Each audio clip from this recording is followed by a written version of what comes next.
Go ahead. Good evening. Welcome to the CRE Advisory Board meeting tonight, Thursday, November 4th, 2021, 5:30 p.m. Let's please rise for the Pledge of Allegiance.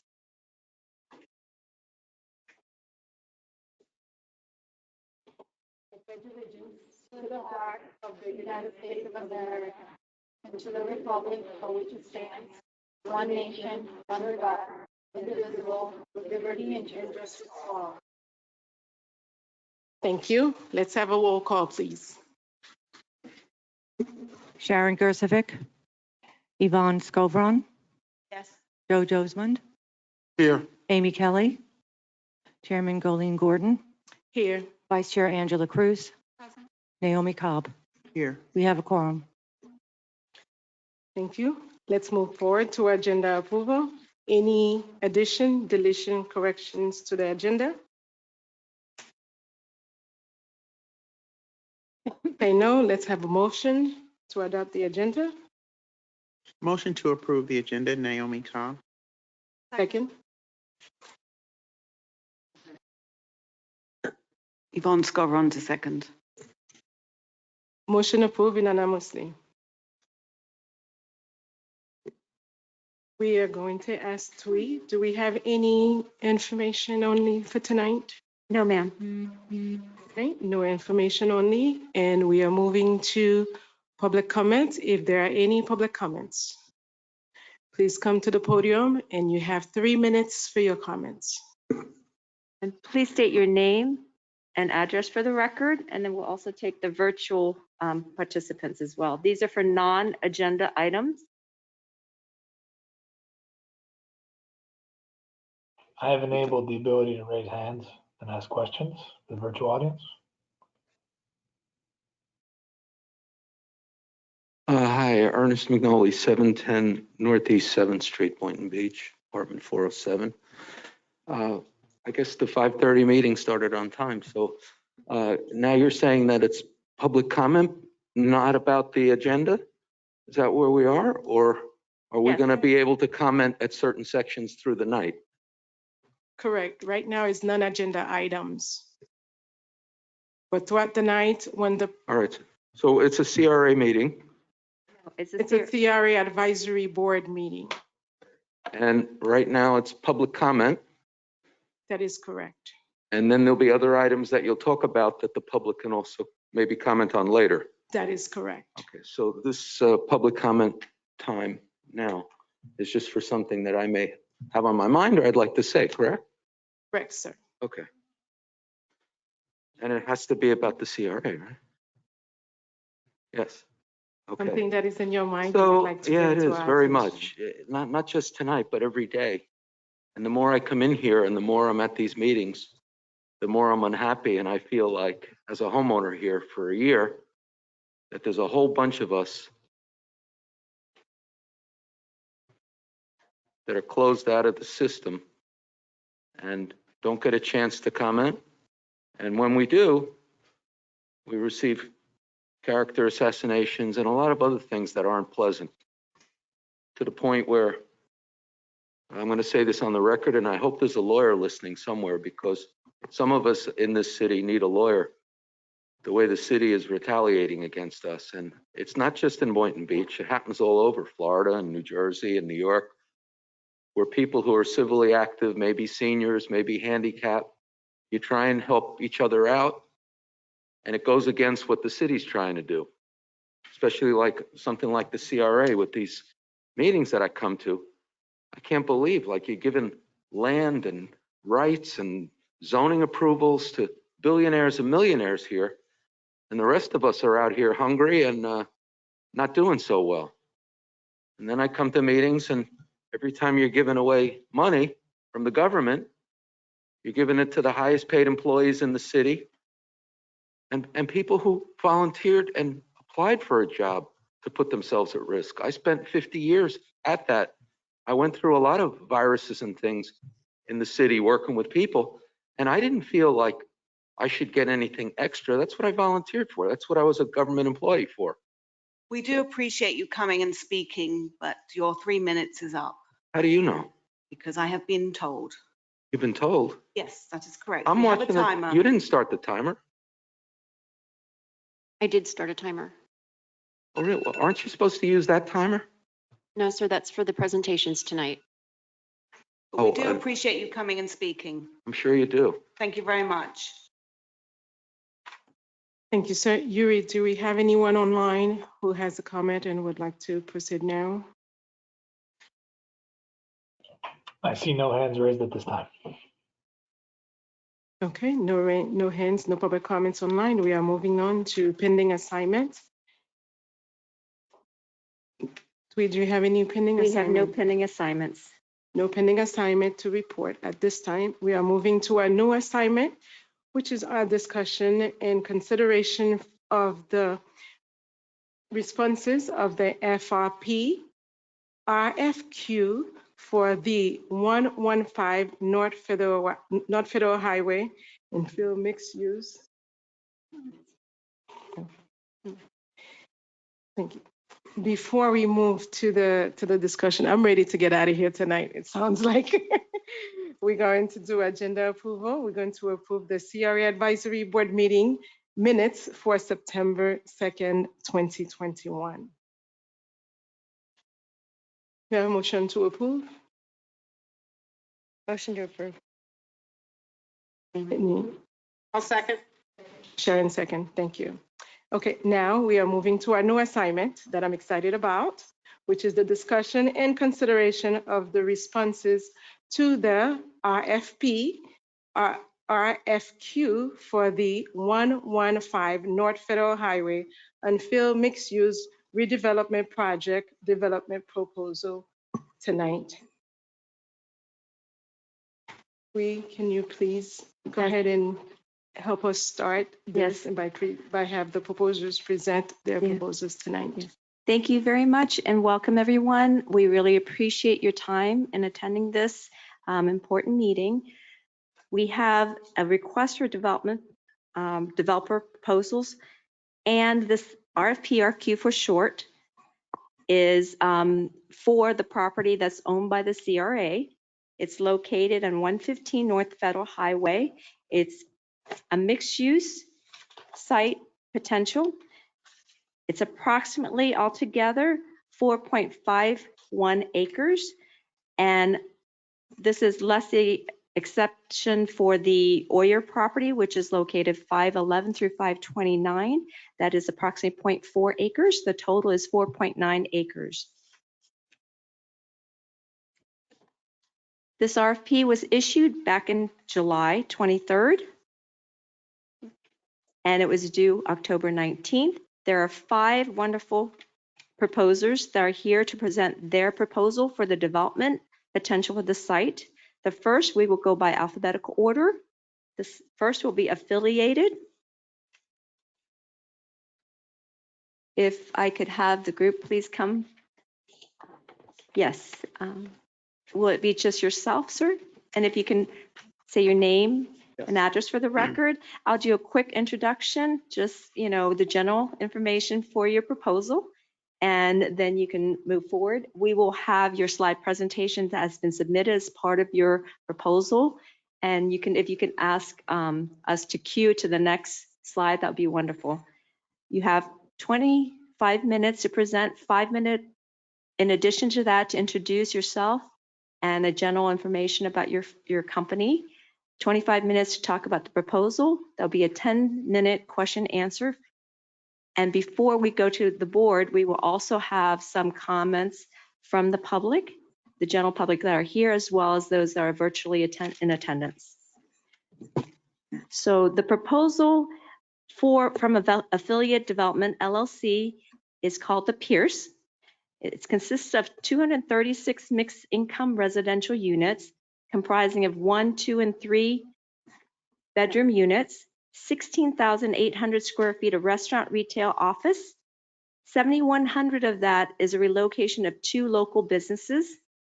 It's also proposed to have National Green Building Standard certification. There are a total of 600 parking spaces, of which 150 are open to the public as required by the RFP-RFQ. It will also utilize adjacent properties, which includes the Ocean Mart convenience store at the northwest corner of US 1 and Ocean Avenue. It also consists of 80 units per acre for the density and workforce housing. The workforce housing units will be housed in an 8-story building structure, and there'll be a 7-story garage. The FAR is 3.25, and it'll be utilizing the bonus density. With that, I'll turn it over to you. I'm sure you can speak much more in detail than I can with this. Thank you. Yes, thank you, Twee. My name is Jeff Burns. I'm the CEO of Affiliated Development. I want to thank you for having us out. We're very excited to present this project that we're going to talk about today, which we're hoping will be our 4th public-private partnership in Palm Beach County in the last 3 years. You know, it's incredibly important for us when we go into a city and into a community as developers that we not change the fabric of what makes that community unique. So we spent considerable effort making sure that we capture the essence of Boynton Beach with our proposal and that we're not just submitting something that's a one-size-fit-all. That's evidenced by the fact that we've been working on this since October of last year, in the sense of meeting with business owners and residents and adjacent property owners. We spent a considerable amount of time working with the community to bring this project to fruition.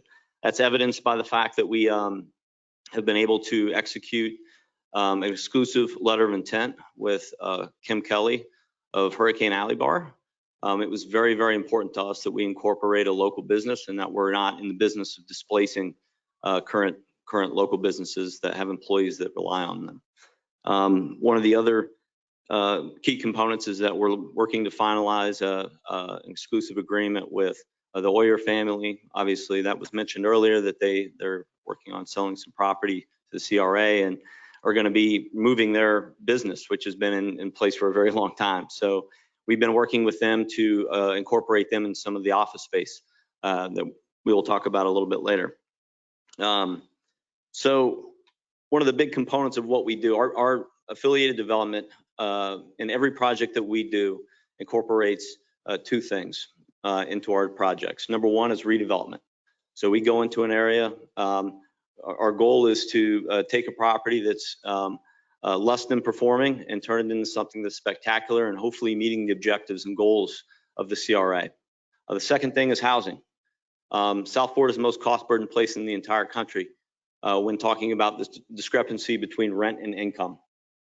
We have a strong track record for doing a workforce housing in South Florida, and this project will incorporate that. Another major consideration, which was touched on a little bit earlier, is one of the properties we're going to be incorporating into this is the Ocean Food Mart. We have a purchase and sale agreement that we're working on closing with the owner of that property. That's especially important to this development because Ocean and Federal Highway we consider to be main and main, right, in terms of both from a pedestrian and from a vehicular standpoint. So without having that property as part of this proposal, we feel like we would be, you know, falling short of meeting our objectives along that way. So those are all things that we've worked to incorporate. Of course, the name, the Pierce. Obviously, there's a history there. What we wanted to do is try to capture that history within this project. Charlie Pierce being the barefoot mailman, we thought was a unique opportunity to pay homage to the past while celebrating the future. So that's what we intend to demonstrate tonight. So if you go to the next slide, please. So talk a little bit about us. We're a locally based a company. We're based in Fort Lauderdale. We have offices in Palm Beach, West Palm. Our core competency is public-private partnerships. That's all we do. We've completed over $500 million in PPP transactions over the past 15 years, including over $162 million in PPP development in Palm Beach County within the last 3 years. We've built a reputation as somebody that sees a project from conception all the way through fruition, and that's incredibly important to us. Later on, or if you've read through the RFP, you'll see that there's testimonials from 9 different CRA directors and community leaders or city commissioners that have attested to the job that we've done working alongside them in other communities.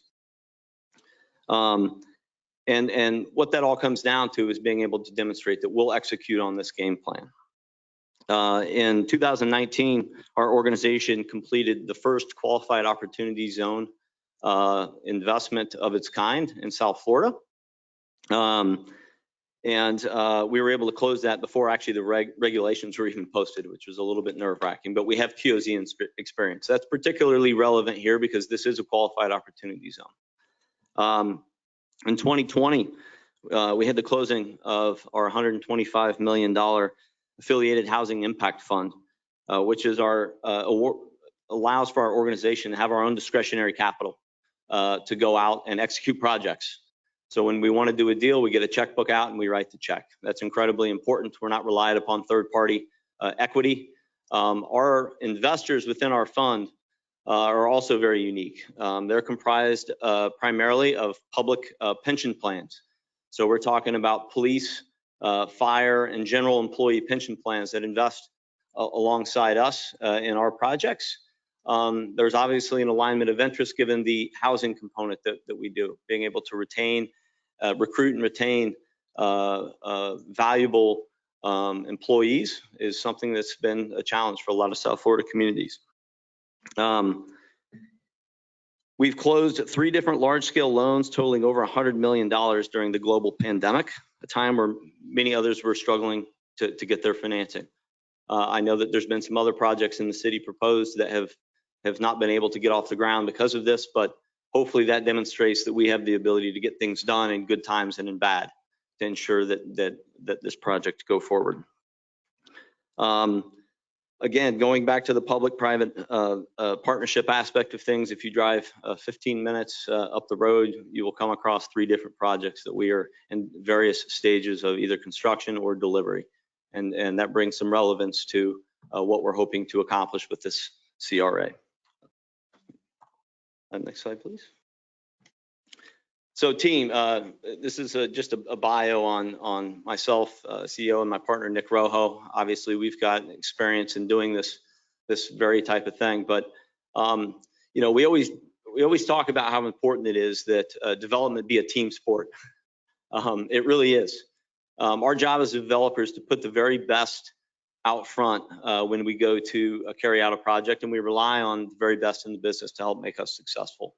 Our team is comprised of what we believe to be the top-notch caliber organizations. All of them are locally based. Moss and Associates is our general contractor and going to be the general contractor on this project. And this will be our 6th collaboration with Moss and Associates locally. MSA Architects is our architecture firm. This will be our 5th collaboration with MSA. MSA also happened to design the project just across the street, 500 Ocean. Kimley Horn is working with us. WGI, this will be our 3rd collaboration with both of those organizations. Architectural Alliance, that'll be our 2nd with them. Spina O'Rourke is our interior designer, and this will be our 3rd collaboration with them. Sachs Kaplan is our land use attorney. This will be our 3rd collaboration, 3rd public-private partnership venture with them. And lastly, Castle Residential, which is a locally based management company. One thing that's unique about our organization is we hold on to our assets. So we're long-term hold guys. We align ourselves with good property managers that align interest with our organization's core values. And we want to hold these assets long-term because we're a part of the community once we go get this thing built.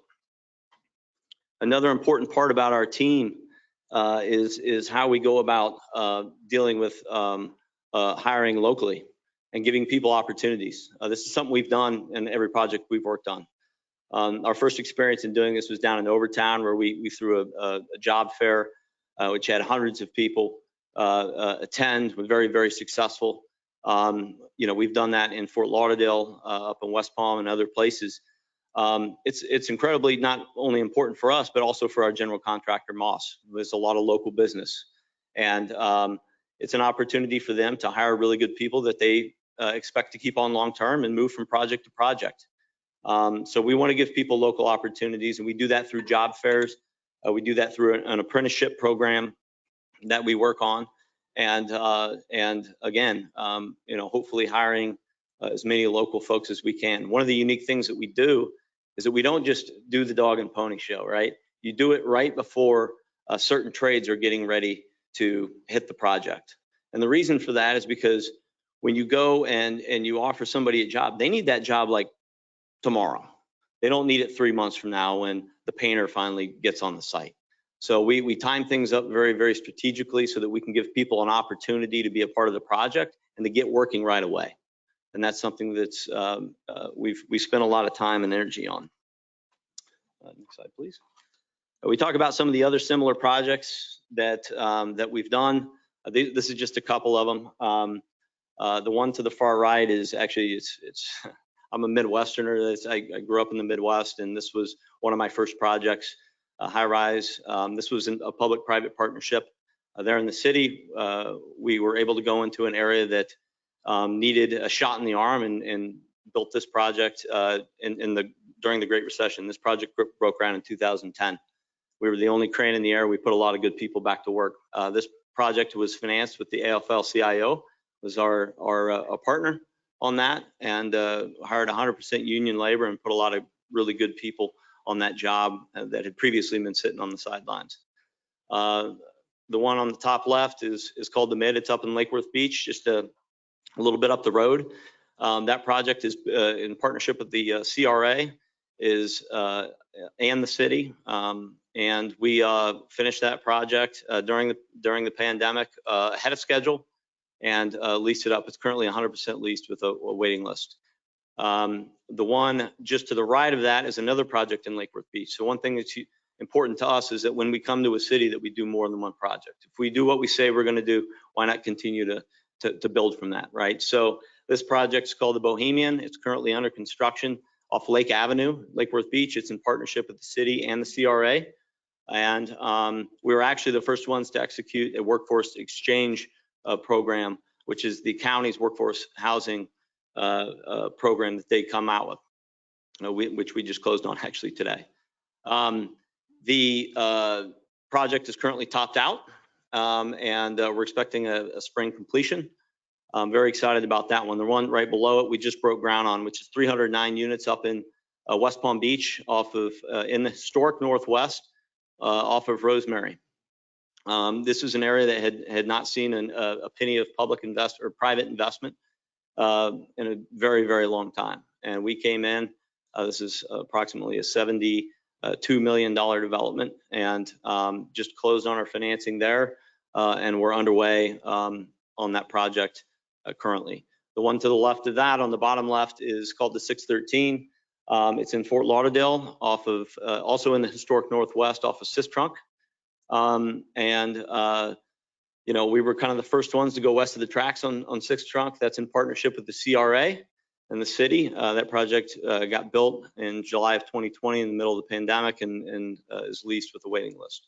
We're very proud of all those things that we've done, and think that it hopefully demonstrates that we're more than capable of doing this type of transaction. Next slide, please.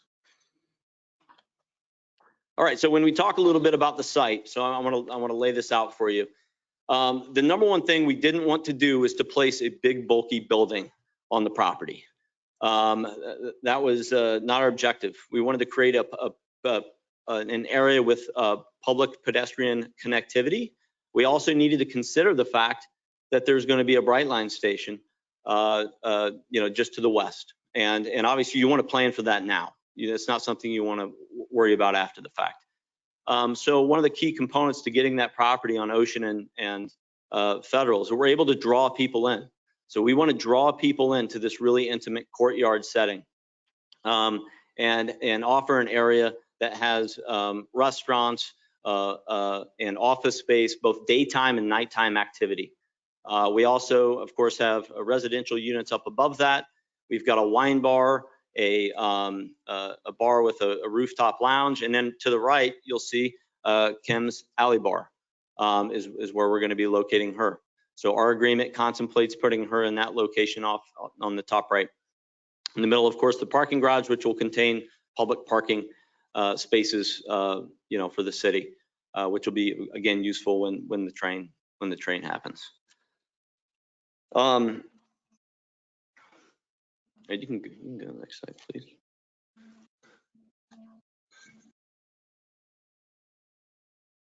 All right, so this just talks a little bit more about the project, which I think we outlined pretty nicely. One of the big things, of course, is that we're offering workforce housing, something we've done on each of those projects that you saw up there. So it's something we're used to doing. That's incredibly important to us because we want to be able to house a lot of the people that are going to be working in the restaurants and the office space and everything nearby. It is a transportation-oriented development, so that pedestrian connectivity is key.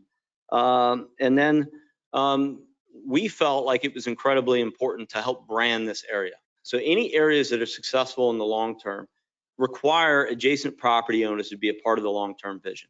And that's important for us. We call this the East Boynton District. We like the term EBO. So one of the things you saw on the rendering there is that we have a really cool EBO kind of sculpture on the corner. That will create a destinational type feel. So when you talk to somebody that resides, whether it's in our building, 500 Ocean, or one of the other new ones being built close by, they can say, I live in EBO. And I think that that's something that's going to give this area identity, which is incredibly important for us. Again, 236 units and 16,800 square feet of retail, restaurant, and office space. 79% of this site is available for public use. That's incredibly substantial, given most development takes up, you know, the majority of the site. 79% of this will be available for public use. You can go to the next one, please. There's a rendering of the courtyard. So what we wanted to do, again, was draw people into a very intimate space. On the corner there, you'll see a standalone restaurant with a rooftop. Rooftop restaurants are incredibly popular these days, and we're talking with a restaurant group that has an interest in doing this right here. Off to the right, you'll see we have a wine bar down on the ground level, wine and coffee bar, and then we have a cut through the building. And the reason for this is because we want to move people from the train or the park through the building into this intimate space and then out to the corner. Next slide, please. This will give you a little bit more of a bird's eye view. This is, of course, looking east, or a little bit northeast, if you will. You know, we actually have had multiple meetings with the Brightline folks on this project. We have a relationship with them. It's inevitable that, or I guess undeniable, that housing and transportation go hand in hand. So we've had considerable conversations with them, not only just about this project, but about other projects, and we're working together on other things. So what we wanted to do was be able to provide an experience for them when they get off the station. I don't know if you've ever been up to the Fort Lauderdale station. It's less than desirable. You walk out and you say, now where do I go, right? You need to be very, very apparent, and there needs to be multiple opportunities. I think Kim Kelly and her alley bar are going to be able to take advantage of a lot of that pedestrian activity coming off the train. Obviously, parking is a key component. Not everybody lives within walking distance of the train. A lot of people will commute, you know, 10 minutes, you know, down Boynton Beach Boulevard. And so what we wanted to do is be able to provide enough public parking to where we could be a good draw and make sure that this is a no-brainer for the Brightline to be able to open a station when that happens. It's not going to happen overnight. We realize that, but we think it'll happen, you know, in the not too distant future. Next, please. All right, so we laid out our schedule. You know, number one, it's incredibly integral to our business model that we get a shovel in the dirt. That's where we're successful, is building. So one of the things you'll notice in the RFQ is that we provided agreements. So not just an idea of what the structures would be, but we've provided actual agreements that we've utilized in other cities such as West Palm Beach, Lake Worth, Fort Lauderdale, Miami, Hollywood, other places that we've done business. So the agreements one of the reasons why we wanted to do that was and spend the time and energy and money putting these together is because we wanted to demonstrate we're ready to go, and schedule is incredibly important to us. And so you know, that was something that we highlighted in the RFP and RFQ. Obviously, there's a process involved. We're going to be going through some approvals and all that, but it's nothing that we've not done before, and we're quite accustomed to. Next slide, please. When we talk about the project financing, again, something else you'll find in the RFP, RFQ is that we provide bank letters. As I demonstrated, we just closed 2 loans in the middle of this pandemic and have since refinanced other loans that, on other assets that we have during that period of time as well. The high rise I showed you, we financed in the middle of the Great Recession. So whether it be good times or bad, we have a track record of being able to get our financing pulled together. The other thing I highlighted is the fact that we have our own discretionary capital. So, you know, there's no equity guy. We are the equity guy. And that's something else that hopefully gets everybody comfortable with our ability to get this financed. So, you know, this is just basically a breakdown of our sources and uses.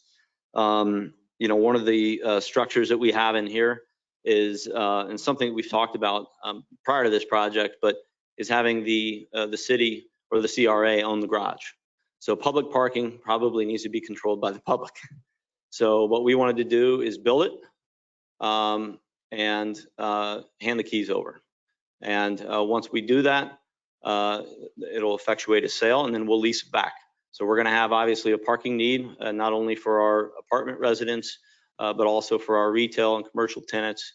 And that will provide immediate revenue to help pay for the garage. And we're actually passing the garage cost along on the sale. So in other words, we're not marking it up. What our cost to build this thing is what we're passing along in terms of a sale. One of the other important components is the land. So that is being taken into consideration, which I'll touch on the next slide here, but taken into consideration. So in other words, the sale of the garage will be the cost of the garage, not including the land. And then the land will be taken into consideration with the land cost. This will be a $73 million project. We just closed on the financing of a $72 million project. So this is something that's within our abilities. Next slide, please. More costs. Not really a whole lot to talk about here. It's pretty self-explanatory, but obviously we're going to be expending a tremendous amount of pre-development capital, which is something else that's very important. So, you know, this land cost is broken down a little bit further. It also includes the piece of property on the corner that we included, that we have under contract. Next slide, please. All right, when we talk about the purchase price, we're offering $1 million for the Boynton Beach CRA property, for the 508 East BB LLC property 915, and 500 Ocean 3.6 million. That totals 5.5 million. Now you'll see on our budget that our land cost is higher, and that's because we're buying the property on the corner of Ocean Avenue and Federal Highway. That's taken into account. An important notation on here, which I just touched on just a couple seconds ago, was that we are not including the land cost in the sale of the garage and the garage property back to the CRA of the city. So that is basically being deducted from what we are offering here.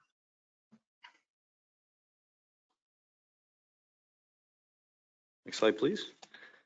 All right, operations. As I touched on just a few minutes ago, we're long-term holders. Operations are incredibly important to us, not just from the standpoint of making sure that we maintain our property, which is obviously within your interests, but also making sure that we create an experience for our residents. So we spend a tremendous amount of time, actually before just getting up here today, we had our management company in our office with us, strategizing over different ways to create a resident experience. When somebody moves from an apartment building, and somebody asks them, hey, how did you like living at 613? People don't say, well, those are the best floors of anywhere I've been, right? They talk about their experience. And that experience is what we're trying to create here at the Pierce, not only from the standpoint of a residential experience, but also from a commercial and public experience. One of the reasons why we created so much public interaction within this site was so that we could make this project about the residents of Boynton Beach. And that's something that we took to heart, and hopefully that was reflective in what we've been able to demonstrate to you today and in the RFQ. For once in my life, I'm actually wrapping up a little bit early, so I'm happy to, I guess, stand by for any questions or take on any comments. Thank you. Thank you so much, Jeff, for your presentation. At this point, we are asking if there is anyone in the public that have any comment on Jeff's presentation.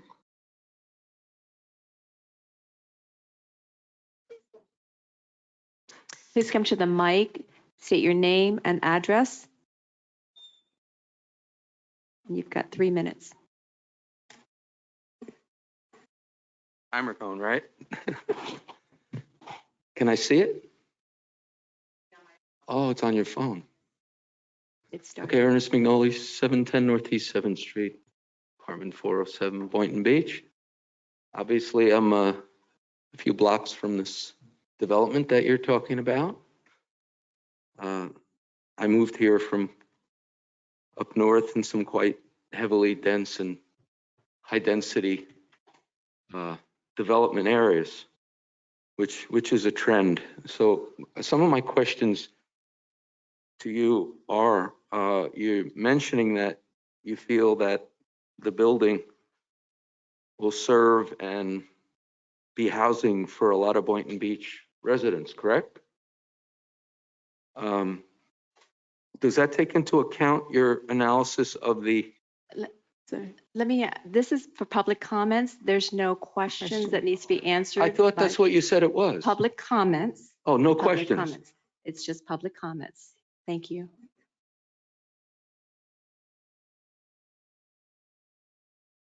Okay, how much time do I have left?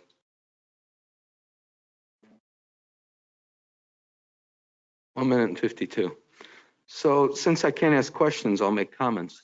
I don't think anything that I heard tonight is a fact. I think there's 80,000 people here who could be served much better with other kind of development. I don't think that Ocean and Federal should really look like Delray Beach, Federal and Lenton or Fort Lauderdale, or where all the developers are coming from now. They're down in Fort Lauderdale and Miami. They're high density. They're closing off the view to the ocean. They're creating traffic jams. They're catering not to the people who live in these cities, but to bring people who are not your average people. They're people who are retired, they're millionaires, billionaires, whatever. Thank you. They don't have to worry about schools. They don't have to worry about anything. They don't have to, and they certainly want to create environments like this because they really don't plan on blending in with the community. They plan on having their own community. And the surrounding community, like 80,000 of us in 16 square miles, it's for sure. We can't afford to live there. We can't afford the stores. I'm sure we can't afford the drinks there and the food there and anything else. And I'm sure the parking will be very expensive. And I'm sure it's going to create traffic jams and a lot of standing pollution, et cetera, et cetera, et cetera. And I think that's my time, right? No. So it's too bad that the average citizen taxpayer like me, and there's not a bunch of us that could be here to kind of squelch some of these projects, but I think this is the beginning, if you'll start to look around, Time. of the ending of Boynton Beach as we know it. Thank you, sir. Thank you. Time is up. Thank you very much. Yui, do we have any virtual comments, public comments? We have one question right now, and it is from Alex Molina. Can we get a copy of the presentation overview that affiliated development used? Tweet. I can answer that. All the proposals in full are exempted right now until 30 days after after October 19th, which these presentations, the packet in full, will be available on November 19th. The members of the public can contact me, and I will tell them, how and when to get that. As far as this presentation, the 15 slides, those are available now, obviously, because we have presented them, but the full packet is not available until after November 19th. Thank you, Twee. Any other questions virtually, Yuri? Nothing at this time, Board Chair. Okay, thank you very much. So now we are moving. Jeffrey, thank you for your presentation. We're going to the board and see if the board have any questions. Just a moment. And so the way, Ms. Gilvan, is that was public comment, Okay. and then we will close public comments, and then we'll go to the board individually, so you can ask the questions, and then you can interact with the proposers. And yes, and we'll do that for each one, keeping in mind the time, but if there's some substantial discussion, we definitely can allow some of that time as well. And then we'll go to board deliberation afterwards. Thank you. I just would like to remind the boards that we do have 4 other presenters, and we are starting with Amy. Oh, I don't have a question right now. Okay, Thank you. Joe. I got one. Great. Side of the layout. Park and, that's Yes, it. Thank you very much. Thank you. But great. Hey, I love the show. Love it. But the thing I'm really worrying about is the garage. And what phase is the garage going to be completed? Right. So generally speaking, you complete the garage. Actually, we're doing this right now up the street with the city of Lake Worth. We're building a garage for them. And although the apartment project got started quicker, it's a precast garage, so it's going to go up very, very quick. We're going to have our entire structure up in 2 months. So, our goal is to probably have the sequencing start with the stuff that's further down on the corner. But that garage will go up before the rest of the project is complete, which will give people the ability to park there while we're still, finishing out the rest of the project. So basically, the garage will be there before there's a bed there. That's right. Thank you. Yep. All right. Thank you, Joe. Vice Chair Angela. What's the total number of units? I see some of them show the percentage of AMI. What percentage of the project is workforce housing? Is it the whole thing, or is it certain percentages of it? Currently.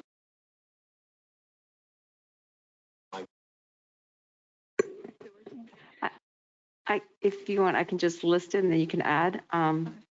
right now. Okay. And then you can I'm just back. add that way. If it's okay, it's straight from your packet. It's 118 market rate, and I'll do that for all of the proposers as well. 50%, which means 118 will be market rate. Right. 118, which is 50%, will be the workforce. 60% of those would be at 120 AMI. And Jeff, please correct me if I'm wrong. This Yep. will be the Boynton Beach AMI, the 120. Correct. Okay. 9 of the units will be at 60 to 80% Right. area median income for Correct. those members of the public. Since I'm talking with acronyms, I'm sorry.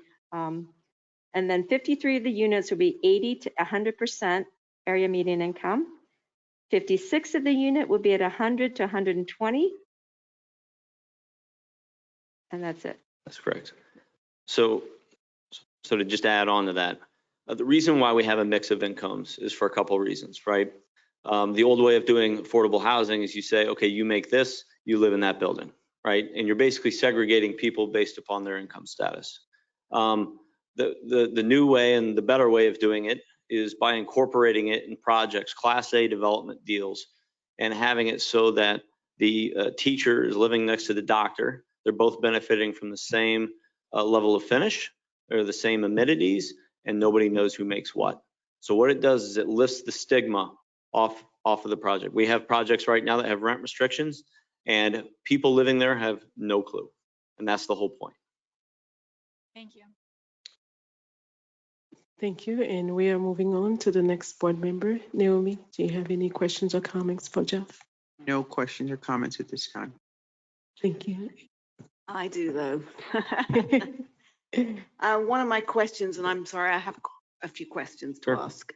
Parking spaces for each unit. Mhm. So a 1-bedroom, 1 parking space, a 2-bedroom, So are you asking code or what we do? what you do, what you're planning.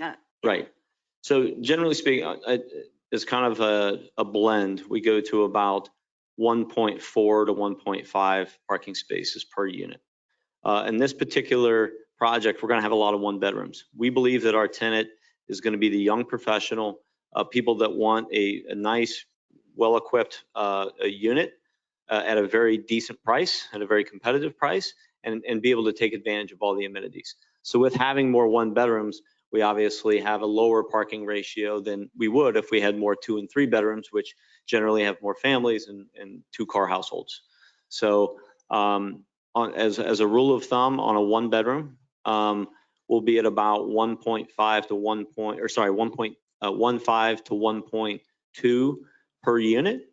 On our bigger 1-bedrooms, we go about 1.25 to 1.3, and then on our larger 2s and 3s, we go 2 per unit. So a 2-bedroom would be 2 spaces. Correct. Thank you. Have you ever been sued for construction defects? No. If we were giving you the go-ahead, what scenario, what reason would you say you need to delay the project?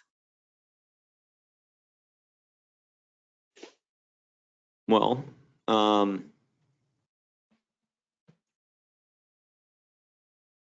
would say if we were unable to kind of work our way through the approval, entitlement, and permitting process would be our greatest delay. So a lot of municipalities, obviously, with the COVID interruption, have had a little bit more difficulty, putting plans through and getting approvals.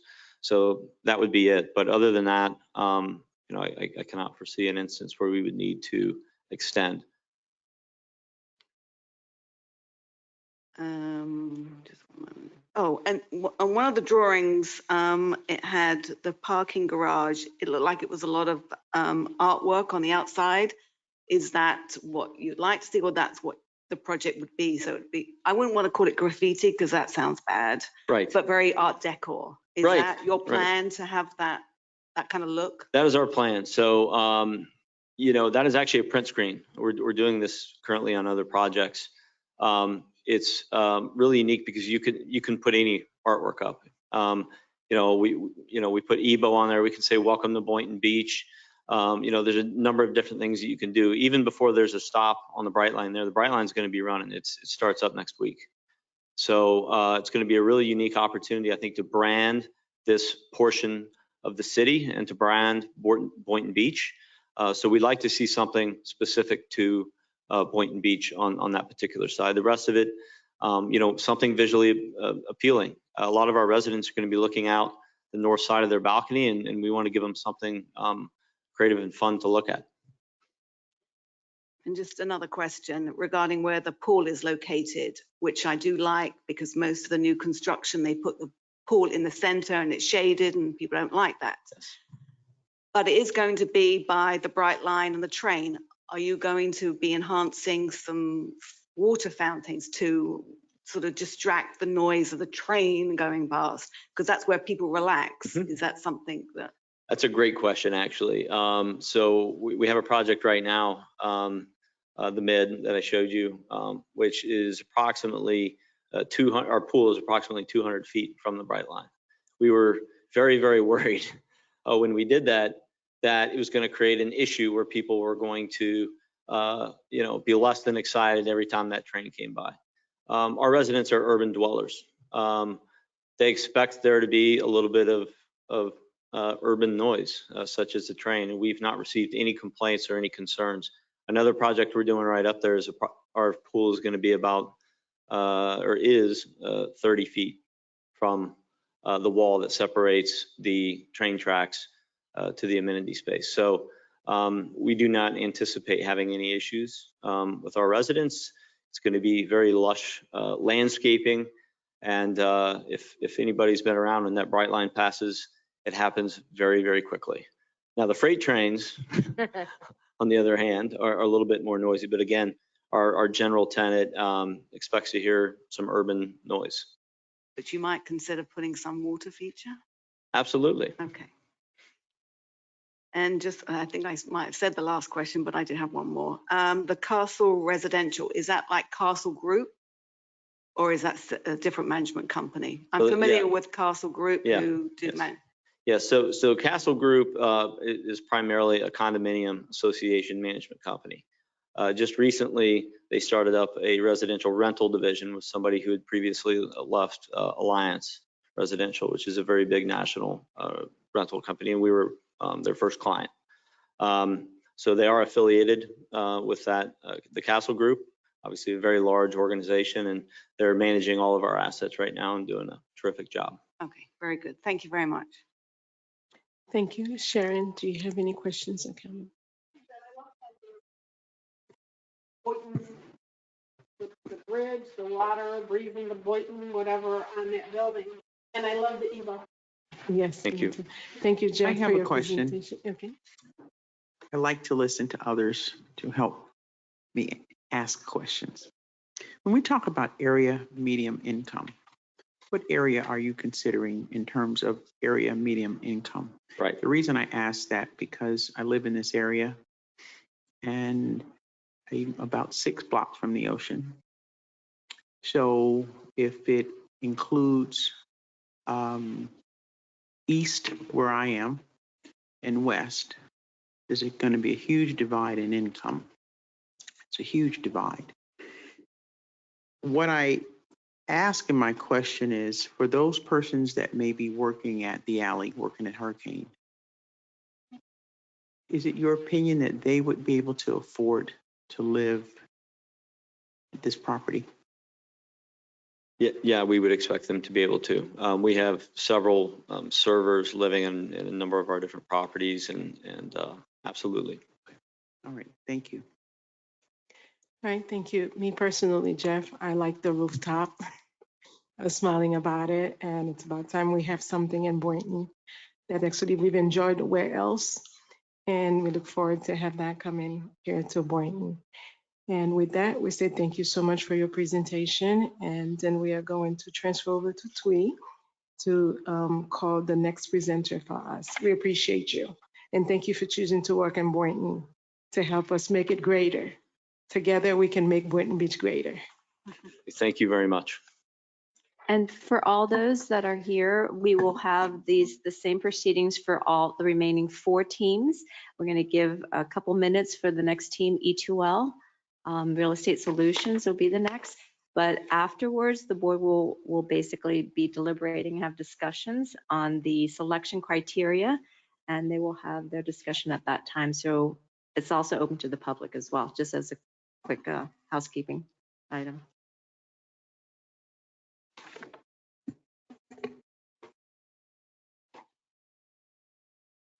Are there anyone from E2L? Mark, I see. Hello. Thank you, Twee. Mark will be talking to. Okay. I'm going to give a brief intro Okay. for the project, and then you can fill what correct what I've introduced. So again, E2L Real Estate Solution is from Winter Park, Florida. They're proposing a 4-phase project, mixed-use project, consisting of the first phase being 7,600 square feet of retail, phase 2, 12,000 square feet of ground floor retail, phase 3, 7,600 square feet of new hardware store, the Ace Hardware store, and 8 to 18,000 square foot of grocery and ground floor retail, 24 to 32,000 square feet of office and healthcare.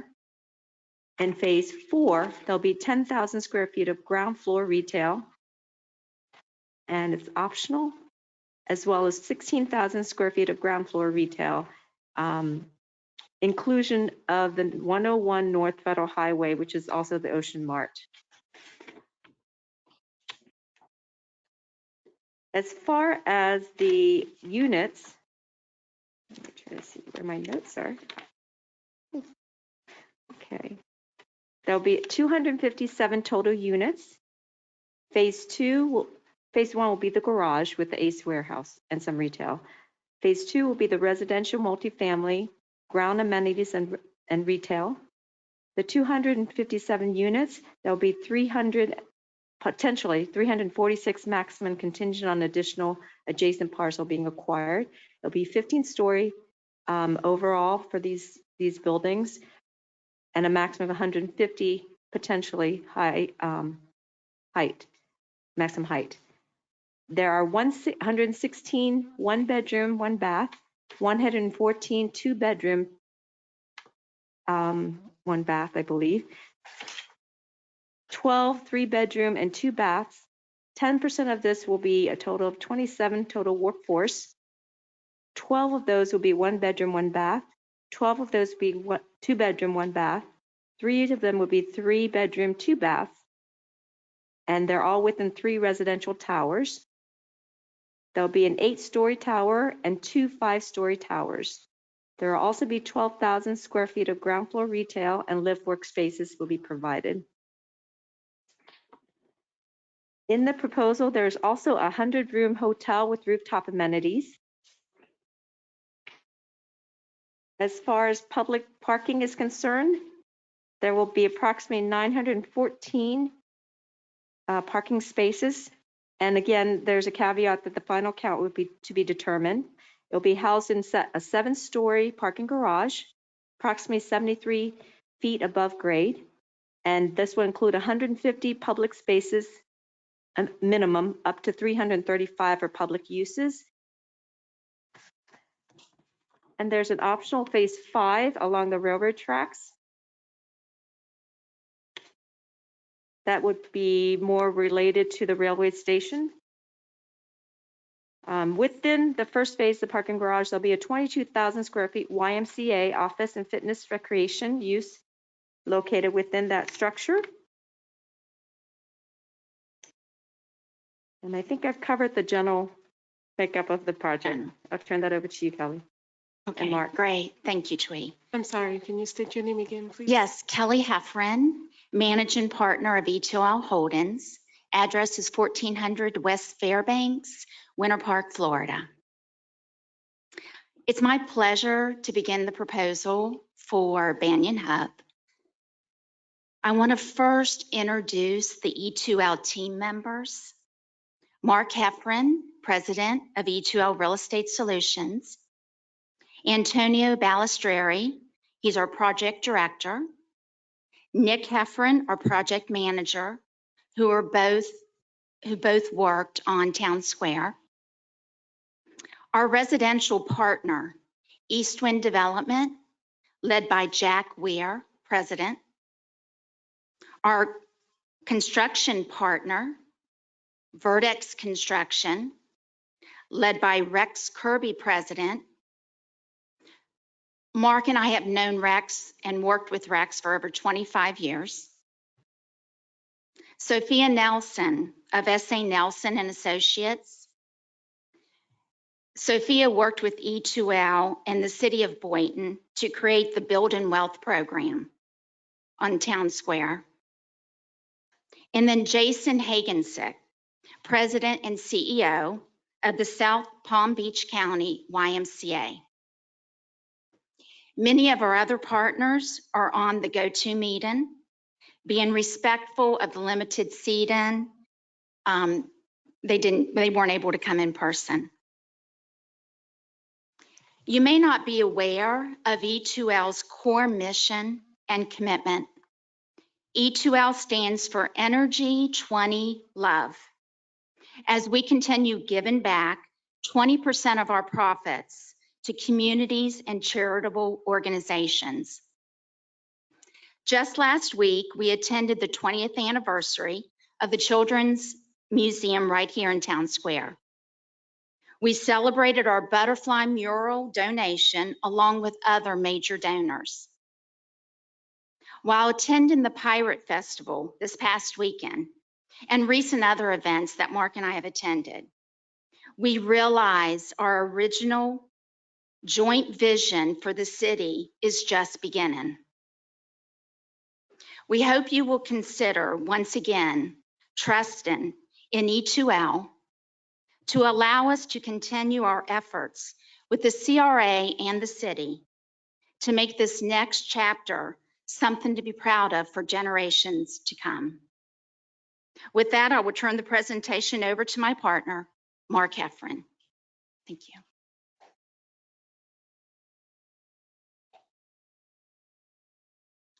Good evening. Thank you for having us, and I'll compliment you again, Twee. We've done a lot of RFPs, and this one by far had it all fixated, and including PowerPoint presentation, which is the first time we've ever been asked to create that before we came to a meeting like this. So I know we have 15 slides.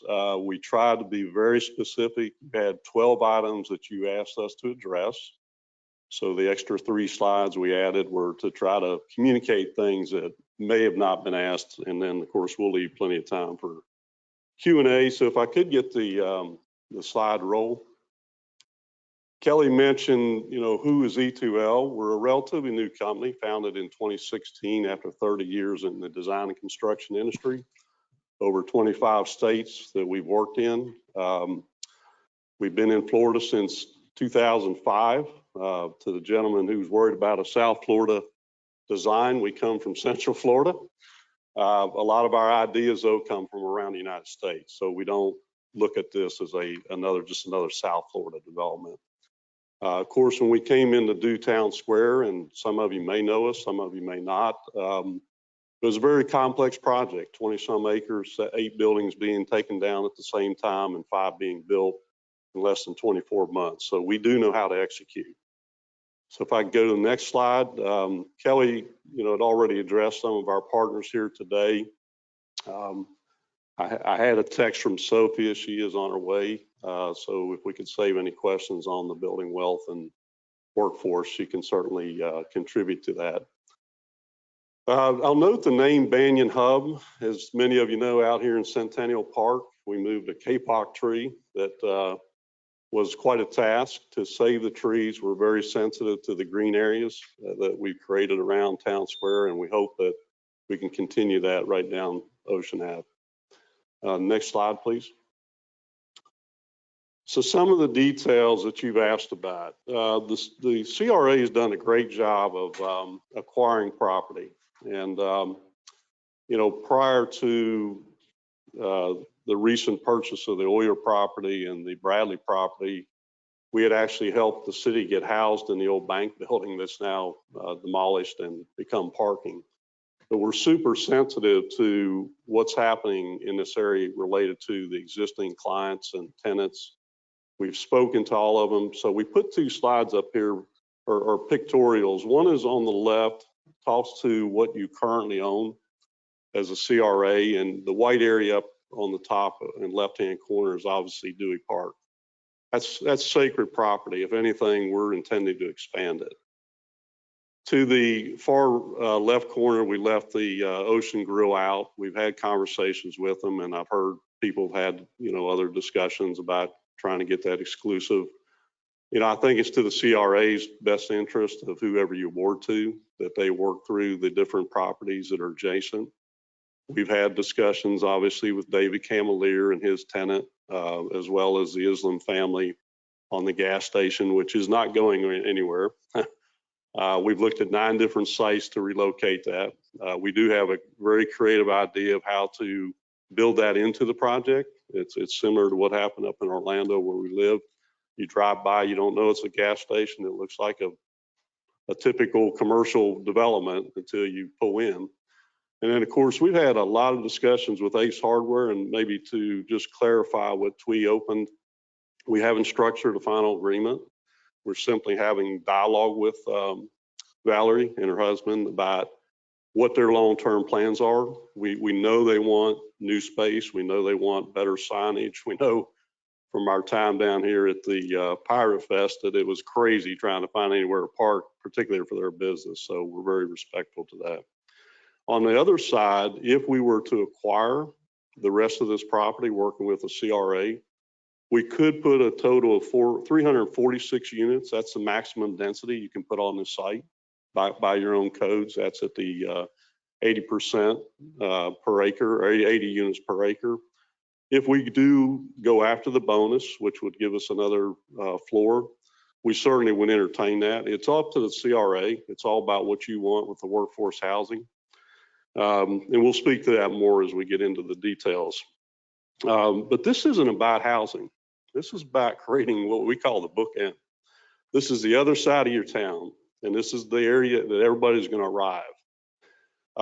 We showed the hotel, and we showed a rooftop bar. I mean, we wouldn't come into the project without something. We were planning and hope to do the same up here on the town square site that we originally had set aside for this. But more importantly, and we'll talk to this with Jason here, is a wellness community. Not just the green space, but wellness with the YMCA, 35,000 square feet instead of 22,000 square feet.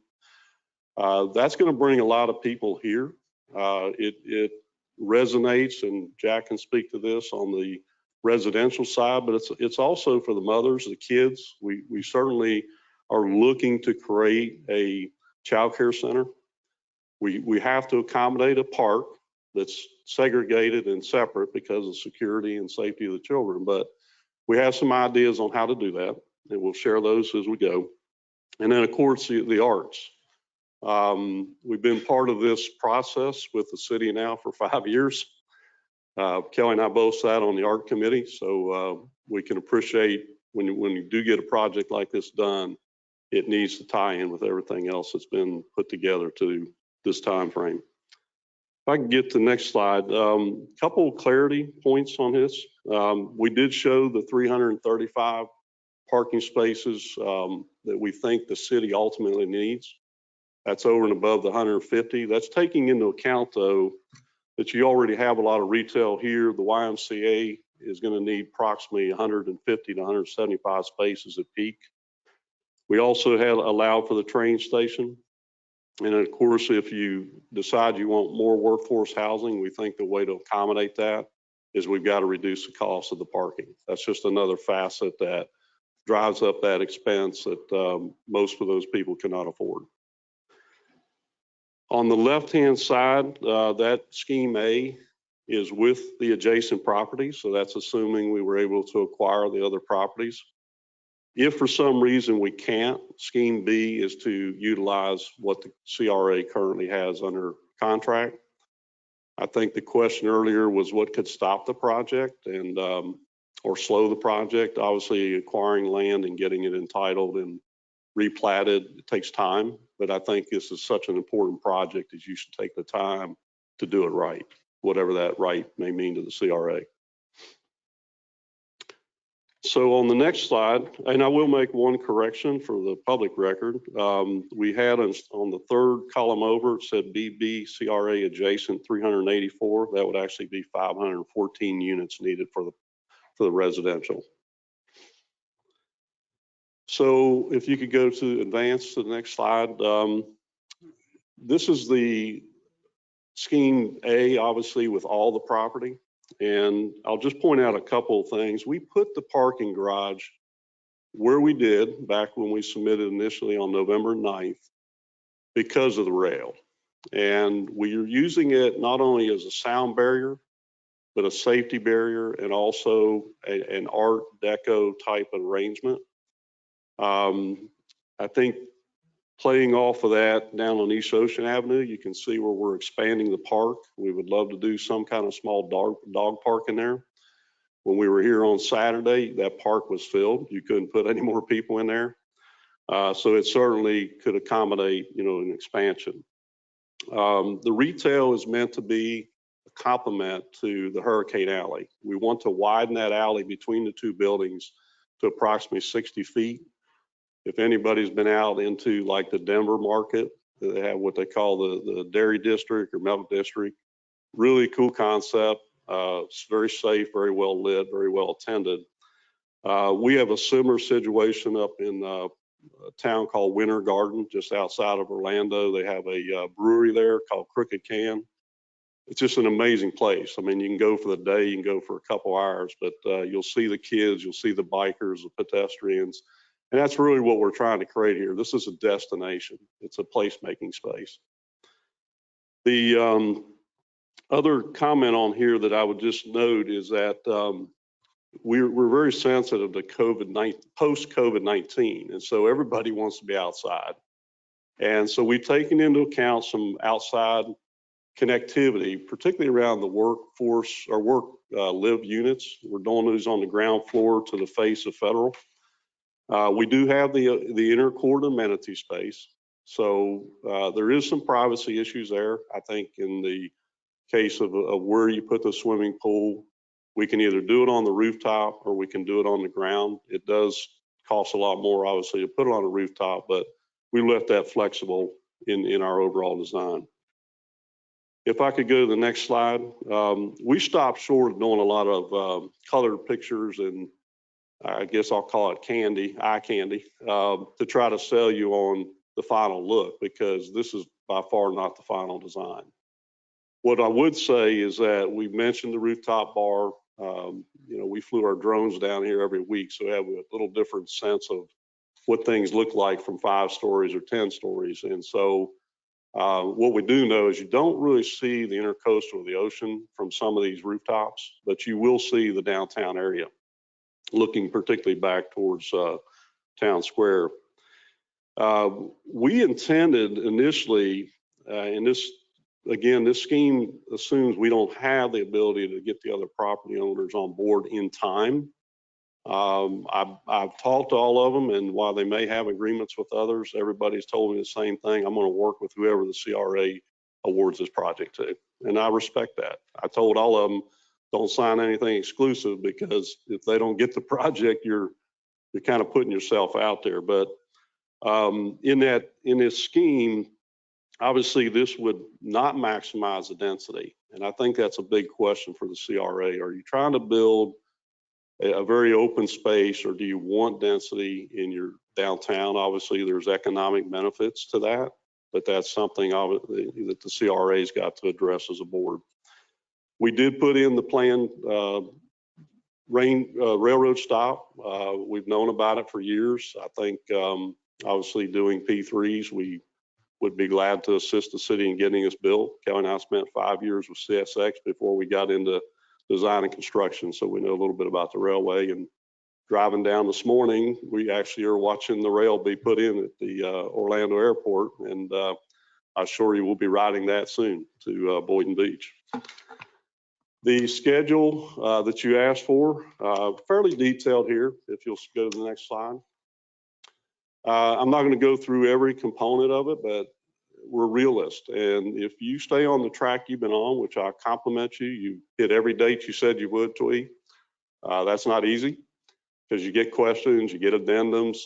If you do make an award after the November 30th, commission meeting, and it happens in December, we're ready to go immediately. We'll have a term sheet to you within a week. We'll work on a development agreement as fast as you can. We're working on several right now, so our lawyers, as much as we coach them, are only as fast as the others. And so we try to do a lot of that internally and then let the lawyers clean it up. But I'll just mention a couple things on here is that this is a very aggressive schedule, because you have existing tenants that have to be dealt with. And the reason we did the parking first is if that parking garage isn't there, nothing else can really happen, in fairness to the businesses that exist today. So you'll see that it's about a 4 to 5 year plan. Can we speed it up? Well, we did this downtown in 2 years. I can tell you we were going to phase this project over 6, and the city came to us and said we want it done quicker. And we said, okay, if you'll move off site, we'll do it quicker. I don't think we have that same opportunity for this site to ask the businesses that are there to relocate. Obviously, we've got plans to relocate them, but yeah, I think there's a little more dynamics dealing with different entities that are not public versus the private sector. If I could go to the next slide. You asked about phasing. This is a 4-phase project. First phase is actually the garage and the YMCA. The garage obviously would serve the existing buildings along Ocean Ave. And right now, you know, we know you serve them with the parking lot. We need every inch of this space for construction once we get that parking garage up. So there's going to be a lot of challenges to coordinate, you know, with the existing businesses and not disrupt them. We did this with the Children's Museum, and thank God for Suzanne Ross, because she was very understanding with children and people, but she can control that, I think, a little better than we'd be able to control this site. Phase 2 is doing the residential retail. Once that retail is built, we would intend to move the existing Hurricane Alley and any of the other businesses into that space. And then phase 3 and 4 could be combined if indeed we are fortunate enough to get the other sites. But that's going to require some demolition of the buildings along Ocean Ave. And obviously there's a lot of risk and safety issues there that we're going to have to be sure we cover. And of course, phase 5 is the rail station. That's going to happen whatever Brightline says it's going to happen. We are in, if I could go to the next slide. You asked about, you know, how the capital stack would be put together. As you know, in our confidential package, we have a lot more detail than what we're putting up here. But the overall development costs on this at scheme B is about 120 million. If we expand the density and we expand the project, it would probably be pushing 150 million in today's dollars. The desire, obviously, of the CRA to increase that density or keep it at the smaller unit, we're flexible. It's whatever you decide is best for your city. We have the capital stack both on the garage. As you can see, we likewise have proposed that the city maintain ownership of that garage. We're working on several others right now, and we talk to cities all the time about how did you lose control of your parking? And once it gets away from you, you know, you can't really get it back. So it's our belief that the city would be better off, the CRA and the city combined, to maintain and control this parking garage long term, particularly given some of the users like the YMCA. Obviously, that gives you a lot of flexibility with shared parking also, how you dedicate those spaces.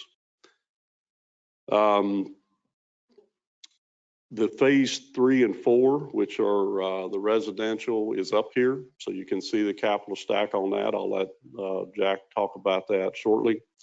And then 3 or 4, which is dealing with the hotel, it's in the confidential package. So you're welcome to look at that at a separate time.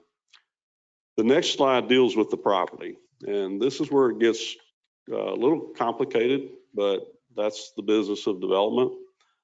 I think, Twee, you mentioned there was 4.9 acres, and altogether we're coming up with 4.325. I'm not going to concern myself about the difference there, but I would tell you that we are intending to close several of the city right-of-ways, and we have met with your planning and zoning. I think it makes sense for the city to do this and make it a more pedestrian-friendly environment.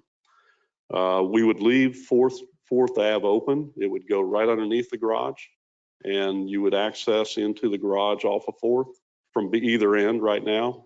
You have a right-hand turn coming out the north side. You can only turn right on Boynton Beach Boulevard. You can't turn left across the tracks.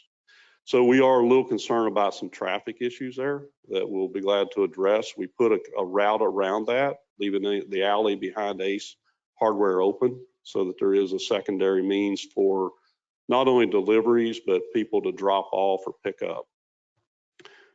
In phase 1, that total 1.46 acres, that's going to be retained by the city.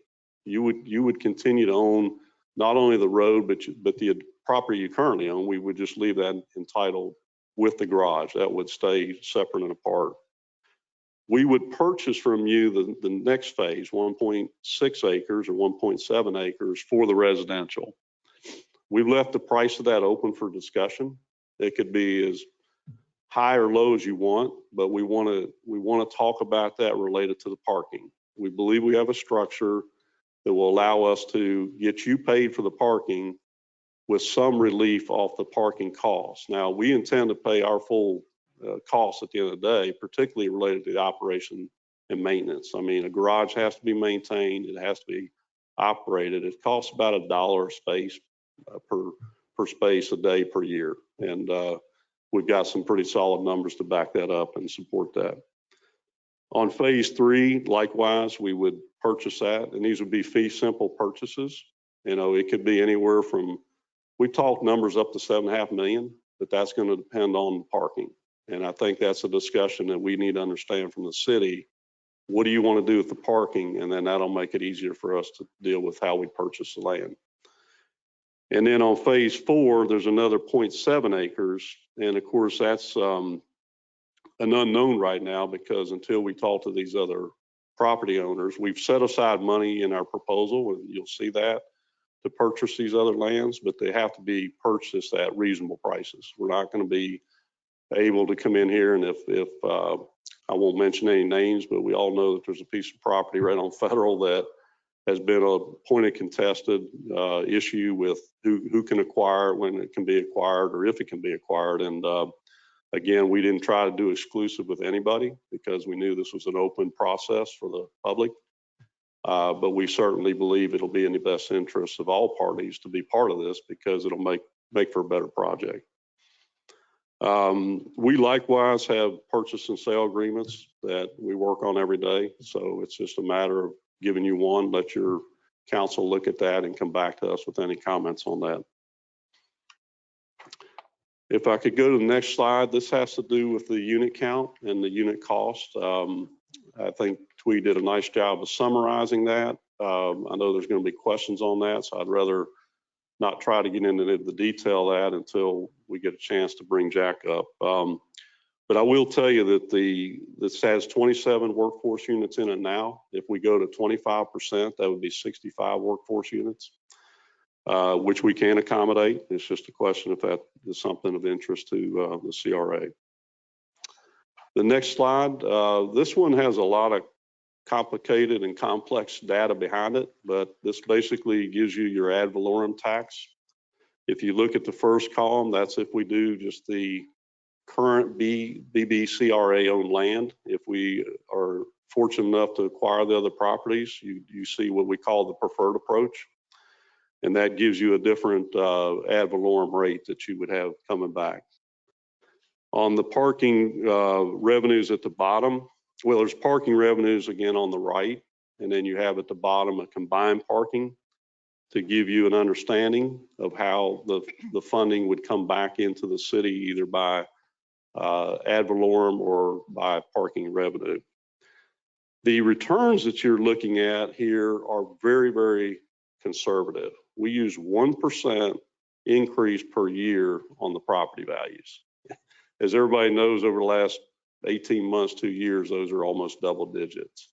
So we're not trying to paste some pretty picture up here that says you're going to get these numbers that aren't going to happen, but we're very conservative, meaning you're going to get probably more than this, but we're not going to tell you that until it's real.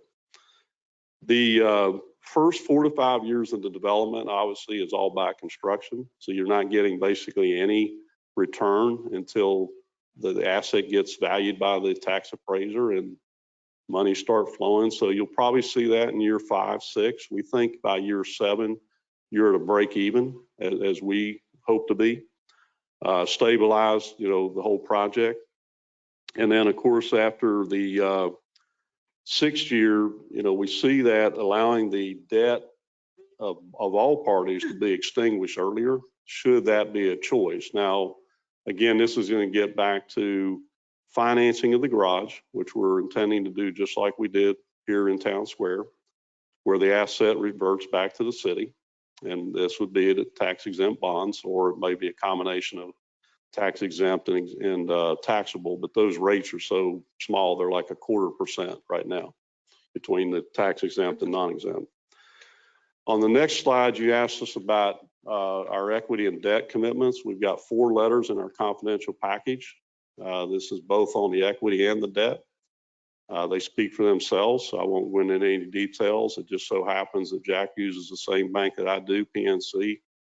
So we're very confident that we can get the backing for the entire project, and we'll leave that for further discussion when it's appropriate. We're prepared to begin negotiations on the land immediately, so it's just a question of when you want to meet and questions you may have. And then on the last slide, if I could advance that.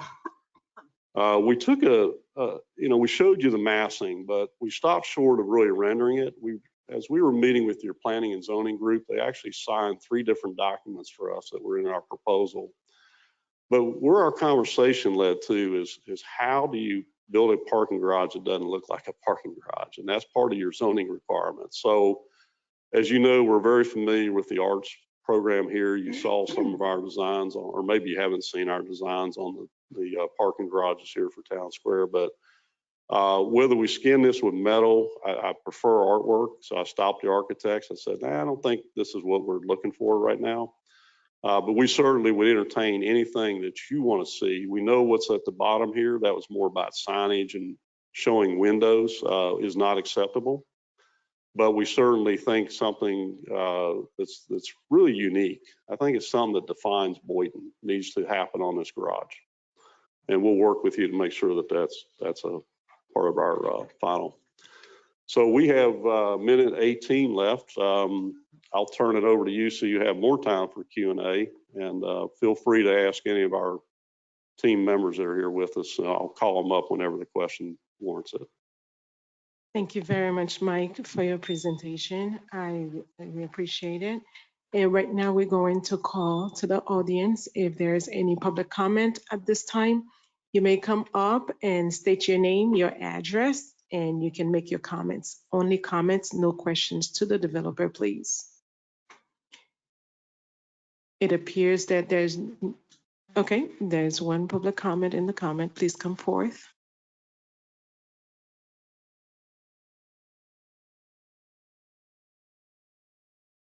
Please state your name and your address. And you have 3 minutes for your comment.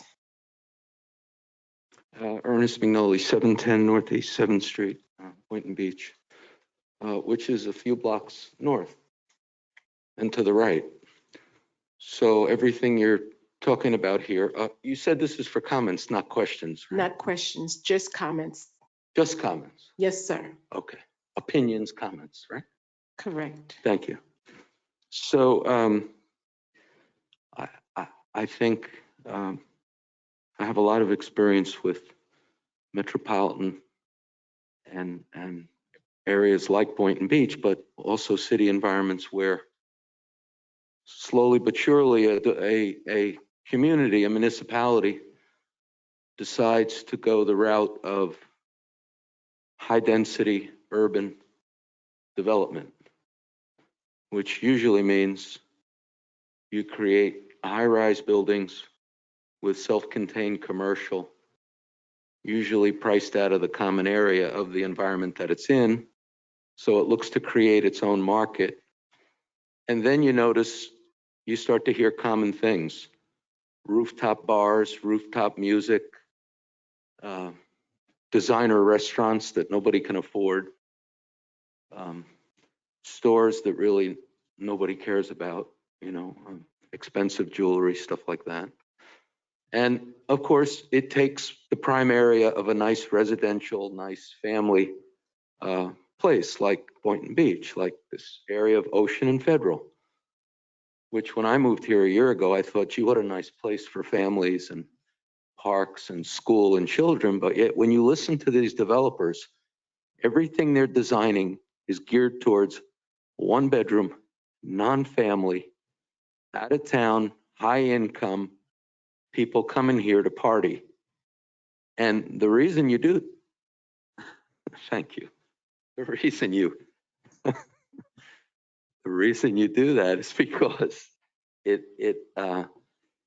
it helps pay for things. When you do this high density development, you need more police, you need more infrastructure, you need to give more land, you need to give more accommodations, more tax abatements. And what happens is you create a very dense, high traffic, a lot of car pollution, air pollution, noise pollution.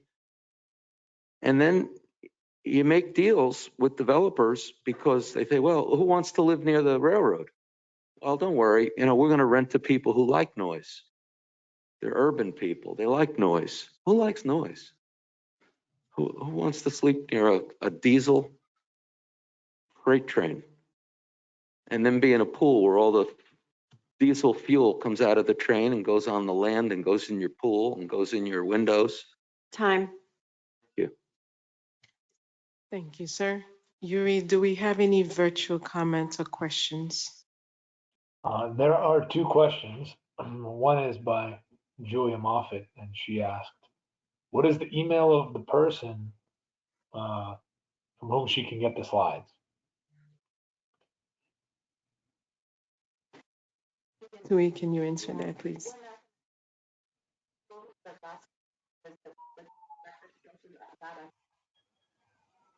Sorry. So we're not allowing public questions virtually either. We just keep it fair. Just public comments, please. If she wants to just form that in form of a comment, we could probably have that. I think the question relates to, you answered this earlier, Twee, but I don't think she got the contact info. It's from earlier. Oh, you mean the public records one? Do you want me to repeat Yeah, that? the one about if the audience wanted to get the copy of the slides, like later, would you have to email somebody, or what would be the right way for Yes, them to? they can contact me. My email address is shutt, SHUTTT @bbfl.us. So just for the audience virtually, and the people are here, the video will be available. This full meeting will be available also to the public. Thank you, Twee. And then the full packet will be available November 19th. Thank you very much. And then we have, go ahead. That's it. Okay. We are moving on to the board, and we're starting on my right side. Board chair, there are a couple more questions in here in the virtual. I don't know if it's part of the public hearing. We are only taking comments, Yuri. No questions at the moment, only comments. If they can put it in a form of a comment, then we'll be able to hear it. Understood. Thank you. Okay, there is a comment. There is a comment here. And that is by Mark Meyer, and it is, the E2L proposal seems to be in line with the values of Boynton Beach. Child-friendly open space and intelligent design. I like the project. Thank you very much.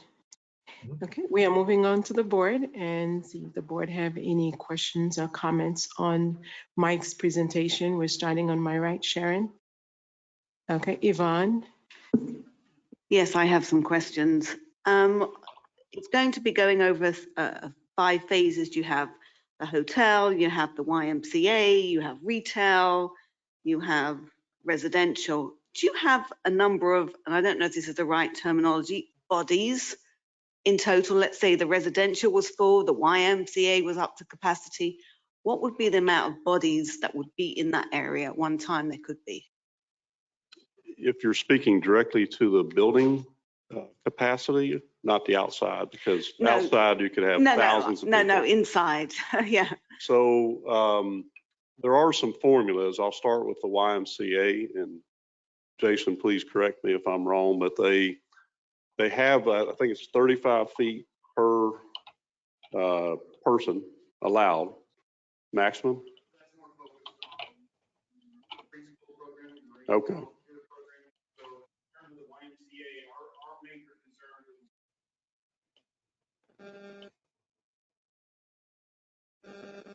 Wait. You can. Please come up to the podium. Yeah, we'll let him come up. And if he- state your name and address for the record, just for the record keeping, please. Thank you. My name is Jason Hagensick. I'm the president and CEO of the YMCA of South Palm Beach County. In terms of square footage and the number of people that would be in the building, I can give you a comparison of what we see at the Peter Blum Family YMCA in Boca Raton, as well as the DeVos Blum Family YMCA in Boynton Beach. We'll see roughly 1,000 people in a 75,000 square foot facility. So this is significantly smaller. So it's roughly half the size is what we're proposing. So we would see roughly half the number of traffic throughout the course of the day, spread out over 7 days a week. So that would give you the best. So you're not understanding. saying that at one time there could be 500 people? in No, well.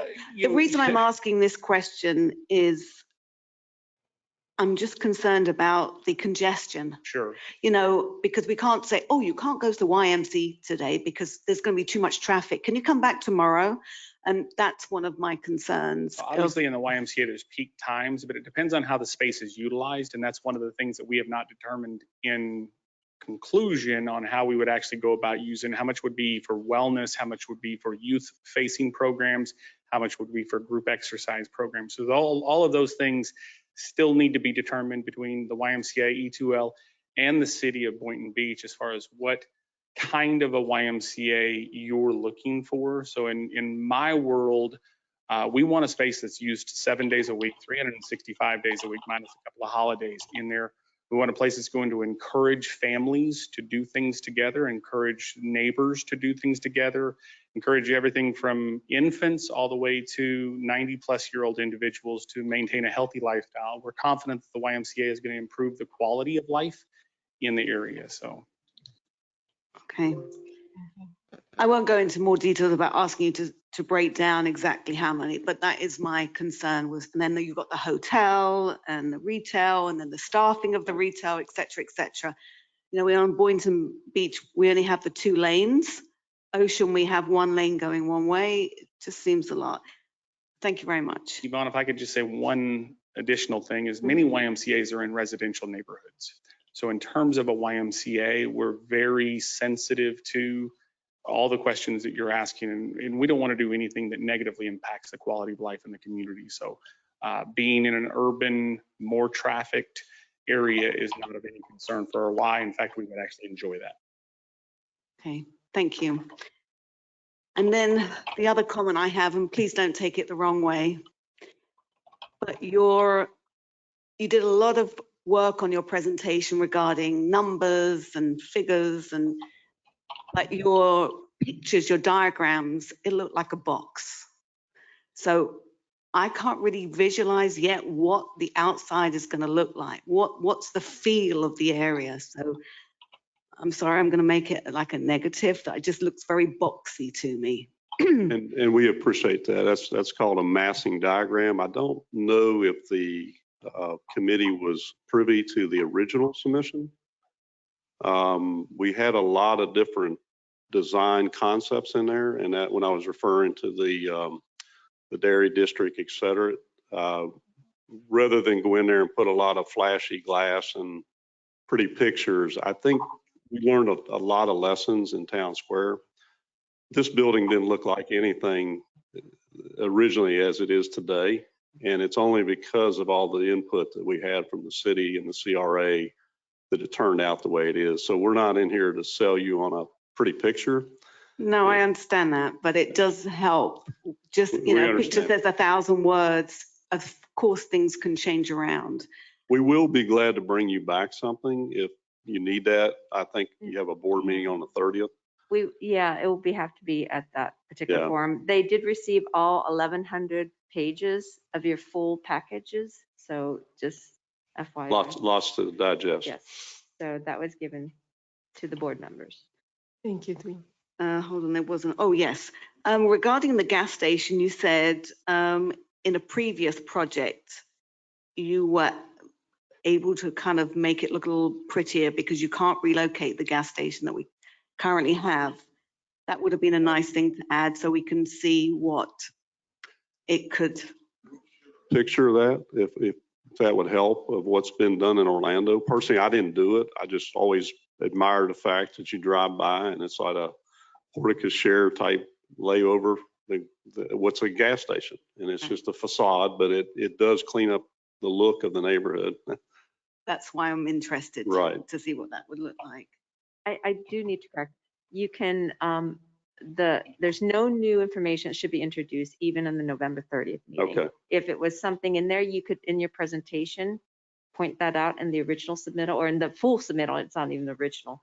The full submittal, there are some images in there. You can reference that at your presentation. Okay, and I'll make this my last question. In the package, you wrote down or you listed rental prices. But have you taken into account that by the time this project is finished? Because on what you're showing us today, is that today's price or what you estimate in the future when it's complete, that's what will be the rental? I'm gonna call Jack Weir up and Michael Tribble and let them speak to that issue as residential experts. I know we talked about that the project wouldn't be ready, until about 3 years to start renting, but Jack. Thank you, Mark. Jack Weir, 5604 PGA Boulevard, Palm Beach Gardens, Florida. We're locally based and have been in that location since 2007. The question you ask is what we are projecting in those projections is what we can make work now. So that are the rents that we would project when we open. So we're looking ahead to when that comes through. That assumes that we're going through the entitlement process while the parking garage is being approved and being built, and then we're following with the residential right after that. So you've also taken into account the way that the market is going at the moment. Yes, we have. Which is crazy. Right. Yeah. Okay. Well, I mean, what Mark has outlined is a very collaborative approach. Sorry. And, one of the things we did is we put a base amount of workforce housing in there. That's 10%. That's without subsidy. And I would note that we've done that in 2 other projects. We are, I think, somewhat singular among developers in South Florida in that we'll put workforce housing in without necessarily bringing in a subsidy. So we recently finished the district flats in the warehouse district of West Palm, 20% workforce housing, 0 public dollar subsidy. It's at the higher end of the AMI spectrum, but there was no subsidy. We did Solera at City Center, which is in Palm Beach Gardens. It's actually a very nice location just off of PGA Boulevard, 10% workforce housing, no subsidy as well. If you want to go higher, and again, collaborative process, if you want to go higher with the percentage of workforce housing, we can do that. And we believe we have avenues where we can access external sources of gap financing that would make the project still work with higher levels of workforce housing, which means more units at lower rents. The other hat that I wear is I'm the chairman of the Housing Leadership Council of Palm Beach County. We were instrumental in designing the exchange program that was referenced in the earlier presentation. The premise behind that was right now you had developers just paying money into the payment in lieu fund. We said, why not set up a program where we can marry home builders who have a workforce housing obligation and developers who want to do workforce housing. We can put them together and have that happen now. And in fact, we're actively working on an exchange program funding project ourselves. Okay, thank you. Thank you so much. Sorry, I have a lot of questions, but and I'm going to ask, maybe this isn't, you might not be able to answer this for me. So I'm going to ask the same questions I asked the other developer with the parking.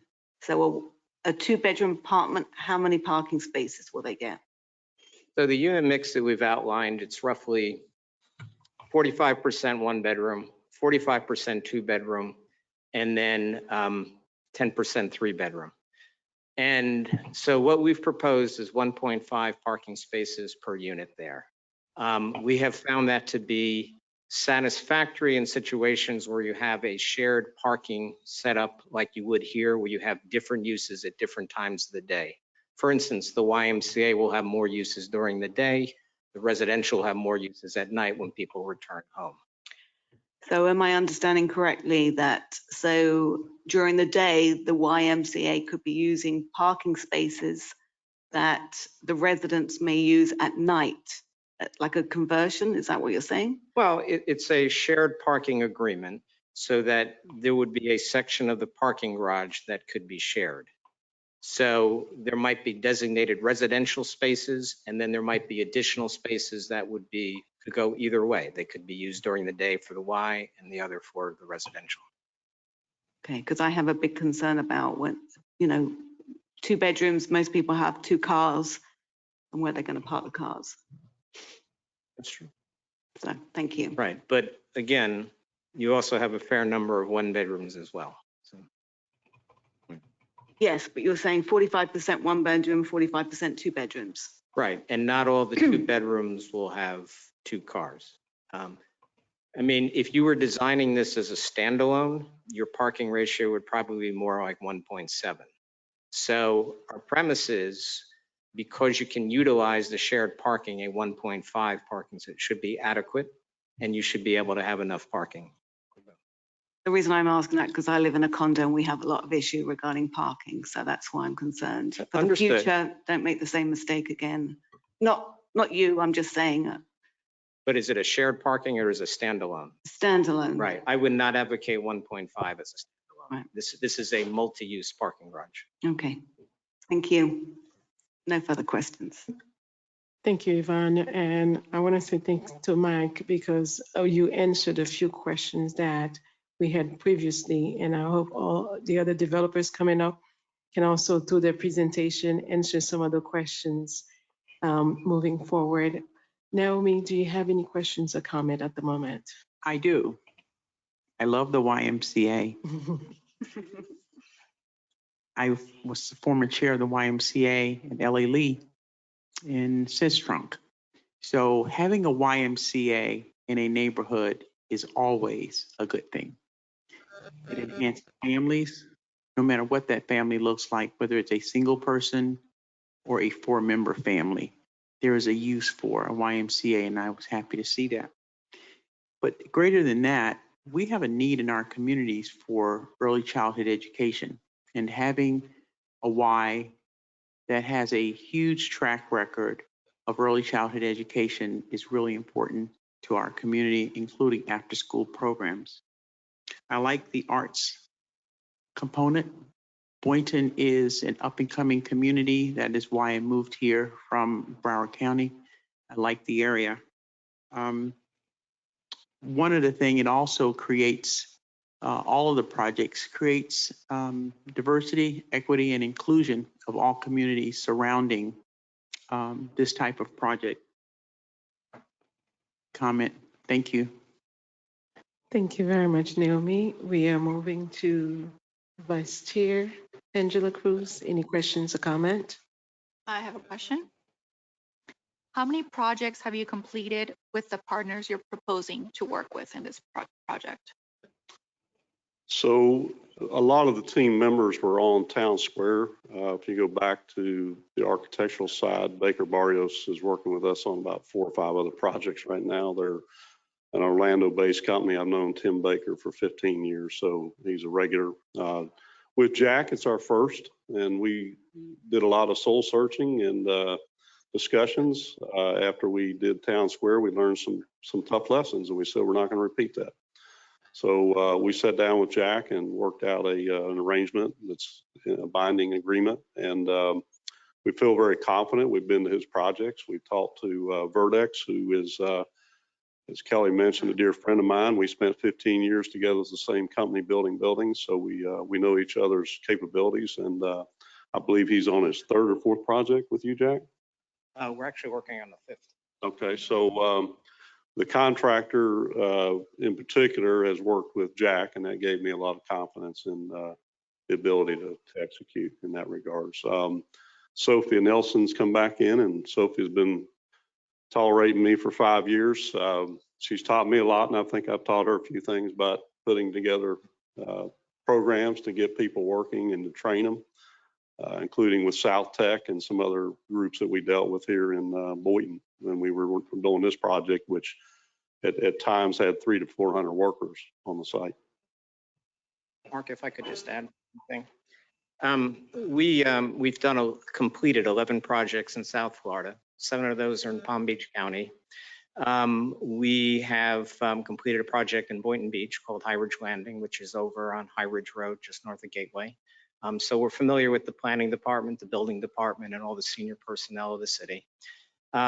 This would be our 6th project with Vertex. This would be our 7th loan with PNC. We have a fair amount of internal equity, so we can take down land on our own, as we have done before, and we have the capability to do here.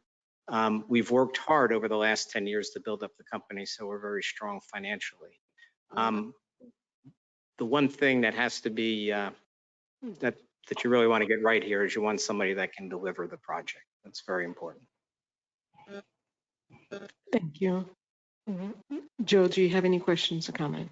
Oh, you answered my question in the beginning.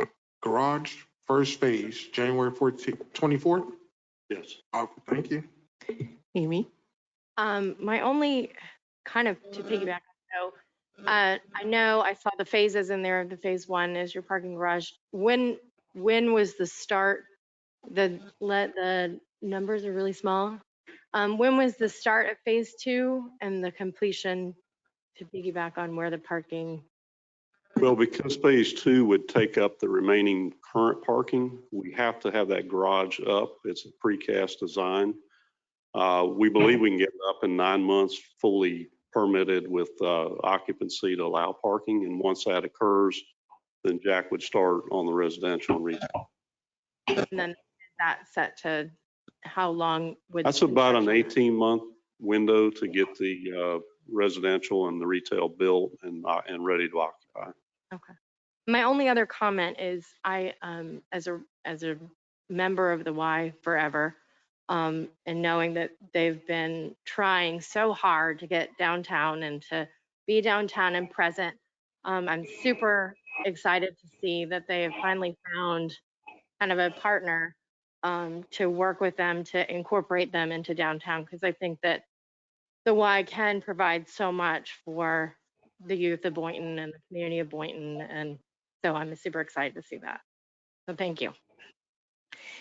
Okay, thank you very much. I actually like the fact that financially you are able to come through with this project. We appreciate to see people who comes and present and show that they can actually deliver what they offered financially. And the feasibility for you to do this project is possible. My question and concerns is that I notice you have a lot of 1 bedrooms and 2 bedrooms. And we do understand that, you know, people are getting married, having children. And of course, if we're having the Y, which is for the children to play, where my concern is that they would not have enough, you know, rooms if they decide to have a family, because we only have 12 3-bedrooms. 27, but you have 116 1-bedrooms. And would you be flexible on those numbers by, you know, creating more rooms for the family? Of course, this is a collaborative project. Thank you very much. Well, with that said, we appreciate you and thank you for your presentation. And then we are moving to Twee to present our next presenter proposer. Thank you. Thank you very much. Yes, Madam Chair. The next proposer is Hyperion Group LLC. Their project is called One Ocean Way. Hyperion is a group from Miami, Florida. The proposal consists of 609 total units, 261 on the west side, 348 on the east side, meaning this project is proposing to bring in properties that are not owned by the CRA on the east side of Federal Highway, and also the adjacent, what we all known as Boardwalk Creamery. And I'm trying to look, which is on the map, is number 3, I believe. Okay. With that, there's also the highest number story is approximately 124 feet, maximum height, 10-story. There will be workforce affordable housing, 13 units of it, targeted at 100% AMI, and 2-story work-live units. There is also a hotel proposed, 133 rooms, public plaza, 873 parking spaces in the west, and 791 parking spaces in the east, which includes 150 public parking spaces, in addition to what is being offered for the residential and the commercial. Okay, see what else?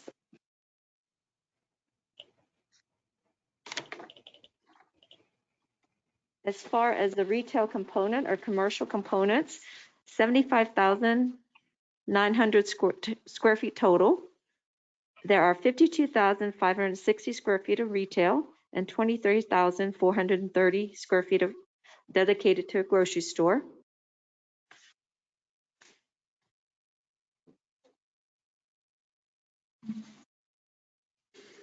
I think I've covered the general information. Oh, I forgot. 22,400 square feet of office. And with that, I will turn it over to Mr. Vexler. Thank you.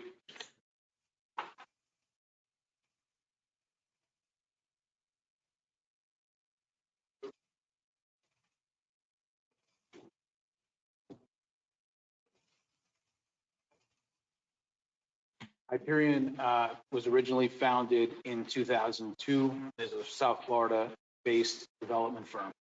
Our core competency is impactful, transformative, mixed-use development. There's a really good proposal to develop.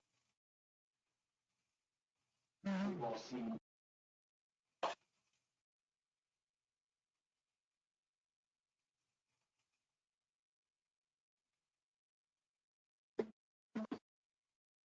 Now? Oh, there you go.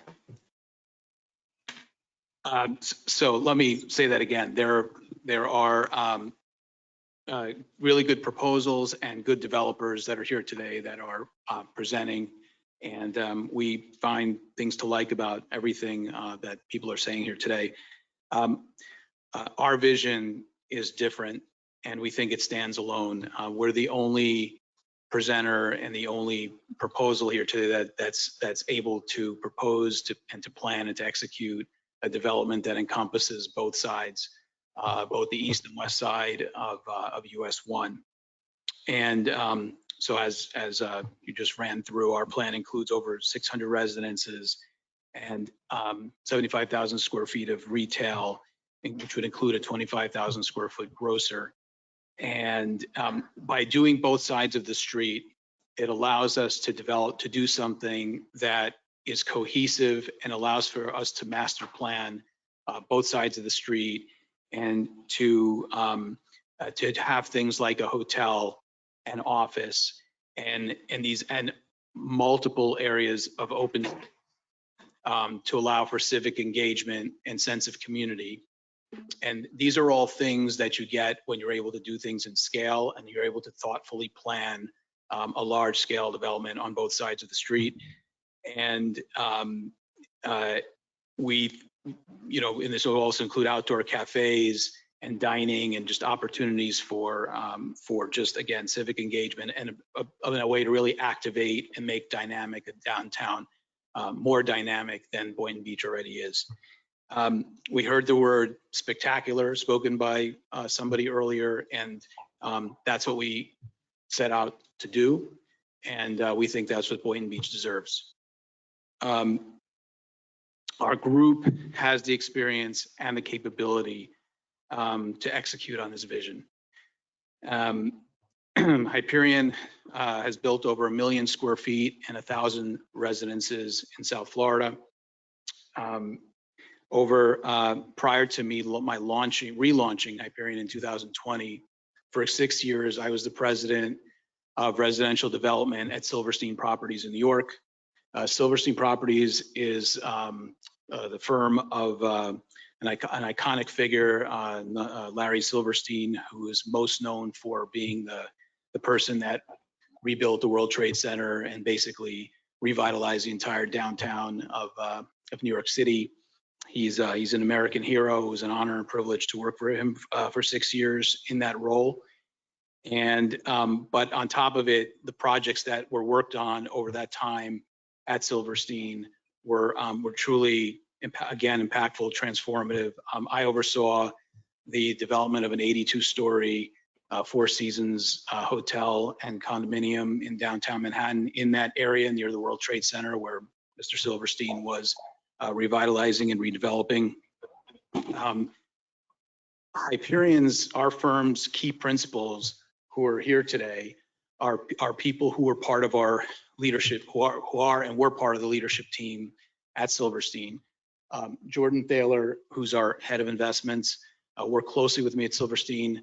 On top of the private developments that we worked on, Jordan and I also launched and led the Opportunity Zone Fund that Silverstein had started and which continues today to do active developments. And so we did that. And then also Glenn Fidgey, who's back there. This gentleman actually was one of the lead project principals on the rebuilding of the World Trade Center. This gentleman was the lead project and development manager of the Four Seasons Orlando at Disney World, which was a major transformative project. That man right there, who's part of the Hyperion team, was the lead on that. He's also was the lead developer and contractor on many of the projects in Miami World Center, which some of you, a 5 million square foot master plan project in Miami that you may be familiar with. Glenn, I'm proud to say, would be the lead project manager for this master plan that we'd be doing. And again, with the team, and we also have Brian Alzadi, who's here from Gensler Architects, which is a globally renowned architecture and design firm. They helped us visualize this master plan. So we are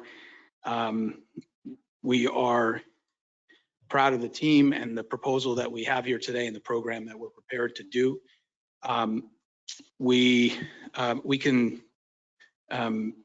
bring a perspective. We're a South Florida firm. We have done work in New York. We bring a perspective. It's good to have local knowledge. It's good to have local relationships. We think it's also good to bring a broader perspective that comes from other metropolitan and urban environments. We're currently developing in Palm Beach County. In West Palm Beach right now, we're developing a 22-story, 459-unit residential development. It's transit-oriented, right next to the Tri-Rail station.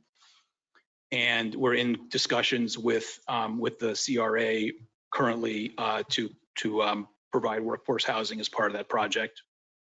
And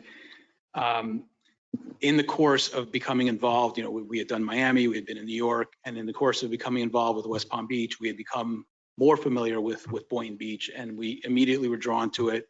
We were excited by it. We immediately engaged with the local community. We acted quickly. As you know, there's a little bit of background to us being here today.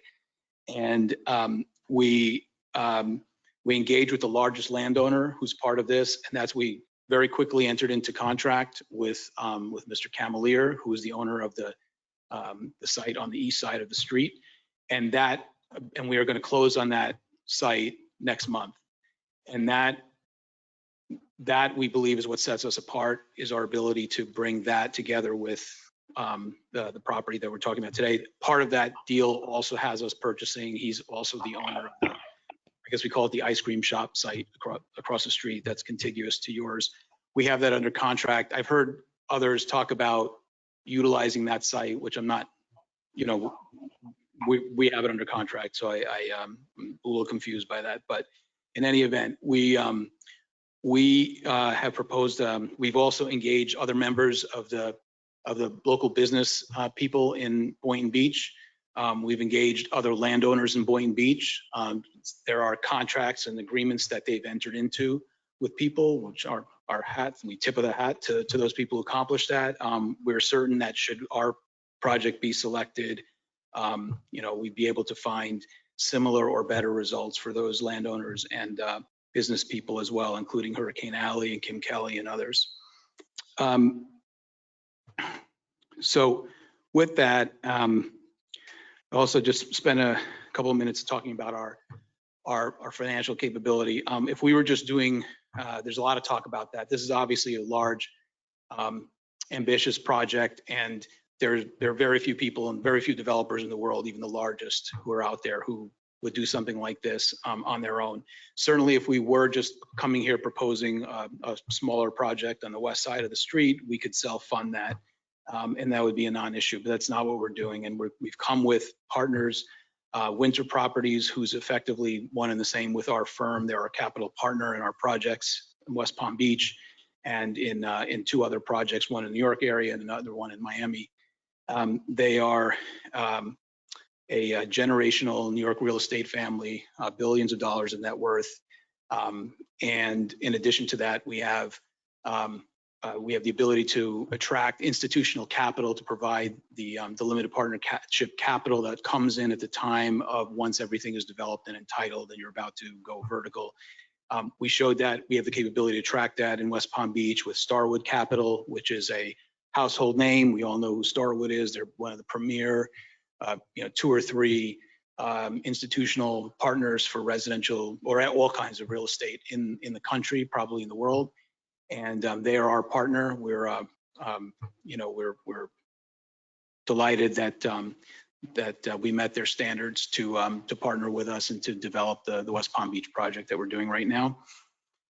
We have certainly interest from others. We've engaged more actively with Westbrook Capital, which is also a multi-billion-dollar institutional investor that's put out billions and billions of dollars of investments in projects all over the country. They're actively engaged in this, and we are delighted to have them as a partner. So again, besides our A team of the people who can execute on this, and we have Gensler. We have our contractor is Cast Construction. Cast is one of the premier contractors in Palm Beach County right now. I've heard Moss mentioned earlier. They're certainly a top shelf. Cast is right up there with them. We in fact had looking at both of them in West Palm. We ended up going with Cast, and we're delighted to be working with them again in other projects, and we would work with them in this one. And there's a bunch of the usual that we've heard here today: Kimley Horn, Langen, all of these highly experienced. We're working with all the ones who are very experienced in South Florida. Again, I just can't stress enough that all good proposals, all good developers, all good people here today. Ours comes down to a choice of it's something different, that you're not deciding on a particular whose building is angled better or who has more spaces than the other on the west side. You're making a larger decision with our proposal, which is to be able to do something much more transformative, to be able to have multiple areas of open space and civic engagement and fountains and outdoor cafes and tables, and extension of Dewey Park that more than doubles the size of it. And potentially, if we were selected, I'm sure, I shouldn't say I'm sure, but it's certainly feasible that corner convenience store would become available. We could certainly extend the park to that if that became available, if that circumstance arose. We can create just a phenomenal space out there. We could also phase it in such a way that we don't have to build a park at first. We can build the rest of the building. Business owners like Hurricane Alley can continue to operate for the entire time in the space that they're in. And then once their space is done literally behind the park, then we can move them in and start the park. That's just one example. We have ideas for all the business owners who we would work closely with and make sure that we had plans to address. And just overall, we're excited. We can, so I didn't really stay on script with the PowerPoint, but we can flip through that and just make sure that we've covered. If we can go to the next slide. So yeah, so we've already talked a little bit about Hyperion Group. That's our project in West Palm Beach. Next slide. Well, that's our team. Next slide. This is just, again, what I was saying, so a little bit of the institutional experience between the various buildings we built as Hyperion and buildings each of us have built as principals and equity partners of and lead project managers of some of these other projects that we've done over the last 6 years at Silverstein and other large institutional places. Next slide. These are just some examples of the massings to give an idea of some of the thoughtful way that we decided to present this. The garage we positioned in such a way, we've heard comments about,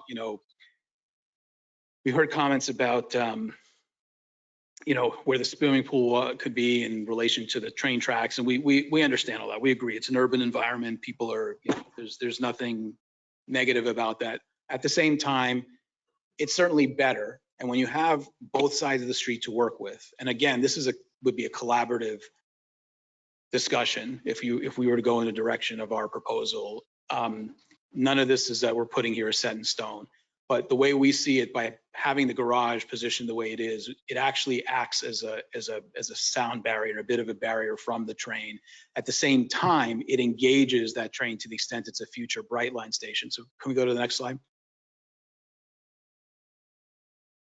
Well, that's kind of an overview. You can see the way we have the, I don't know if there's a way to enlarge this, but you see how we have the park on the west side, and how you see how Dewey Park is fully extended further to where the Oyer property is. And we have multiple open space. Can you go to the next slide? I think we're showing all the spaces. This is just a rendering. Next. More renderings. Next. This would be the hotel. This is on East Ocean Boulevard. I'm not sure, but I don't think any of the other proposals had a hotel in it. We presented it as 133 keys. We're open to making it larger. We think this is a safe number to do at this point, but we also think that Boynton Beach is a hotel would really help activate this area, and there's a need in the area to have this kind of thing. Next slide. This is just another rendering. This is from the west looking east, so you can see sort of the middle area drop off on the east side. That would be drop off for both buildings. And next slide. Again, it would be good if this could be enlarged a bit, but what this shows is just some of the flow between all the various outdoor spaces, and it goes everywhere from the open space down at the south part of the west site, all the way to the north, where you have the corner will have green open space, and even out to tie out to the mangroves out at the other side of the property. On the northeast. Next slide. This is a further close-up of what we're envisioning. And again, this is collaborative. This is a first shot proposal. If we were to go in the direction on this together, we would work closely with the city of Boynton Beach, especially since we're touching the Dewey Park there, and we would want to collaborate on how best to create this. This would be a real urban moment here. And again, because we're presenting both sides of the street, we have the flexibility to work with the space more than anyone else does, and to create these urban moments and opportunities. Go to the next slide. I'd like to call Brian from Gensler to just talk a little bit more about the master plan. Hi, I'm Brian with Gensler at 545 Northwest 26th Street. Can we go back to the slide number 6?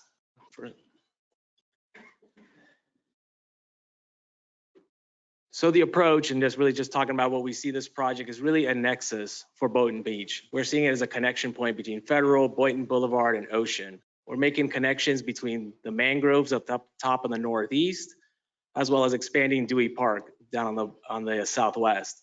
So we're looking to create these nodes of interaction where people can kind of connect between those two environments, as well as connect with the future of the railroad system as well.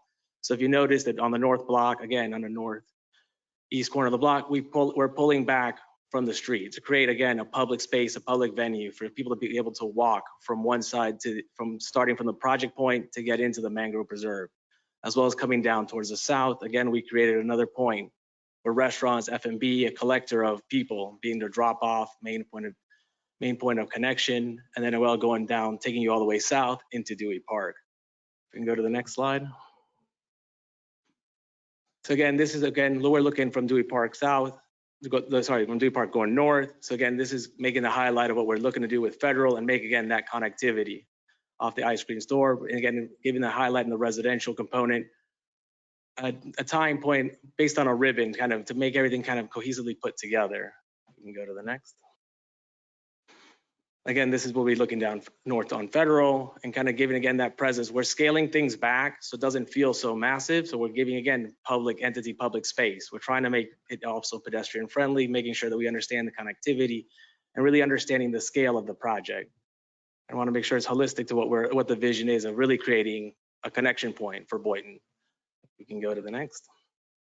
The hotel, we placed it again on the northeast corner, or sorry, on the southeast corner. Again, also trying to get away from the traffic flow is understanding that people want to make that connection towards the beach, towards the south.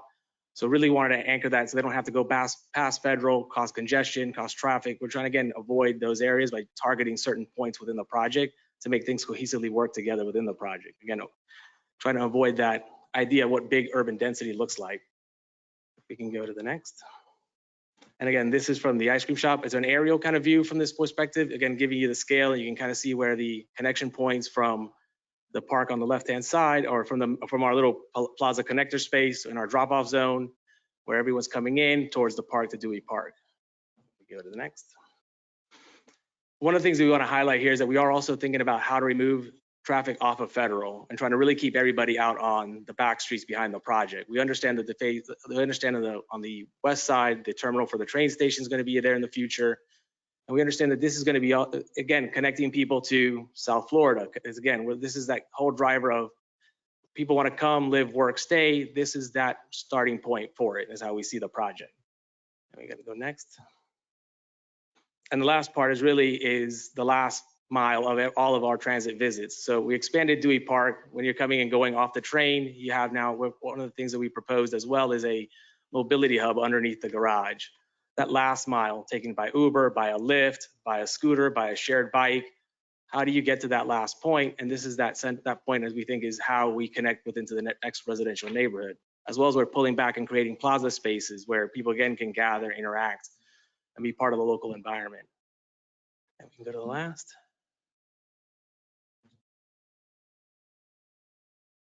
And again, this is the overall shot, how we've, again, pulled back the buildings, trying to give, again, the sense of presence to the public domain, and really just creating great public spaces on Federal, where people can enjoy restaurants, different retail experiences, as well as just be able to hang out and kind of see the traffic go by. That's our concept.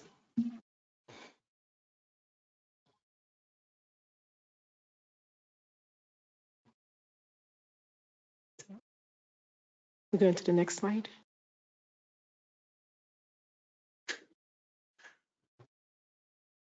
So the cost of this project, doing both sides of the street, will be approximately $275 million.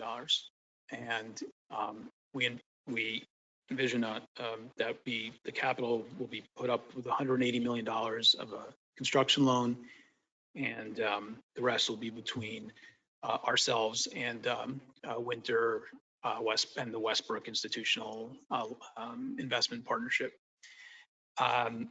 We are, Jordan, you want to get up and talk about the financial?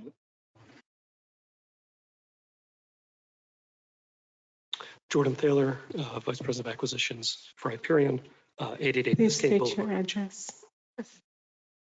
888 Biscayne Boulevard, Miami, Florida.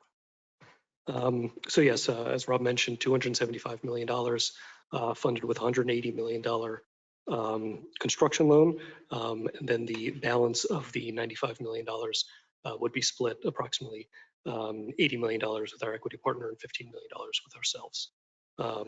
We are looking at rents approximately blended $2,100 across all unit types, approximately 45% one bedrooms, 5% studios, and then the balance 2 bedrooms and 3 bedrooms across both sides. Go to the next slide, please. So our contribution and incentive detail, effectively, we are offering 3 things. We're offering to deliver the 150 parking spaces in the parking garage, to build our public park initiative right next to Dewey Park, which we've estimated approximately $1.5 million, and to expand the west site in this entire master plan by including the purchase price of the east site and what we call the ice cream site as part of the entire capitalization. The development, of course, of the east site is included in all of our project costs. In exchange, we're looking for the city to fund in one way or another, whether it be bonds or cash payment, the cost of the parking spaces. We've estimated that at $3.9 million, about $60 per gross square foot. We're also requesting tax abatement for 75% of allocated taxes over, I believe, a 15-year with a step down of 20% for the next 4 years. And further, we're looking for a reduction in the parking. This is an urban project. We have really, what you're seeing right now is all of the parking spaces that are needed by code. So for example, our hotel project on the east side, that is a 1-to-1 parking ratio. I think that we can all agree that that's probably not necessary for a hotel. People are going to come from the airport, they're going to take an Uber. So there are a few different things that we're thinking about for that parking reduction. Also, it would free up some of the site to make it, even more, adding more open space or just less of a bulk massing as we currently have. Next slide. So we're going to develop this in 2 phases. The first phase will be the west site and the southeast of the east site. We did that because, well, obviously we want to make sure that we're doing the west side and the RFP site first, but we also think that given the hotel and how important that is to downtown, we want to start that at the same time. So that we estimate to commence Q3 of 2023, and then the balance of the east site will start 12 months later. And we're looking at a completion date of the end of 2025.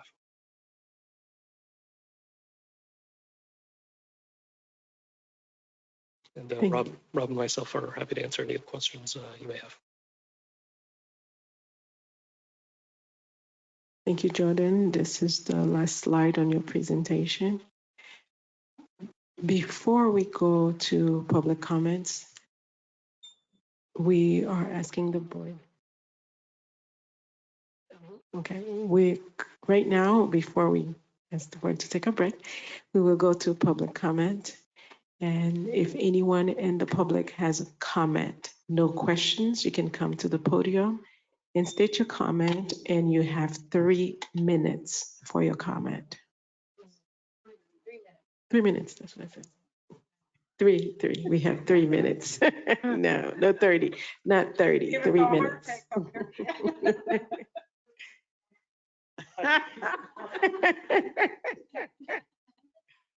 Okay, if we have any public in the audience, we will ask Yui, do you have, okay, we have a public coming up. 3 minutes, please. Hi, Ernest McNally, 710 Northeast 7th Street, Boynton Beach, a few blocks up the road. I'm neighbors with the park in the area that they're talking about. I also spent 72 years of my life working in and around the World Trade Center. I was there on that day.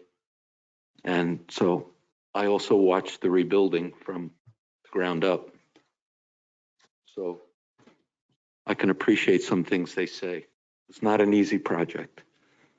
But what I would like to say is that I'm on the timer, right, miss? Okay.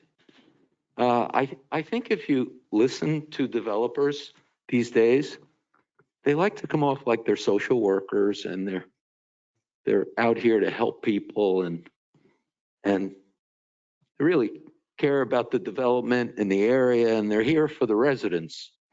When in fact, when you listen to their projects, they're really for out-of-towners.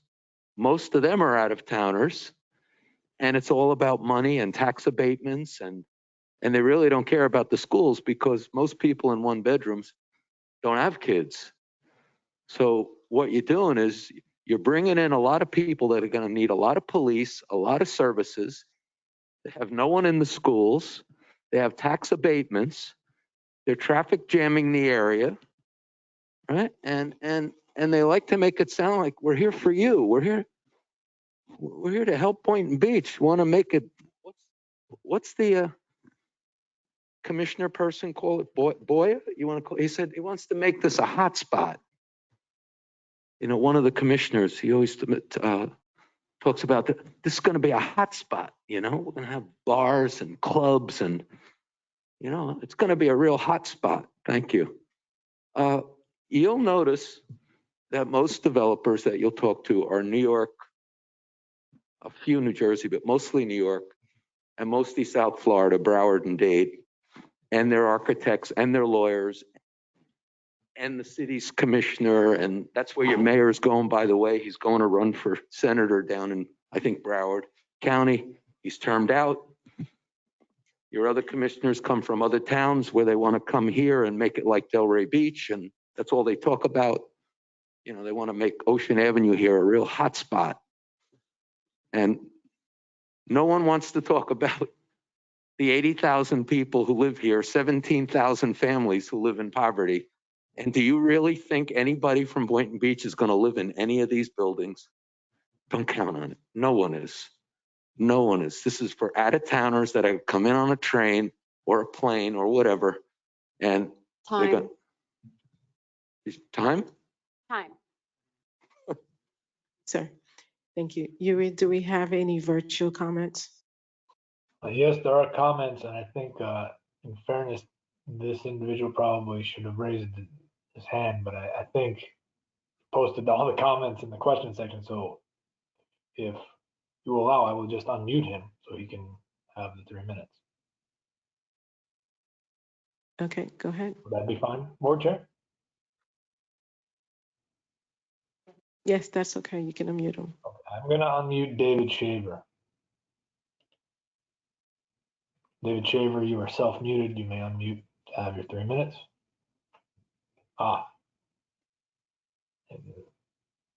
He noted that he does not have a microphone. So, okay. It actually says here you do have a microphone. If you just hit the microphone icon, it will unmute you.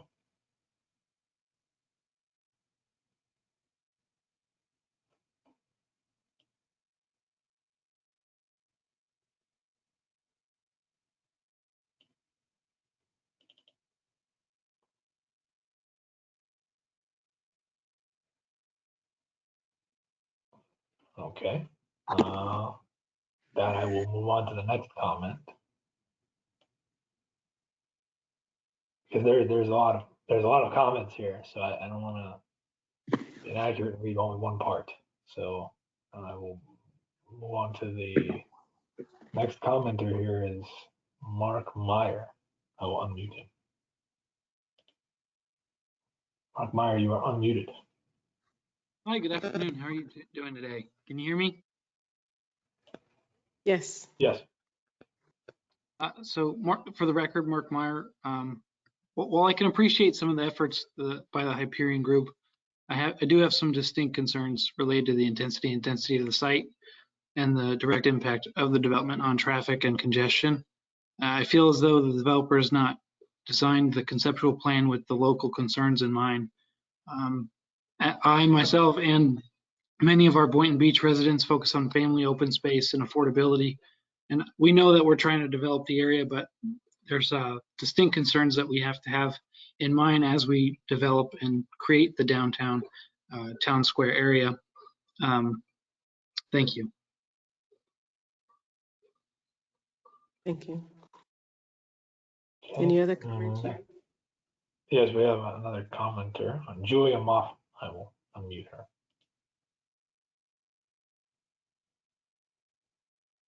Julia Moffat, you are self-muted. Not from the public, because we could be here all night. I would rather you spend the time that you have to address the board's comments and questions. We don't want to prohibit public input, but we do want to limit the back and forth. Thank you. I have unmuted Julia Moffat. There you go. Hi, this is Julia Moffat. I wanted to make sure that we're taking care of our current local restaurants that need to flourish once this project take place. But I didn't hear them mention anything about Hurricane Alley or any of the local restaurants in the area, and how would we be taking care of them throughout this project, and where are the spaces that are going to be allotted for these restaurants when they're moved?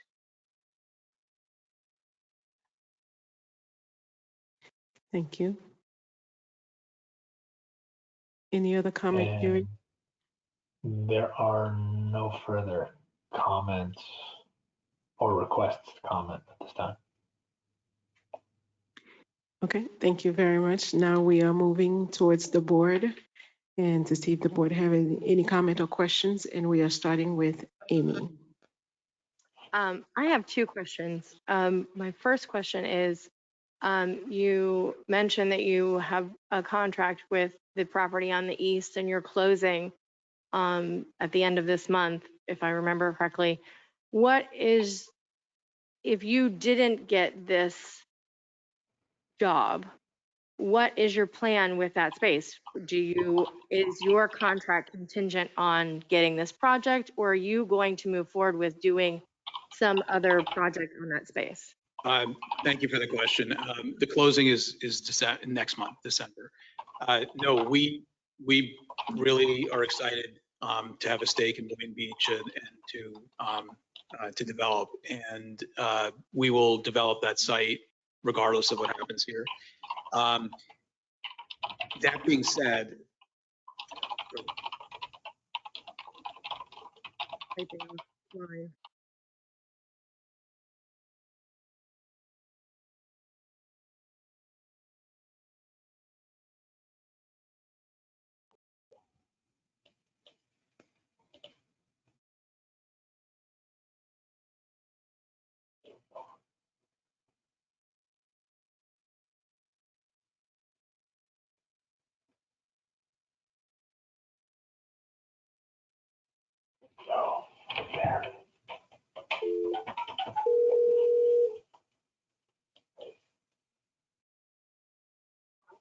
AV control room, this is Darian.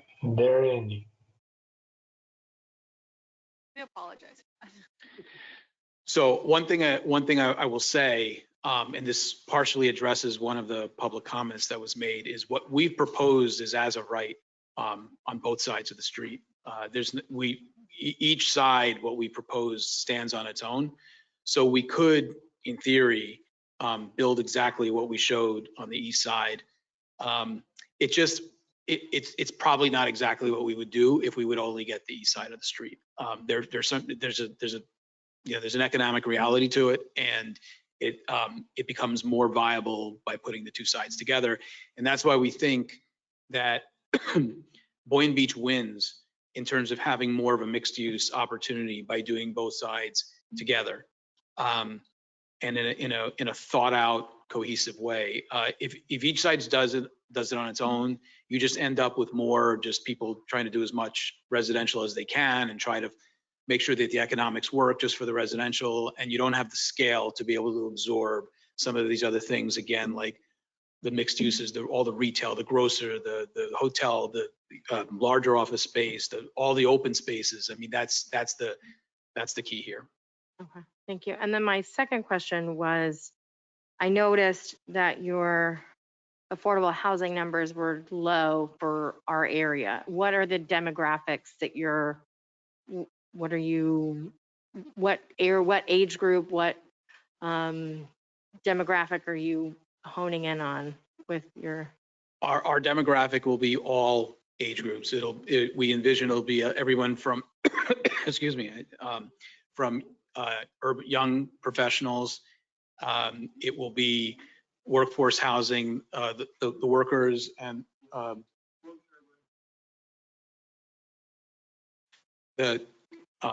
If someone is speaking, they sorry, can come to the mic. the community gentleman is, he's right that there will be more people needed, and that's good. That means more employment, but there will be housing that's needed for the firemen, the workers, all those people, and so there will be affordable workforce and affordable housing needed for those people.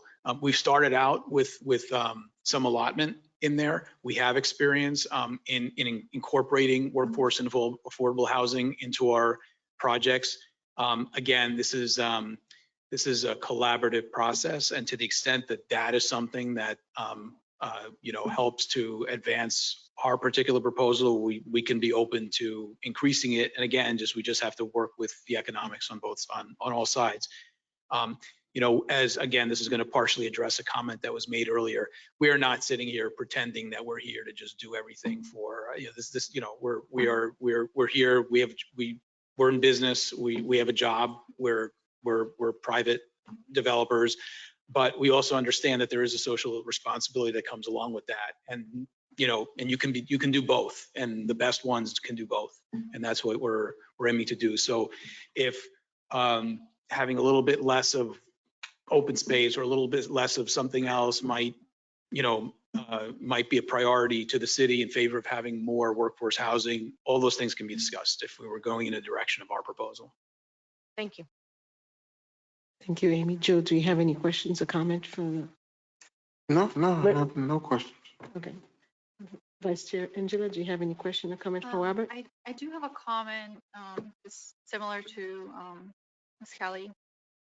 Out of 609 units, only 13 of them are workforce housing, and all of those are 100% AMI. So there's no variety or distinction for different opportunities. I think we would like to see something more like that. And another question, how many projects of this size has your company completed with the partners that you're currently going to be working with on this RFP? It's a broad question. Yeah. So Gensler Architects, one of their lead architects on this project who isn't here today, somebody who was at Architectonica who worked with us on our hundreds of millions of dollars of projects in Miami that we worked on. Cast is working on a $150 million project with us in West Palm Beach. Again, Glenn, who's done these billions of dollars of projects in all different places. There is no shortage of experience in being able to do execute on these kinds of projects in our competency. Okay, and you've completed projects with the same team before? Well, certainly with Sergio, with Gensler, for when he was with Architectonica, yes. And to answer your question about the workforce housing, yes, our opening was to go to say 5%. So in terms of absolute numbers, yes, it ends up being 30 something because we just went by the percentage. And I say the same thing I said before. We candidly said, we're going to try and prioritize in this proposal all the things that help to make a city a city. And I said before, and I heard I'm going to steal somebody else's words, to help make a great place even greater. And that is to have the mix of uses, to have all the retail, the grocer. These are all the things that help create jobs and help create more opportunities for people. To have the hotel, to have the office, to have all these different things. And to create those open spaces for civic engagement, outdoor cafes, all that stuff. That's what we prioritized, candidly and admittedly. And we signaled that we're open to putting workforce housing, and we can do more. This is an opening. It's an opening for discussion, and again, all of that can be worked with if we're going in our direction. Perfect. Thank you. Thank you. Naomi, do you have any questions or comment? Yes, I do. One of the things that I want to ask you is, Boynton Beach is a bit different than Miami. I'm from Miami, born and raised. There isn't a part of it that I don't know. The one thing that is different in Miami, there's a huge community disconnect in Miami. It's not so that way in Boynton Beach. I know my neighbors. I know my neighbors down the street. I know the owner of the businesses on Ocean Avenue personally, and I've learned them just in the past few years that I've lived here. How has your project connected to the local community, and what culturally have you learned about Boynton Beach that makes you want to be here? Yeah, thank you. It's an important question. So let's start with the business community. As soon as we saw and understood, started to try and understand Boynton Beach, we're not going to pretend to say from being engaged here for less than a year that we understand it as well as anybody else. We're going to be humble in that way and say that we think we understand it. But we immediately identified that there was, if to do a development like this, there are needs of local business owners. We immediately engaged the owner of Hurricane Alley, Kim Kelly. We had many wonderful conversations with her. We made a direct. Excuse me, has somebody got their cell phone on because we're having some background noise? And if you have, please can you turn it off, or please leave the room?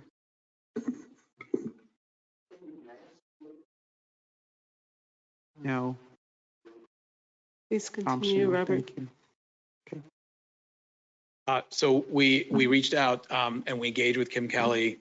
We had excellent conversations with her. She actually came out in support of our proposal when we originally tried to do a direct letter of intent with the city previously, which first was approved and the decision was made to go to RFP. We understand that she's for purposes of this, she's engaged with the affiliated group, which is fine. But we also know that should this go in our direction, there's going to be a need for her, and we've already contemplated in response to a question that was made earlier. I think we directly addressed Hurricane Alley in that, and I know that's just one we're talking about here. I know you have a broader question, but we can phase the project in such a way that the park ends up not being part of the first phase. So Hurricane Alley and the businesses there that are in the Oyer space can continue to operate while the other retail spaces are being built around the area. And then once our space is built, there will be a completely seamless transition where then once they're built, then we can start working on the park, and then we can demo that site and have them move there. So, whether or not she has an agreement or not, we don't think really matters, because it's more a question of which direction the RFP is going to go in, because once it goes there, then Hurricane Alley is going to do whatever's best for Hurricane Alley. So I think that so that's one example.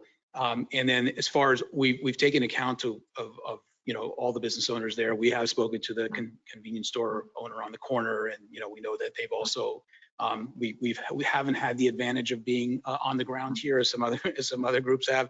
So they've gone out there and beaten us to the punch and gotten an agreement with them. But again, if you like our proposal and you like the plan of doing both sides of the street, I have a feeling that this other group is not going to close on that corner site, and so that will be another piece available potentially, if they don't close, that we could work with as well, to possibly broaden the park and again deal with the business owners in an appropriate way. We know that the Ace Hardware store is out there. We plan on dealing and addressing them. We have the ability. We have 75,000 square feet of retail space. So again, addressing the business owners that are in the area, we're going to welcome the ability to have a seamless transition from when we're done to being able to bring the owners there. And as far as the community in general, again, we think that what we're going to do there will create jobs. I should also mention that we've, Jordan can speak to it more. We've reached out to some local groups, which again, Jordan will give detail, but to work on apprenticeship programs for people in the community to be able to bring them in, not just during the development, but after, while they're managing the properties, give people an opportunity to actually be apprentices in programs in our projects. be able to teach them about things that go on, not just have construction jobs, but learn how to do financial aspects of development or whatever it might be. So, and Jordan, I don't know if you want to address that. Yeah, this is Palm Beach State College, as well as Career Source. Both of them have worked on projects previously and have a network of people that they reach out to whenever there's a new job, new construction job. They go out and make sure that our local workforce is involved in that project as well. Okay, I appreciate those comments, and what I was trying to glean from them is, what is your community investment? What is your investment with regard to the nonprofits that are in our community? What is your community investment in terms of ensuring that all members of this community, in terms of its diversity, there are multiple languages spoken here. People from all over the world live here, and that is one thing that makes Boynton special. So I just appreciate you telling me the parts that you've done. And my last question is, what is your previous success on projects? You touched on it a bit earlier. Are those projects successful now? And is the rentals, are they at capacity? So I'll start with that question. Yes, each and every one of our projects has been a success. From the 40, 60-story buildings we did in Miami to the projects I did as part of Silverstein, the 82-story building we did in downtown, another 50-story building we did on the west side, which also had an affordable component, housing component, and office and retail. We have there's a reason that a firm like Starwood Capital, they select their developers very carefully. Okay. And there's a reason that they decided to go with us in our West Palm Beach project. It's funny, your other question about diversity and multiple languages, and you said Boynton Beach is different than Miami or New York in that respect. I think in that respect, that wasn't what I said. I said that there is more of a disconnect in Miami. Boynton seems to have a greater connection from one neighbor to another. Right, rather than being in pockets like Little Haiti or Yes. this place or that place. Yes. They're integrated. Well, I'm born and raised in the ultimate melting pot, and while some people might think that means that we're foreigner coming to your local community. Again, what I said before is I think that I look at that as a positive. We develop in South Florida. We have our operations in South Florida. Our Glen, key people are based in South Florida. But we also come with a broader perspective. We come from a place that's a melting pot. Downtown Manhattan, I mean, to do what we did down there, you have to engage all aspects of the community. There's no, and every block is a different nationality or different aspect of the community. And that's in our experience base. That's what we do. And we understand that. And again, I think, look, we're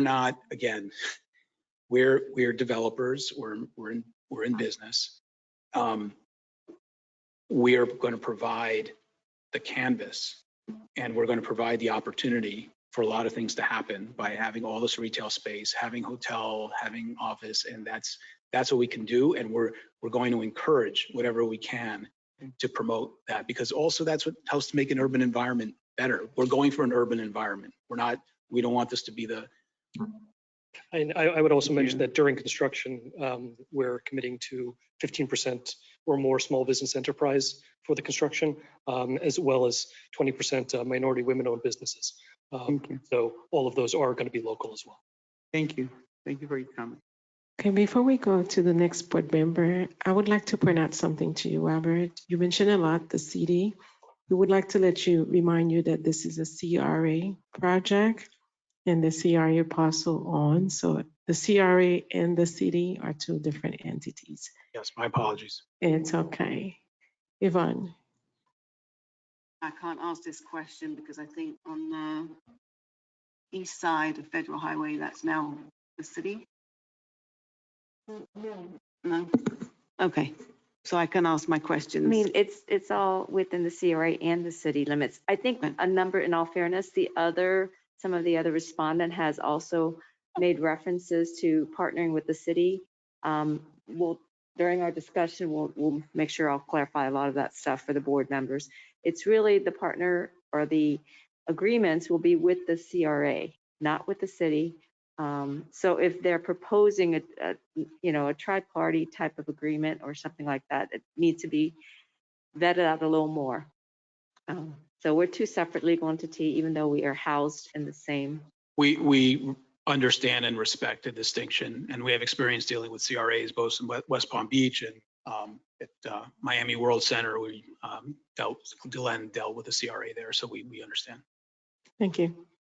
Okay, so my question is, and it goes a little bit piggyback from Naomi. So you've done New York, you've done Miami, but we're a little Boynton. Have you done communities, rebuild them like Boynton Beach before? Because you can't say that by the Trade Center or the Miami Center it's going to be anything like what Boynton Beach is. Well, in the New York area, we are we think our core competencies is to be able to identify markets that are not necessarily in the core central market, but are good markets that look like they're growing and have all the ingredients of a big city inside a small city. And so Boynton Beach fits that description. Technically, all of this is part of, if you look at I don't know who publishes these things. I don't know if it's the U.S. economic thing, but the MSA that you're in is actually Miami. The market that the country considers this in is part of Miami.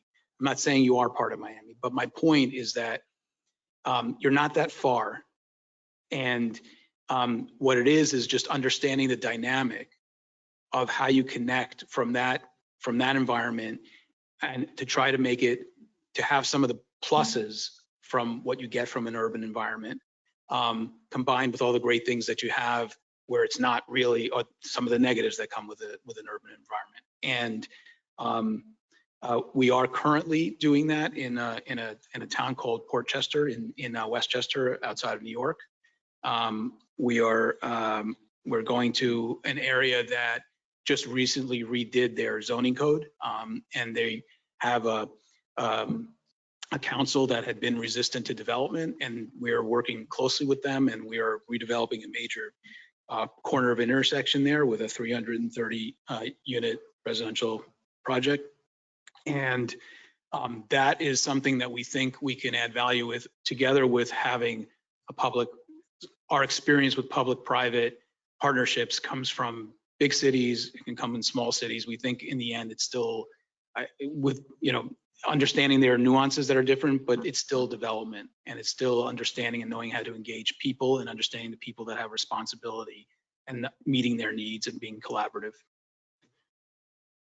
The under the section under total square footage, retail and grocery, are you using those numbers for both sides of the street? The total 52,560 square feet of retail, are you using that for both sides of Federal Highway? That's both sides. We're contemplating the grocery would be on the west side. Just to clarify, it's 75,000 total, 52 on the west side, and about 23 on the east side. But the 52 on the west includes a 25,000 square foot grocer at the base of the garage on the northwest of the property. Can you go to slide, I think it was 5, where it's like an aerial view? Oh, this one will do, whatever number that is. So in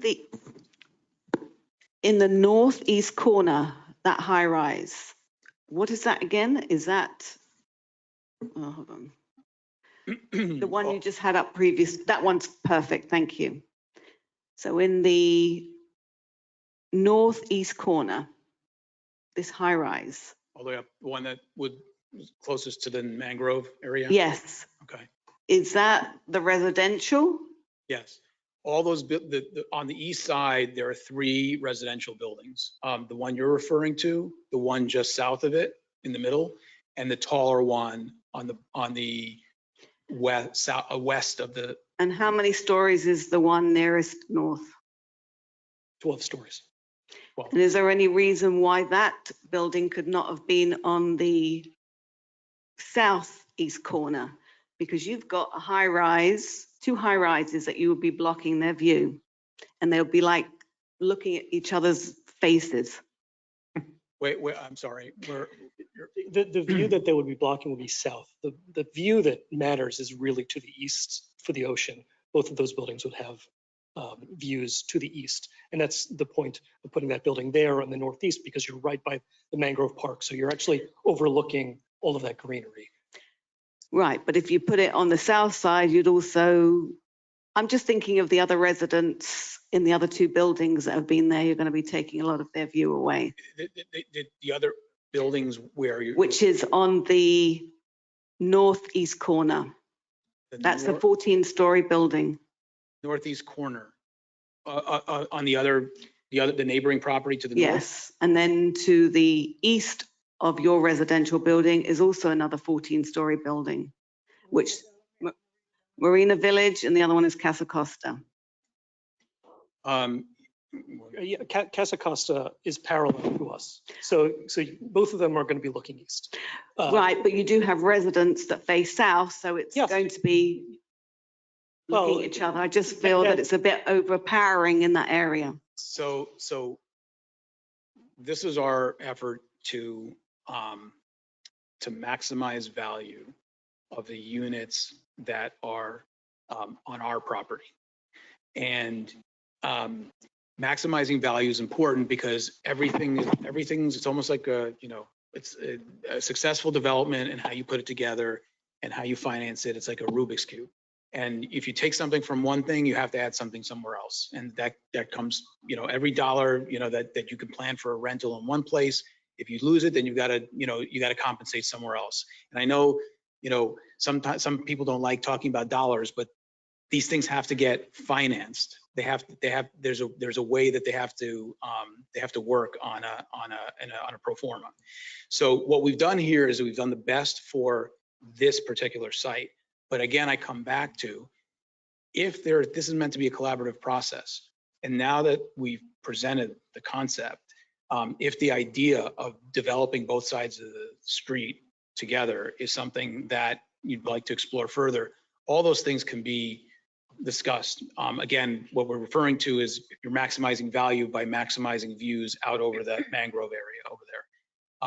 But again, those things can all be worked with. But what you're seeing here is the product of probably, Brian, 20 iterations, maybe 30. There are so many different iterations of this that can be done. And again, there's nothing here that's set in stone. It just looks very overpowering. Understood. For the area. Understood. And all that, we can still manage to keep the residential density, and there are other programs that can be done there that can make that work. Brian, I don't know if you want to address it.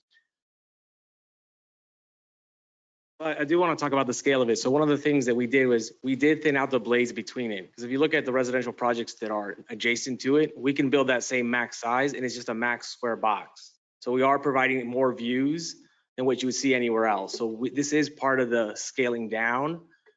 We can pull things closer off the street if that's something that we would like to look into further evaluation. But again, that's where we were playing with heights to give us, we didn't want to create an overall, we didn't want to create what all the neighbors going to have, this just giant overarching boxes. We wanted to we felt that this was addressing a scale issue that you guys haven't seen yet within the neighborhood. But again, it could start as a catalyst of how we treat other buildings that would be coming up in this mixed use environment. Because again, we're trying to create plazas between each of the buildings, create lots of different views. Again, when we're spinning across the street, we're looking at 80 feet between building to building. So there's still lots of space between each building to begin with. So can I just jump in another thing? Again, there are all these trade-offs. So one of the reasons we get that building being a little bit taller is because we made a conscious decision. If you look at that at the map or the plan there, on the northwest corner, we made a conscious decision to create that open air, open space plaza. That's, as of right, we could certainly take that building all the way to the end of the street, and then we could lower the building. But we thought, from an urban perspective, from the city's perspective, put some open space there, make a nice corner over there that's green, that connects to the other green, and to compensate for the loss of square footage that you would have had there, you put more floors on the building. Now, that building, we've done iterations where that building is actually, instead of along the north, ends up being a little bit more towards along the east. That could address the concern that you're raising, and that's something that we can address. All these things are, these are all movable, and these things can be addressed. And again, it comes down to being able to have a collaborative process where we take your views and your priorities into account, and we work with them. And we have the best in class team to be able to do that and be responsive to whatever it is that you express. So that's a 12-story, and then the one next to it is going to be 8 or? Correct. And then the one after that again, another 12, roughly? That was at 14. That's the one on the southwest corner? Yes, where you have the arrow. Yes, that's a residential building. That's not the hotel? That's not, no, the hotel is all the way at the south, that structure along the south. Yep, right there. The Right there. That's the hotel. And there's a possibility of connecting that hotel to that residential building. But again, these are concepts. But yes, that residential building, I believe it's 14 stories, not 12. Yeah, that's 14 stories. Oh, sorry, 14, the one. Right. Okay. And I believe as of right, you get 15 stories, 150 feet, right? Okay, I'm going to stop there because I could ask 1,000 questions on this. So If we I'm going to stop could, there. all these issues, all the site plan, all the stuff will be handled through the process through planning and zoning. I just want to respect the other proposers' time. We're already 30 minutes behind. So if you could please, thank you. Just acknowledge the comment, but we're not going to plan your project for you. So that's. Thank you. Thank you, Twee. Thank you very much. Sharon, do you have any questions coming at the moment? I mean, the project, it's very nice. It's very elaborate. I think it's too much for our little Boynton Beach. We want to be better. We want to grow, but we want to do it.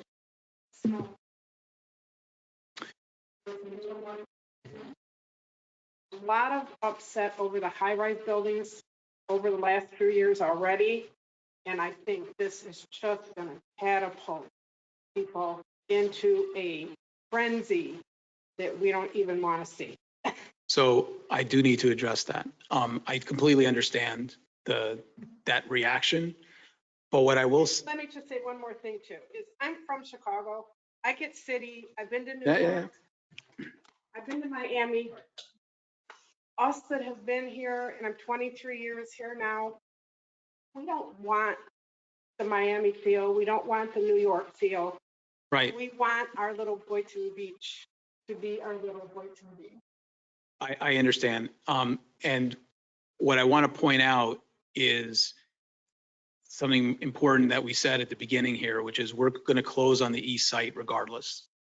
And that east site. I'm excited about that. Right. And that east site, what we've done there is as of right. We're not asking for anything there. So, the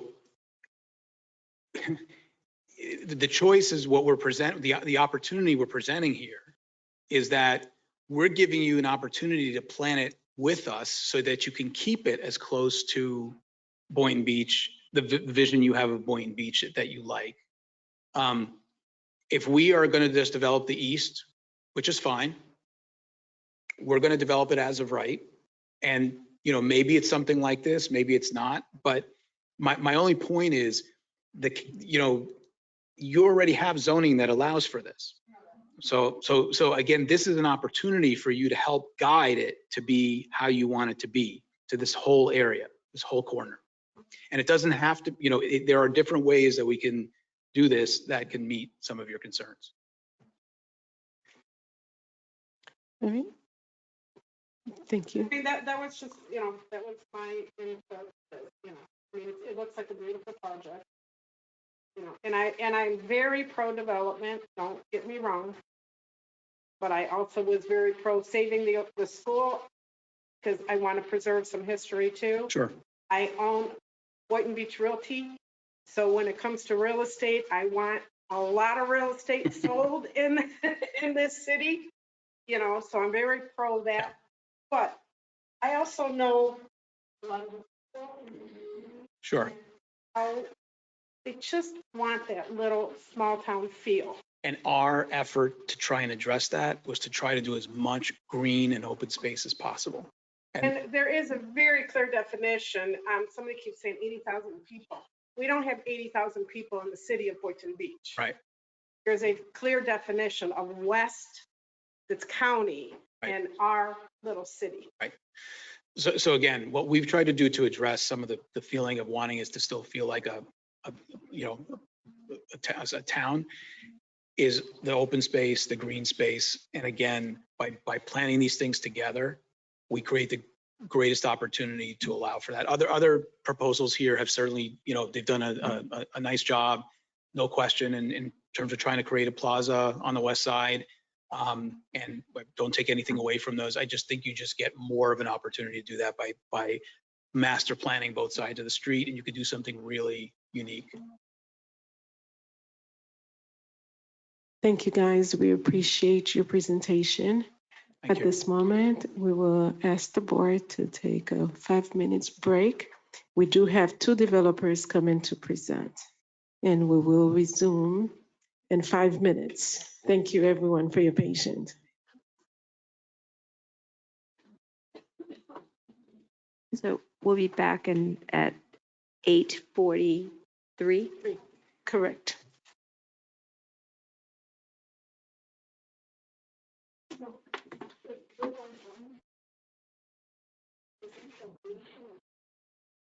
Oh my God, are you serious? No, I'm running, right?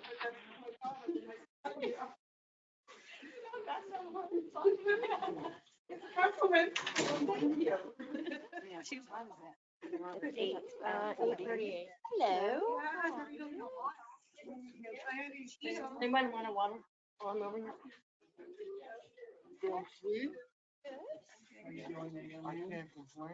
Excuse me, Twee, is the after all the presentations, the feedback portion? Oh, yeah.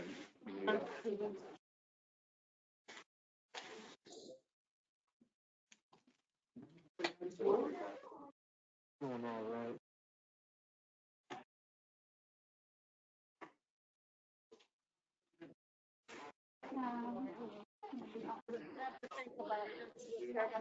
Yeah, and good morning, yeah, get up. Oh, thanks. Oh, you love water. I know, right?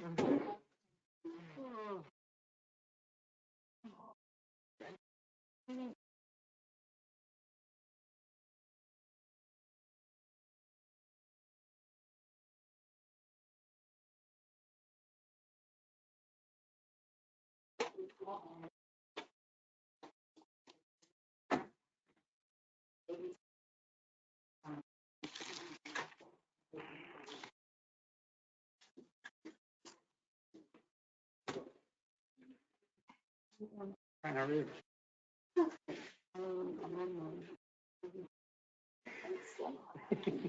I felt like we had a weekend. I was like, just on the end of Sunday.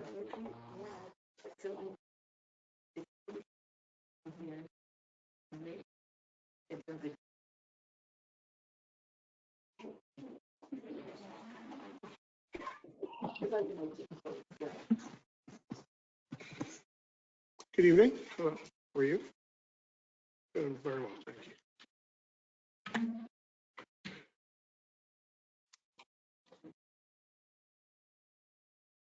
Oh, my workout partner that I get up and work out with at 5 o'clock in the morning, it's in jeopardy.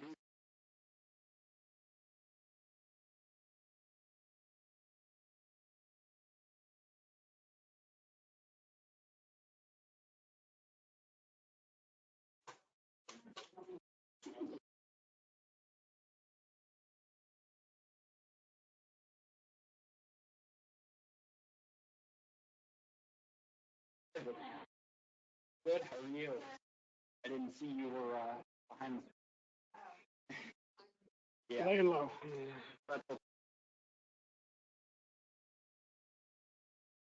I have to give a lot of credit to everyone, you know, really staying focused and answering a lot of good, asking a lot of good questions. Yeah, really.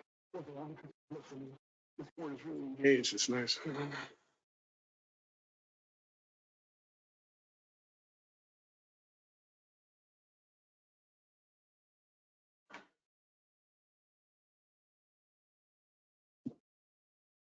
Testing.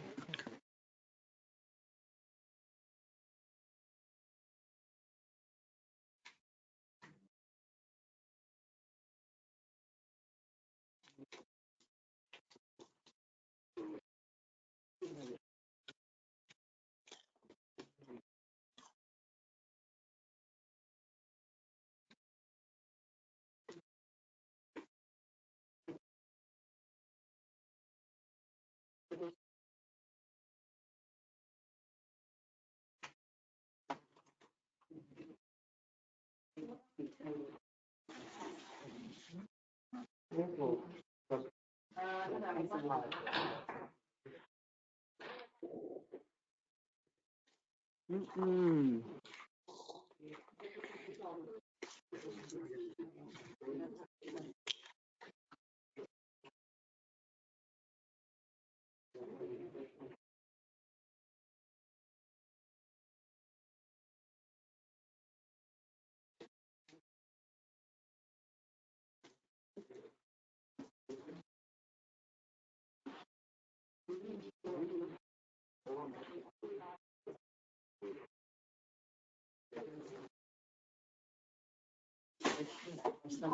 I was gonna say, would this be the reason I'm use the overflow of the old condos to have everyone?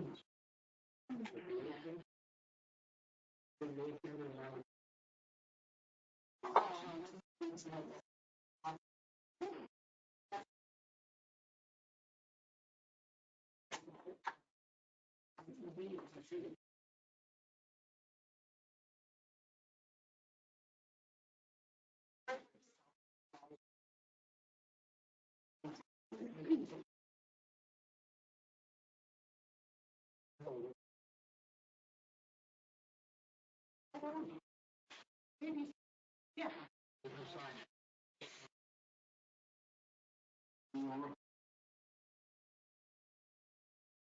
See what happens. That's the plan. No, I really like that.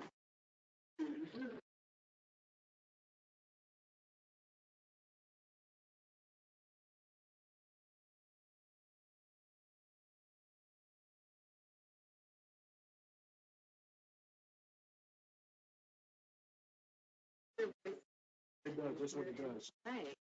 That's what staff is. And I have.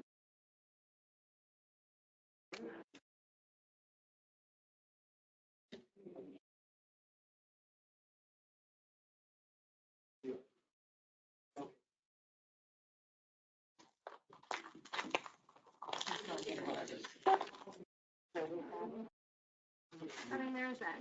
That's the name of it.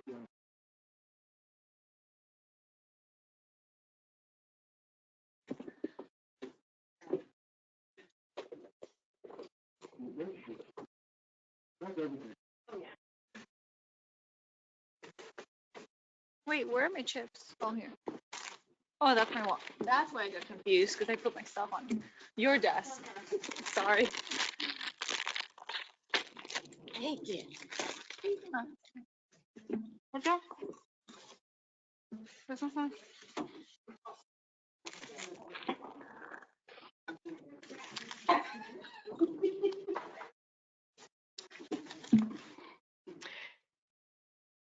Good evening, ladies and gentlemen. You can have a seat. We are going to resume our meeting by now. And we are going to three. If you can please present our next proposal for us this afternoon. Yes. Good evening. Hope everybody's still here with us. Twee Shutt for the record. with the Boynton Beach CRA. The next presenter will be the Related Urban group, and their project is called Gallery. The project consists of a mixed use with 213 total units, 10-story with maximum height of 113 feet, 150 market rate with 6 live work and 63 workforce housing units at 80 to 140 Boynton Beach AMI, which equates to 25% at 60 to 80% AMI, 75 at 80 to 140% Palm Beach County AMI. This project is similar to some of the project in that they're utilizing CRA property as well as soon to be acquired the Oyer property located at 511 through 529 East Ocean Avenue. However, the difference is on that property with the existing 3 buildings, the proposer is proposing to renovate and preserve that in its state, in its historical state, and then utilizing the rest of the CRA properties for the mixed use project. The project also encompasses proposes to encompass an art walk area to connect to Dewey Park along the alleyway behind Hurricane Alley. As far as total number of parking spaces, there will be 337 total, of which 150 will be public spaces. And it's going to be housed in a 7-story parking garage. Let's see what else I can highlight. Yes, so the units will consist of 1 bedroom, 1 bath, 108 units, 2 bedroom, 2 bath, 99 units, and 2 bedroom, another option of 2 bedroom, 2 bath, which is a smaller one, will be a 6 live work units. The square footages consisted for the 1 bedroom, 1 bath, 790 square feet, 2 bedroom, 2 bath, 1,049 square feet, and the live work unit will be 891 units. I'm going to try to also give a quick reference. So for the footage of the commercial component, there'll be 6,588 square feet of retail, 5,350 square feet of office, 7,635 square feet of the grocery store. And once again, these will be rental units, and total of 337 parking spaces in a 7-story garage. The ground floor will consist of grocery store, and the 2nd and 3rd floor live work unit. I hope I correctly referenced everything we have. I believe So you did. Jordan, Yes. take it away. Thank you, Chui. Hi, everyone. My name is Jordan Davis. I'm a development associate with Related Urban. I'm joined with Tony Del Pozo, who's a vice president of finance with Related Urban. Good evening. And our architect, Cesar Nieto, who's a principal of CM Design and Development. We're very excited to be here tonight. We specialize as a company in public-private partnerships and public-private development and community development. And that is a real distinguishing factor behind the Related Urban team. And we know that the BBCRA needs a team that it can rely on to deliver a project. And as I think you will hear tonight, Related as a company and Related Urban as well have continuously delivered some of the most impactful signature mixed use and mixed income workforce developments in South Florida with an unmatched track record and financial capacity. As well, we believe, the only proposer who is proposing to make the CRA a true partner in our deal and really help it fulfill its long-term mission through the structure of our proposal. With that, we can go to the next slide, please. So a little background on the Related Group. We have developed and completed over 100,000 units, predominantly here in South Florida. Breaking those down, that includes 25,000 affordable and workforce housing units and over 75,000 luxury market rate rentals and high-rise condominiums. That track record here in Florida of producing deals and this development is unmatched by any of the other proposers and our competitors. We, as I said, specialize in public-private community development, and our partners include the City of West Palm Beach, Miami-Dade County, Tampa Housing Authority, Orange County, City of Orlando. So this is all we do as a company, and we approach every development from a community standpoint of really trying to understand what the community's needs are and develop a blueprint that is adaptable to best serve those community needs. So on the screen now in front of you is a lot of our current workforce development pipeline.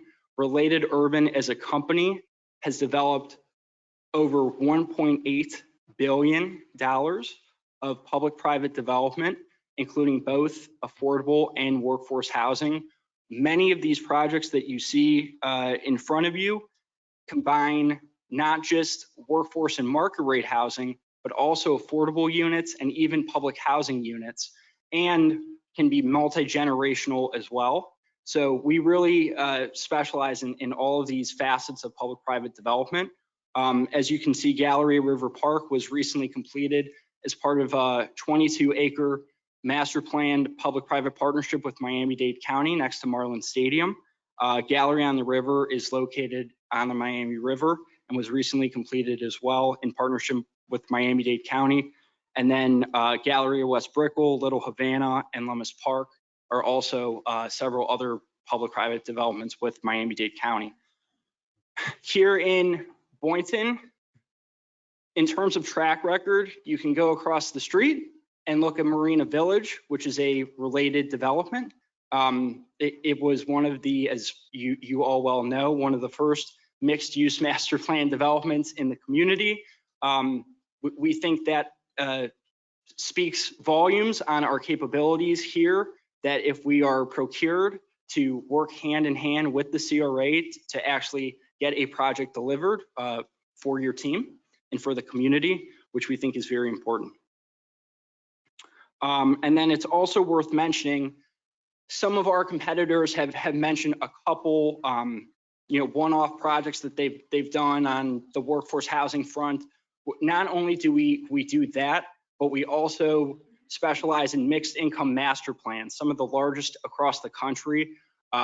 In Miami-Dade County, the Liberty Square master plan is a $500 million mixed income master plan serving public housing residents, affordable housing residents, workforce housing residents, and market rate households, all many times within the same development, both families and seniors. The River Park master plan that I mentioned is a $650 million public-private partnership currently in development. And then we have West River in Tampa, which is a $450 million public-private partnership. So that is the track record and experience that we are bringing to the CRA to really get this project to fruition. With that, I will hand it off to Tony, who's going to talk a little bit more about our financial capacity. Please feel free to go to the next slide. Slide, please. So we tried to capture the financing partners that we do business with on a regular basis. And they were too big to put on one slide, but we tried to capture them all. So we do business with basically every major lending institution that does business in South Florida. We have numerous equity partners.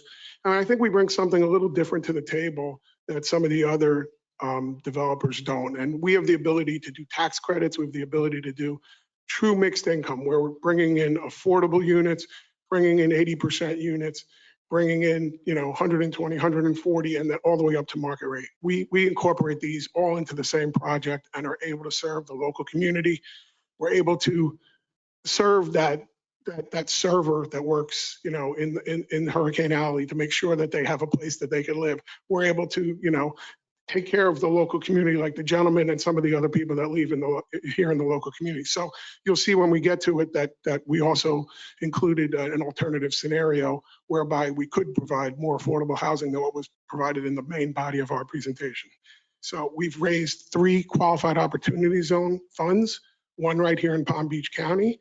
So we have that is in our tool bag as well. We have over $200 million worth of corporate equity. We do not have to rely on outside equity. We do not have to rely on boards or raising funds or outside partner approval to get our developments done. And with that, I'll turn it back over to Jordan. Thanks, Tony. We could go to the next slide, please.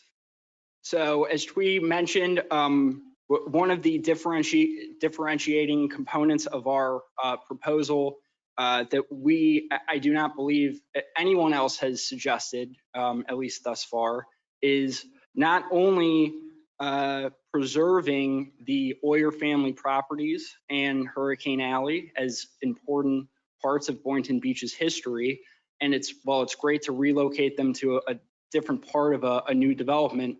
We actually feel that to celebrate the character of this community, it has to involve preserving those nearly century-old buildings as part of our master plan. So we have done that. And as part of this plan, those buildings would remain long-term public assets for the community. And not only that, we would renovate the buildings and restore them to kind of their heyday and make them really great public assets. And not, of course, displace the current tenants, which was very important as well. In addition, we've recognized there's a underutilized space.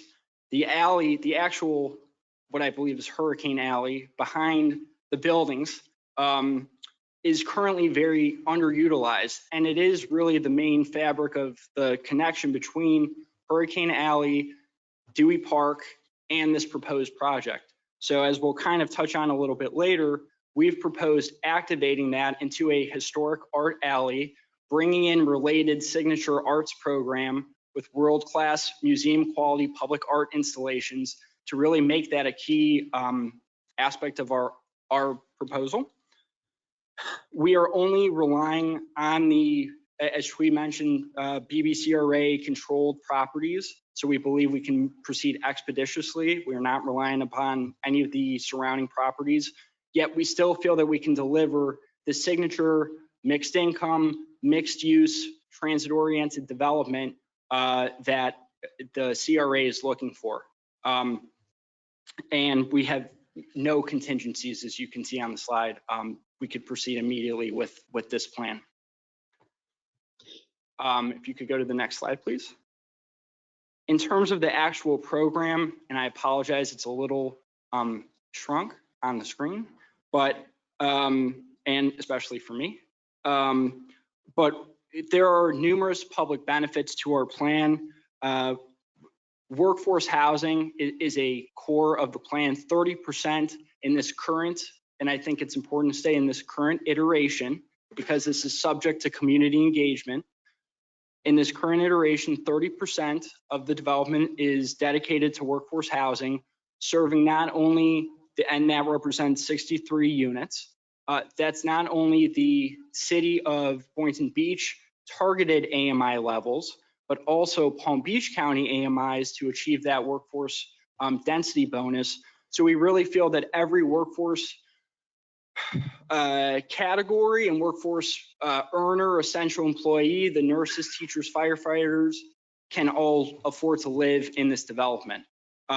Yet, because this is a true partnership with the CRA, we do want to also maximize the financial resources to the CRA. And so 70% of the project is unrestricted market rate in this current iteration.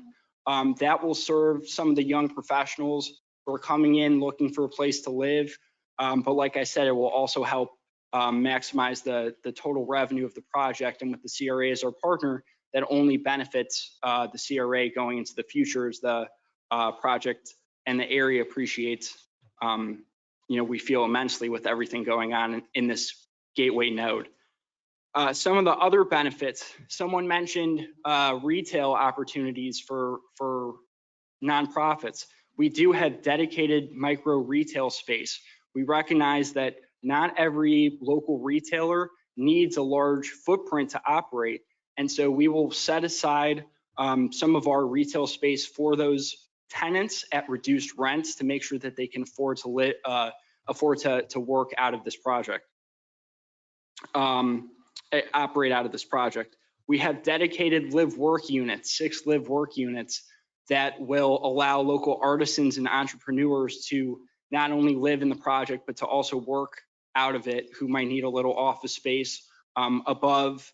Again, another benefit, a little grocery store component as part of our master plan. As a company, we've worked with all the major grocery store chains, Whole Foods, Publix. So we feel very confident in securing one of those tenants, if not someone a bit smaller that's a little more community oriented as well. And like I said, part of this plan, you can see the preservation of the Oyer family properties in the Hurricane Alley building as well. Next slide, please. So this is just a typical floor plan of one of the residential floors, but I do want to mention that this proposal and the design as it is conceptual in nature, and it's a very important part of the related urban development philosophy. We have put together now what we felt, given the information that we had, was a great project that combined great public and private uses. However, we recognize that, given even the feedback we've heard tonight, there are many different priorities amongst the community.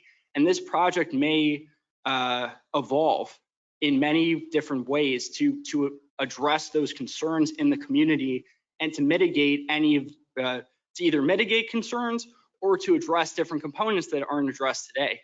We are very much open to modifying this plan in terms of reducing the density, changing heights, etc., bringing in different nonprofit partners, bringing in different retailers. Whatever the community wants is what we are going to deliver. You're betting on our team, which has the demonstrated track record to deliver this, but the community ultimately has to tailor this plan. We haven't had the chance to do that yet, but as soon as we would be procured, we would begin that community engagement process in partnership with the CRA to really make sure that the community's voice is heard and reflected in this development. Next slide, please. So at Related, everything we do is revolves around the arts. George Perez, our chairman and founder, as many may know, endowed the Perez Art Museum in Miami. And so no matter the income level that we're serving, from the highest end luxury high-rise condominium to our garden style affordable developments, we make it a point to bring in world-class art as a amenity for the residents and the public. When we saw, as I mentioned, when we saw the underutilized alley, we had the idea to transform it into a historic art alley, a linear park, urban trail, and public art destination. We think something like this is especially important with the light rail station going in.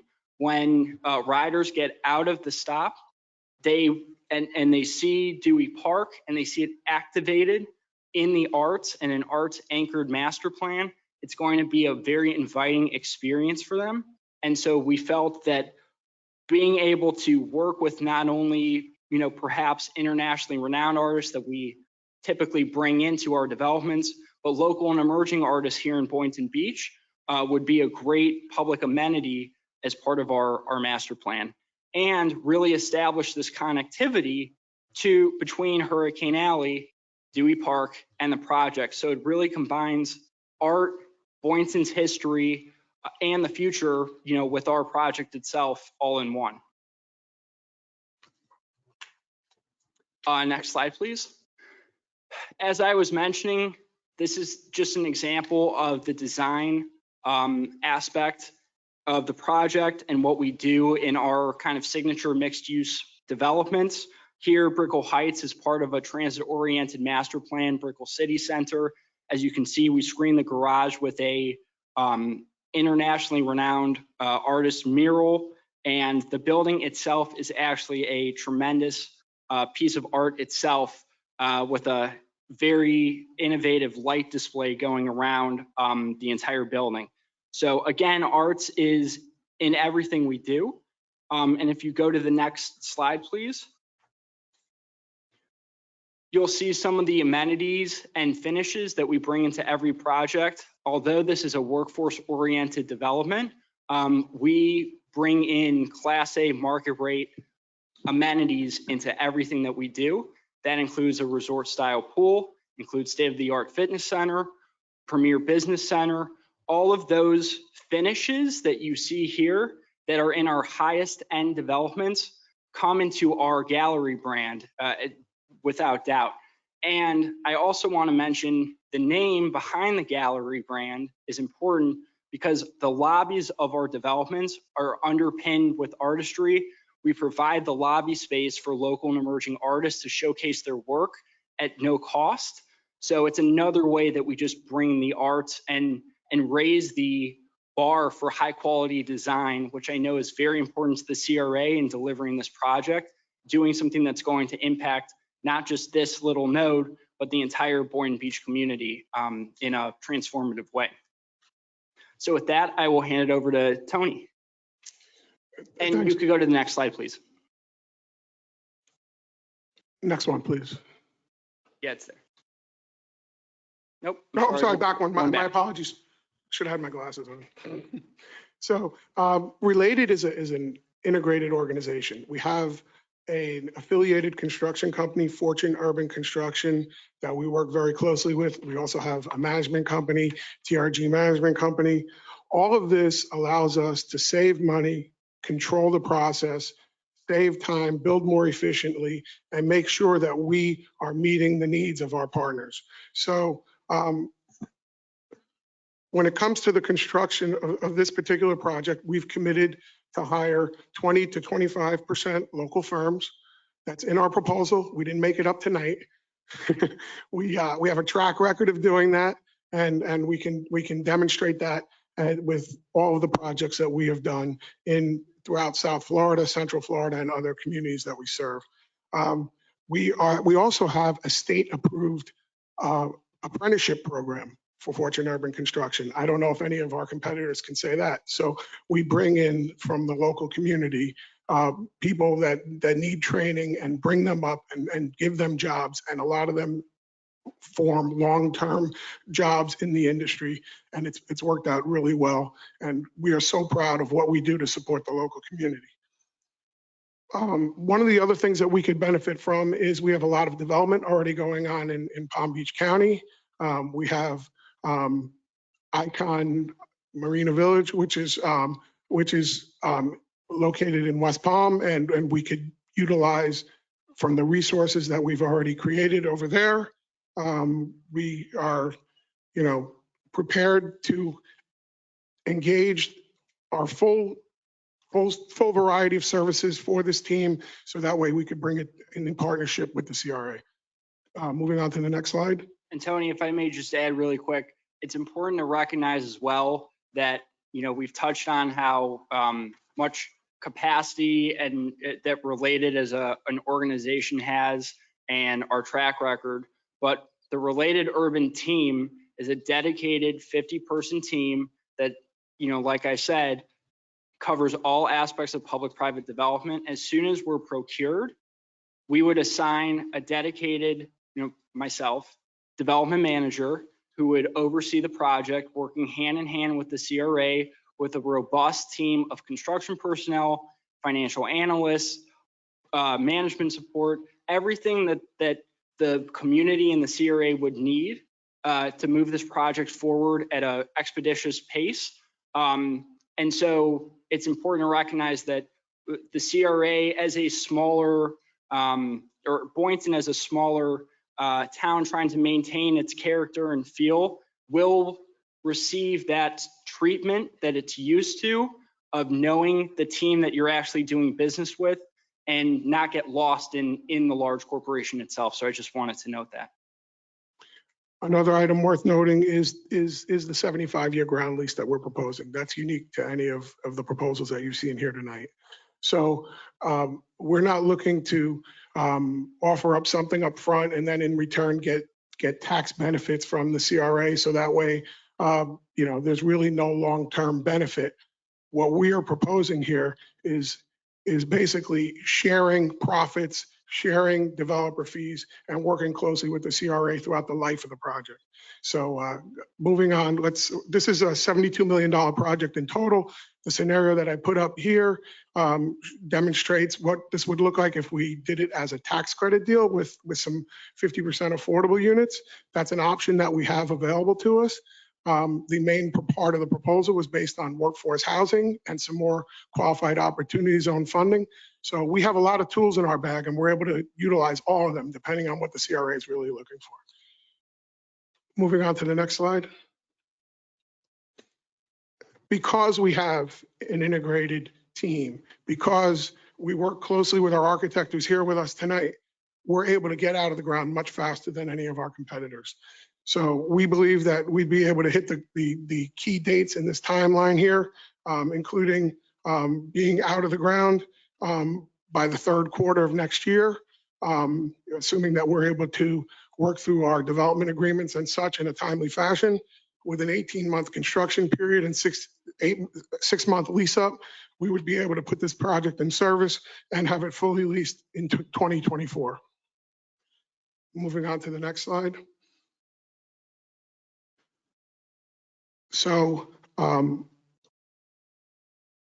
as I had mentioned earlier, as Jordan actually hit upon, our current plan called for 63 workforce units hitting 120% of the Boynton Beach limit plus 80 to 120% of the Palm Beach limit. We'd also be willing to incorporate lower income levels if that's what's desired by the CRA and the local community.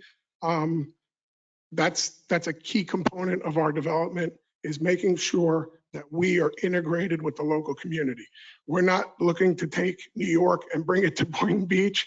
We're not looking at trying to impose what we do onto you. We want to work closely with you and develop the best community for your local community. So we don't only build buildings, we build communities. Moving on to the next slide. So for the gallery at Dewey Park, the total benefits that we offer over the life of the lease equate to over $110 million. This would be true in both the workforce and the affordable housing scenario. So this includes $38 million in direct financial benefits, which will come in the form of cash flow, split 15%, 20% of our developer fee, as well as asset management fees with annual growth rates, and a stabilization fee once we reach that point and convert to a permanent financing on the project. All of this bodes for a longer, better term partnership with the CRA and the city.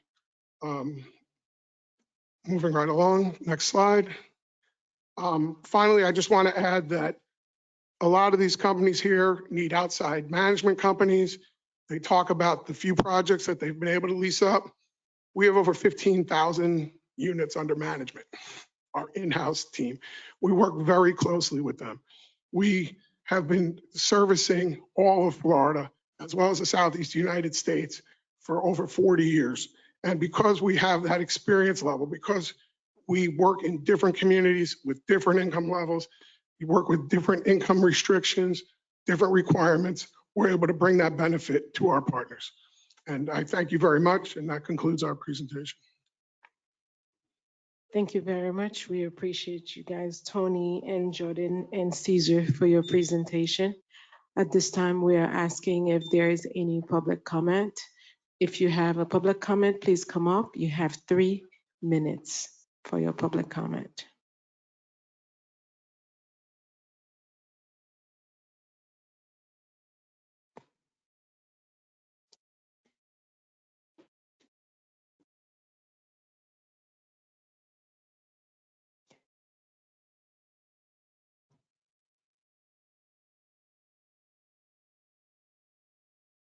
Hi, Ernest McNolly, 710 Northeast 7th Street, Unit 407. A homeowner there since October of 2020. And I think if you recall some of my comments about the projects, I think that developers come in here and they try and act like social workers, and that they're very concerned with the average person, the teacher, the fireman, et cetera. But when you look at these developments, that's not where anybody lives. I'm starting to get to know a lot of the police, city workers, and employees. Most don't even live here because they can't afford it because of what's being built. What's being built is for out-of-towners, 1 bedrooms, 2 bedrooms. And I always find it interesting when they say, don't worry, there's plenty of parking. You get 1.4 parking spaces. And I'm trying to think, who gets the 0.4 spot in the family? Because I don't know how you park a car in 1.4, 2 cars in 1.4 parking. And all these, I don't want to say slights of conversation, but it seems like to me developers come in with brilliant lawyers, brilliant engineers, brilliant planners, and they just get there. How am I doing on time? Are you timing me? I hope. Where's the card? Where's the card? Where's the 1 minute card? And then I get the 1 minute card. Okay. All right. So look, let's be frank. I don't think, or I'll be frank, I don't think that Boynton Beach is ever going to be like what I thought it was going to be when I moved here. I think it's lost all over the country when developers come in and they take hold, where with city development like CRA, when they really start to bond and work together. I don't know who said here is that there's not 80,000 people in Boynton Beach, but that's what the survey says. It's 16 square miles with 80,000 people. And I don't think anything we heard tonight will house 10 people from Boynton Beach, because what family is going to live in a 1 bedroom, and even in a 2 bedroom? Because if you think about it, if you have a boy and a girl child, they each have to have, until a certain age, a separate bedroom. So for all of these things to be saying, oh, we're doing this for teachers, to me, what I see in Boynton Beach is all the teachers and employees have lots of kids. I think it's great. So none of these places is going to serve them. None. They're just going to be rooftop bars, clubs. Thank you. Yui, do we have any virtual comment? There's one request. I will unmute Alex Molina. Thank you. All right. Thank you so much, guys, for listening to me and taking the time out to do this. I know everybody wants to go home, so I'll be brief. Is my 3 minutes going now? Yes. It started. Okay. So has anybody been here in, I don't know, February, January, when the bridge goes up every 30 minutes and traffic already gets backed up? I don't know how far. I mean, it goes down Federal Highway. It's just a mess, which, you know, brings you to the next conversation of parking. Parking's going to be a big deal with this. I'm all about development, believe you me. But parking right now as it stands is kind of tough. I mean, you got to either valet or pay to go to the 2 Georges of the Banana Boat, and you got to be lucky to go to the Hurricane. Shout out to my girl there, Kim. Love you, love you.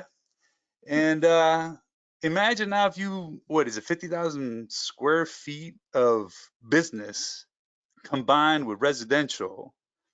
Where are the business people, unless they live here, where are they going to park?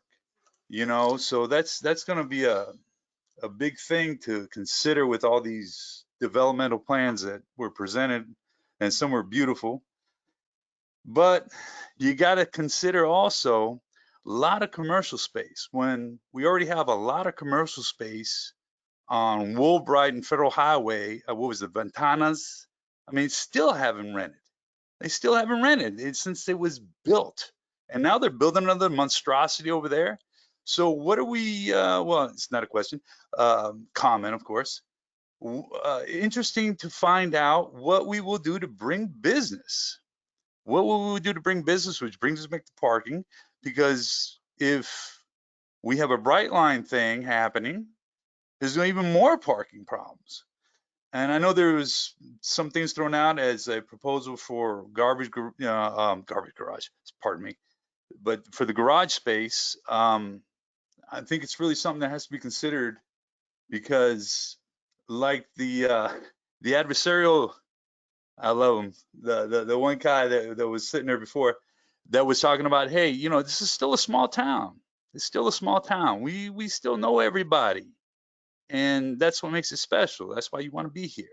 So I'm not anti building and all that stuff. I mean, the related group's been here. We already got high rises, beautiful tax base.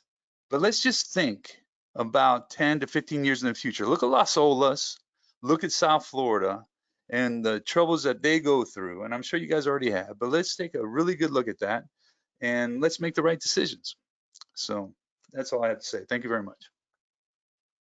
Thank you very much. We appreciate it. And now we are going to the board members and to see if board members have any questions and comment for the developer. And we are starting with Sharon. I mean, I like the idea of keeping, the old buildings. I just think that there's been some questions that they really are outdated, as much as I love to keep them. But, structurally, electrical, design, do they want to stay? I mean, have you talked to them? Do they want the buildings to stay? We have not. So, again, that's a good question. Yeah. If And they're like, if Hurricane Alley, if she says, hey man, I want to go on that other corner with a brand new building. Sure. Instead of all the money I'm putting into the current building, I think those are important questions to know. Do they want to stay or not? Yeah, no, that's a great question. I think I would just say, I don't know the answer to that, but I would just say for maintaining the feel along the drive of giving it really that, I understand that, but it's just, it's a good question, absolutely. If there's going to cohesive working together, then got to make sure that they're on the same page too. Right. That totally agree. They may be thinking, hey, we're going to get a new building and be, all up to code and not have to worry about anything. But if that conversation hasn't happened, then, I don't really know where to go with that. I wish that I see you got the boardwalk over here, it looks like.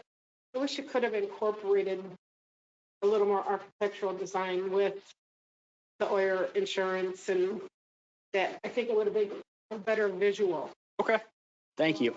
I think these are all great comments and things that we would absolutely work closely with the CRA to incorporate. Yvonne?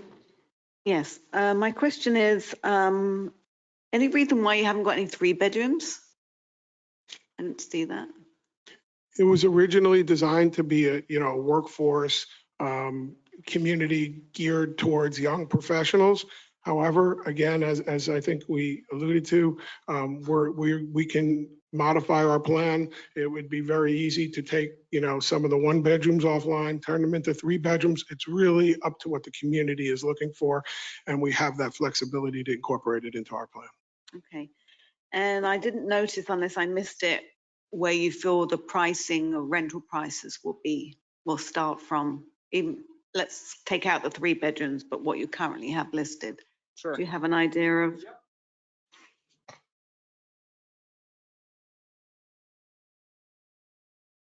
And while he's looking that up, I just want to say that doesn't include what he's going to tell you now doesn't include what we're contemplating potentially to have a real true affordable component to this project.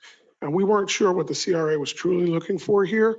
So we added basically 2 scenarios in there, but that is something that we could add, and that would certainly, meet the needs of many, many people that are having, a hard time finding housing. So we could make 20% of the project at 50% of area median income, and those rents would be under $800 a month. So for a 1-bedroom unit and up a little bit from there for the 2s and 3s, but those are things that we can incorporate into our project. And we have the experience, the financial partners, and the capacity to do that on the turn of a dime, unlike anybody else in this room.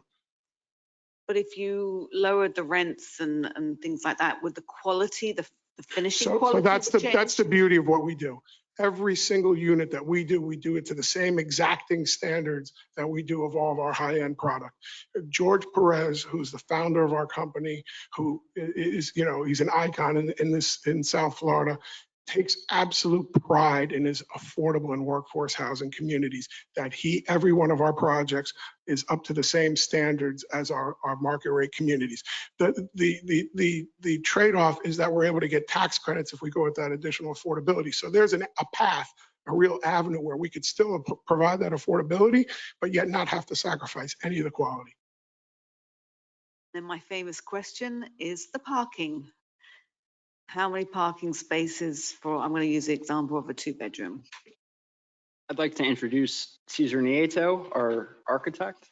You give your address, I believe. How you doing? Good evening, everybody. The project was originally... Well, Cesar Nieto, my address is 5449 Southwest 86th Street, Miami, Florida. The project was assigned with a 7-story parking garage. We are allowed as of right to provide additional stories and provide additional parking. We took into consideration that the CRA is demanding 150 spaces for the public, but we do want to open that to further conversation if this were to proceed, because we believe that through a parking study and a traffic study, we can determine whether some of this parking could be shared in a way, because a lot of the public parking possibly may not be needed overnight. And maybe the units can benefit from these parking places at certain hours. And that would just make for a better project, to have less height on the garage component. Even though it's got the amenities deck on top to serve the apartment tower, we feel that that's something that maybe we can negotiate through further study as we move forward. I think that's a benefit of our lease structure as well, that we're in partnership with the CRA. And those are things that we could work together on to make sure that we're operating in a unified front to make sure that we're maximizing what we're doing. We don't have to build 600 units of parking to get the same kind of benefit by sharing it. Right, I understand the sharing, but if somebody's out at the restaurant to 11 o'clock at night, and then the person who lives in a 2-bedroom, both of them are working, they both have cars, they come home, they don't want to wait till 11 o'clock at night to be able to park the second car. I've just lived in an area. We've incorporated what we're talking about in other projects, and it's worked extremely well. Again, we're open to increasing the number of parking spaces. It's not something that we're holding on to steadfast, but we wanted to make sure that we didn't create an overpowering parking structure on the project. I want to point out that, related as, they are the client that we draw the most lines for, okay? So whenever we get engaged to work on a project with them, it's not uncommon to go through 40, 50 iterations of a project, because they're really good about making everybody's opinion count. And that goes from, anybody from within the organization to people from the CRA or people from a partner, municipal partnerships. And we do beat the dead horse a lot of times with the design and the development and the pre-construction development of the project. And we're able to do it, at a really good pace. I think it's important to point out that master planning this site, we came in, I think, maybe a little bit late in the process of the RFP. We found out about it a little bit late.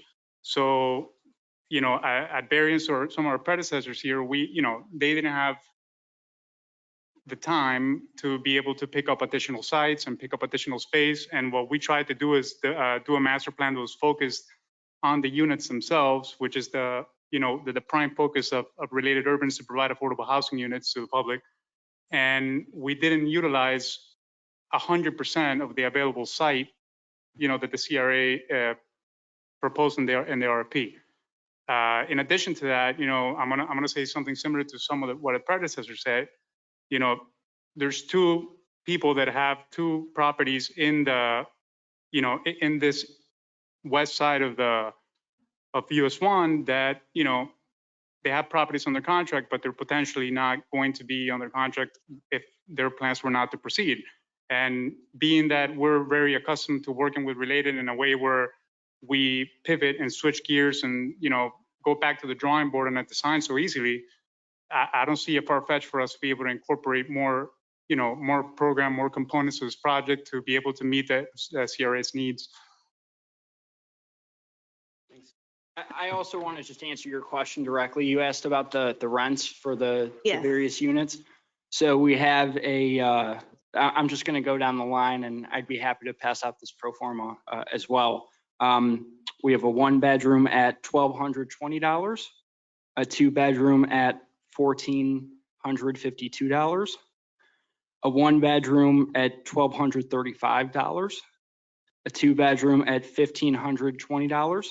Maybe, sorry to interrupt you, maybe Sure. you could just tell me what the most expensive 2-bedroom and then the cheapest 1-bedroom rather than going. Sure, the cheapest 1-bedroom is $1,220, Okay. and the most expensive 2 is $2,850. Thank you. Thank you. Okay, yeah. Thank you. I finished. Thank you. Thank you, Yvonne. Naomi? Appreciate meeting you all. I'm from Miami.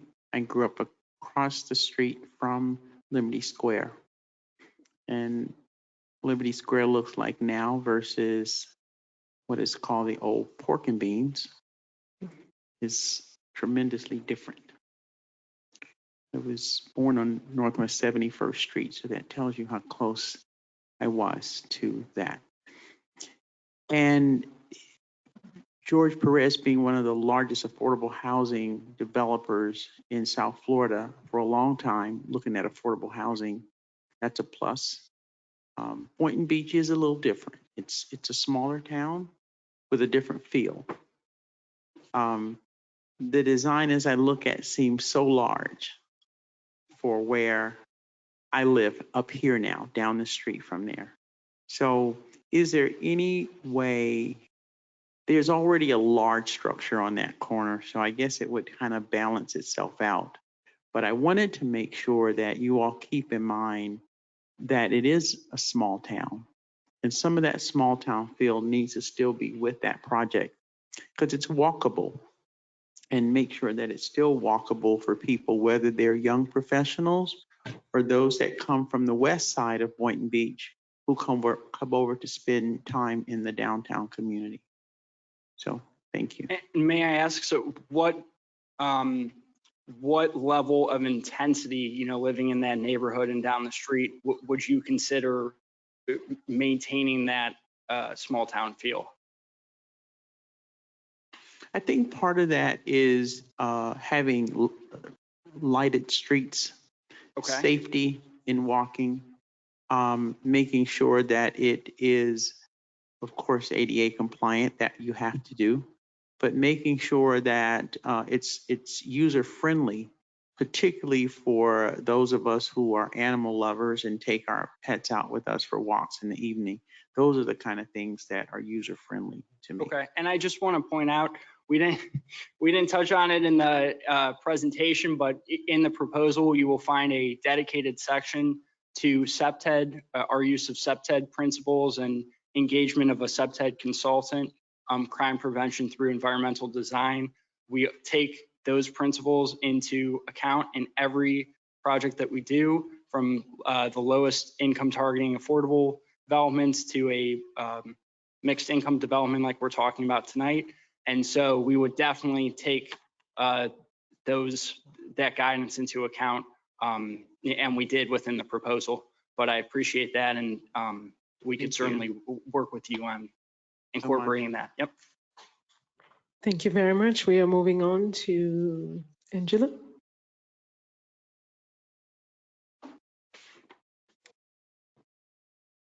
I like the fact that you can finance yourself, so you can back the project. That's really important to us. Please use the microphone. Oh.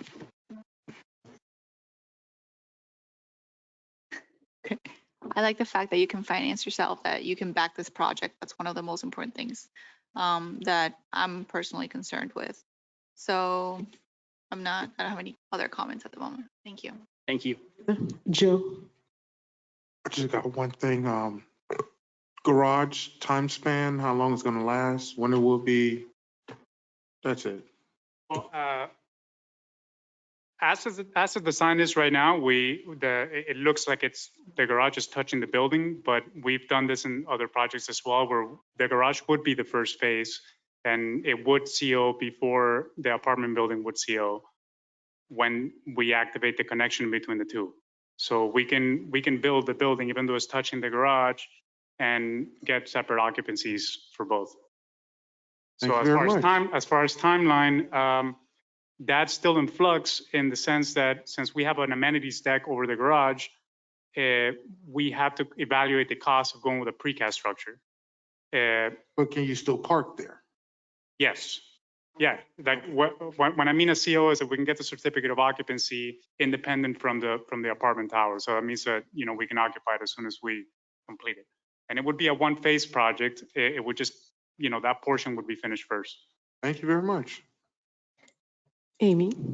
Thank you for the presentation. It was very thorough, and I actually am just making a question up. No, not really, but I noticed that you're one of the, just so I could ask a question. No, but I did notice that you're one of the few that actually mentioned that you would utilize some sort of solar power, and I was just curious what components and what that means to related. Yeah, I like you're making, formulating this question on the fly. I failed to mention that one of the great, aspects of the development is that we made a firm commitment to NGBS Gold certification. That just includes a variety of sustainable principles that we would incorporate throughout the project. We typically seek LEED Silver certification across all of our developments. However, we have been making an even more concerted effort to raise the bar in terms of the sustainability of our master plans. And so this is an even higher level of resource efficiency, conservancy, and adopting those principles. The use of solar panels would be one component. I believe actually in the proposal, we have a couple, maybe 2-3 pages in there on all the details behind those programs and how we would factor them into achieving that certification. So we work with energy consultants, we work with ADA consultants. All of this is part of what we do. Reaching out, hiring local community. It's all part of developing a project that the community participates in and really feels that they are part of. And we do have a certification professional on the development team. Yep. Okay, I would like to say thank you for your presentations. You all presented a lot of good future homes and, bringing to the town. But my concern is, as I mentioned before to the previous developer, is so many one bedrooms. And then when we talking about affordable and workforce housing, we do have to be able to have our employees to live in the city of Boynton Beach. It is very important because if you work here, it's even better to spend the dollar that you earn here and the community as well. Not to forget that we have a lot of senior citizens in the city of Boynton Beach, and also they need to be able to be part of this. And if it's too much for them, they will not be able to afford it. Yes, some of them might have pensions from different places, but some of them just have Social Security. We do have to keep those in mind, coming to the area Parking that is mentioned is also a big issue. There's nothing worse than living in a community and then you park somewhere and your car is gone or booted. Right now they booted and then you have to pay money to actually get that unbooted. And it is also a burden to the community. A lot of factors have to take into considerations. You guys have some great projects and you know you want to bring, they are all good ideas. However, we need to be able to have people who lives here in Boynton, work here in Boynton can play here as well, and people who play here can live here. All these have to come into consideration. The one bedrooms, I do have a problem with them because people, yes, the young generations, young professionals, I'm sure they want to get married. They want to have children. And once we start having a lot of, you know, buildings with one bedrooms, I don't know how's that going to play out. But what I like is the fact that you guys are flexible and willing and able, I'm using a real estate term, Sharon will agree with me, to actually make some changes and to even in your pricing and then also providing some really affordable, nice looking. I like, you know, some of the sketch that you presented, they look nice. But then again, like everybody mentioned, I'm from Miami as well. And I moved to Boynton Beach because I give somebody a ride and I love that. It's very quiet. People knows people. People talk to people. Boynton Beach can never be Miami or New York. And this is one thing you guys need to take into consideration and consider everyone that lives in Boynton when you're doing a project here. Thank you. May I respond? Yes, please. Yeah, those are great. And I think, and I appreciate you said flexible because as you were listing all of those points out, I was just thinking all of those can be addressed and modifications incorporated in our design to hit every aspect that you just mentioned. So that is really going with the related urban team. You are, as you said, getting that flexibility. And, you know, Tony, I don't know if you want to mention. I want to mention one thing Caesar alluded to earlier. He said, you know, that we do 40 iterations or whatever, because we make sure that before we submit for permit, that everybody's input is included and that we make the changes necessary. Yeah. So we can easily combine units. We could take 1-bedroom units, combine them. We can make 3-bedroom units. It's really up to what's best serves the community. And, you know, the 1-bedroom units are also very good for elderly residents. One of the other things I don't want to lose sight of is I don't think elderly residents are going to be able to afford to live in any of the other communities that were presented tonight. However, if you so decide to pick us and you decide to include an affordability component that we have in our tool bag, unlike anybody else, we can address those needs and make sure that we find housing for elderly residents. Thank you very much. In addition, please, when it comes to the heights of the buildings, the community in Boynton Beach, the people don't like tall buildings. So please keep that in mind as well. Chair, I'm sorry. Can I ask one question just to piggyback off of what you were saying?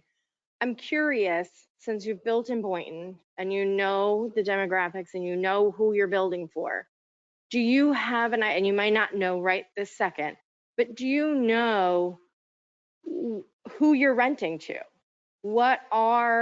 Who is out here renting in downtown Boynton Beach? Who's renting at Marina Village? I know that's a little bit different because it's right on the water, but are you renting more to the singles, more to the couples, more to the families? Because I know I had a family and I moved to West Boynton. I wanted a house, I wanted a yard. I moved from a condo townhouse to where I had a yard. So, and I know that's typically what happens in some areas. So I'm just curious if you do have any input on that. I think to be honest with you, I think we'd have to do a little bit more research. Our prior experience has been that the small units are actually very well received within urban environments because, like you said, you know, families want to move out sometimes and not be in such an urban environment. So, but again, we're flexible, you know, so we're willing to incorporate whatever we think the best approach is to serve this community. Thank you. Yes, I go think ahead. that it's important to, understand the difference between a rental community and Marina Village, they're condos that are Right. privately owned. It's not a rental community. A lot of people rent the units that they own in there, but it was built as an ownership condominium building. And that is one question that I have. Do any of these projects, when the market starts to turn, since we are getting very saturated with rental, are any of these communities possible condo conversions down the road? They potentially could be, depending on the affordability restrictions that we incorporated into our development plan. So on the service, the answer is absolutely yes. But in many cases, because we entered into long-term agreements with the local communities that we would be providing certain affordability, they may not be available because of that. I served on our planning and development board for 10 years. So I saw a few communities come through that were built as apartments, and they did not necessarily meet the same code. They were 3-story buildings without elevators because they were apartment rentals. They did do a conversion on those later, able to bypass that code. Do you follow me? So those are the things that I would like to know too. And like I know Las Ventanas was built, that developer never does condo conversions. However, they sold it.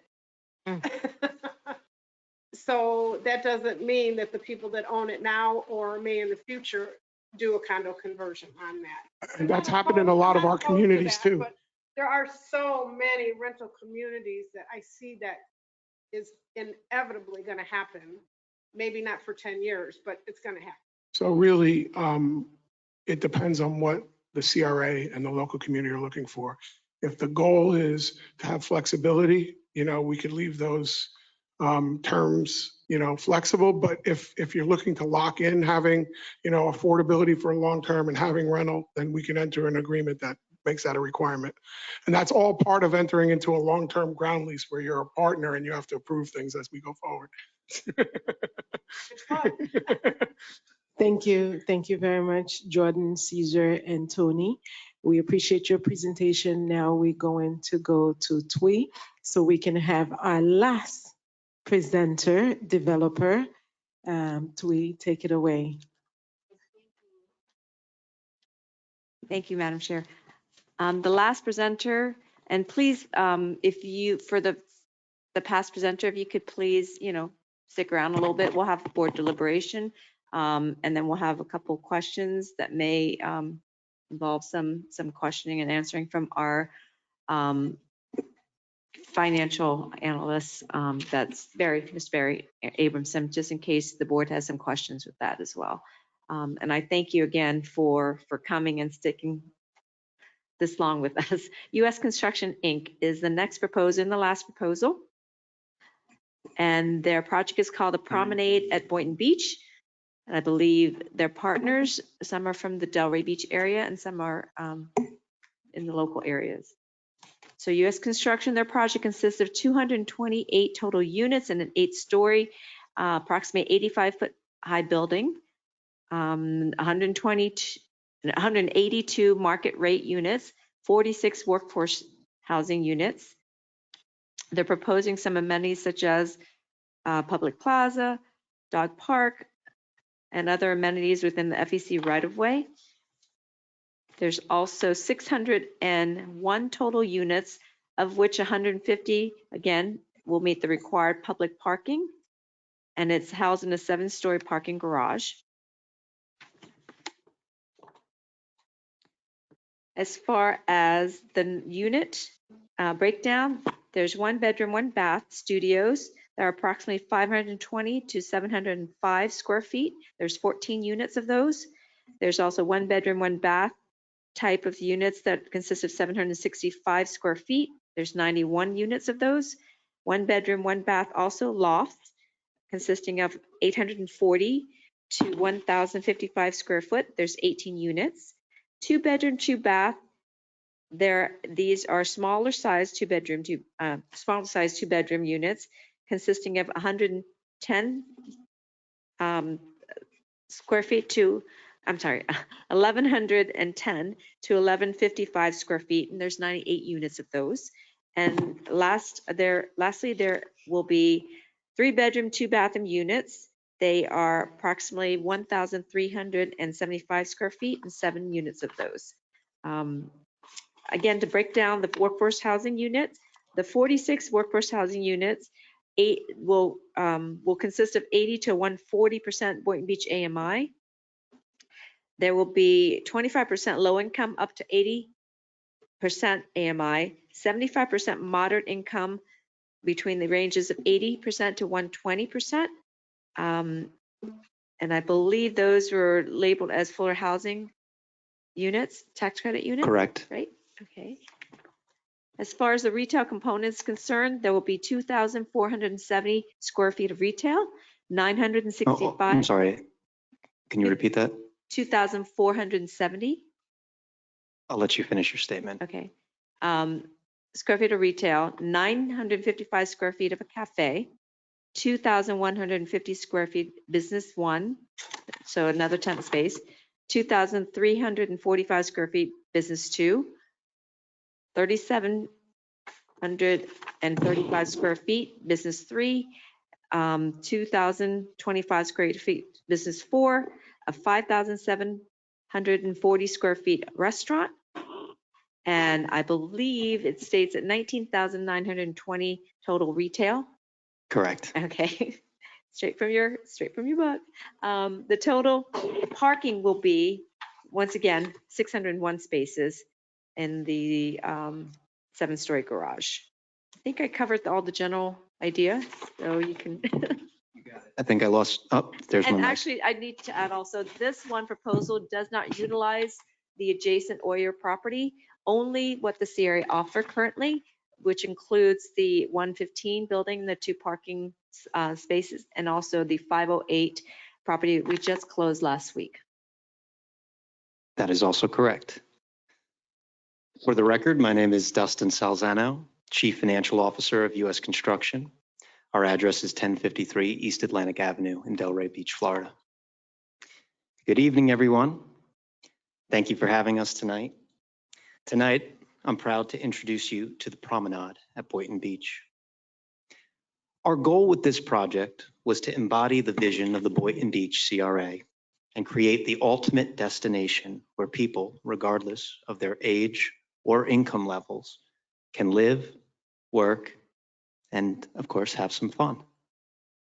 The promenade becomes a downtown epicenter for living, shopping, and dining, while creating attractive new street frontages through our coastal contemporary design.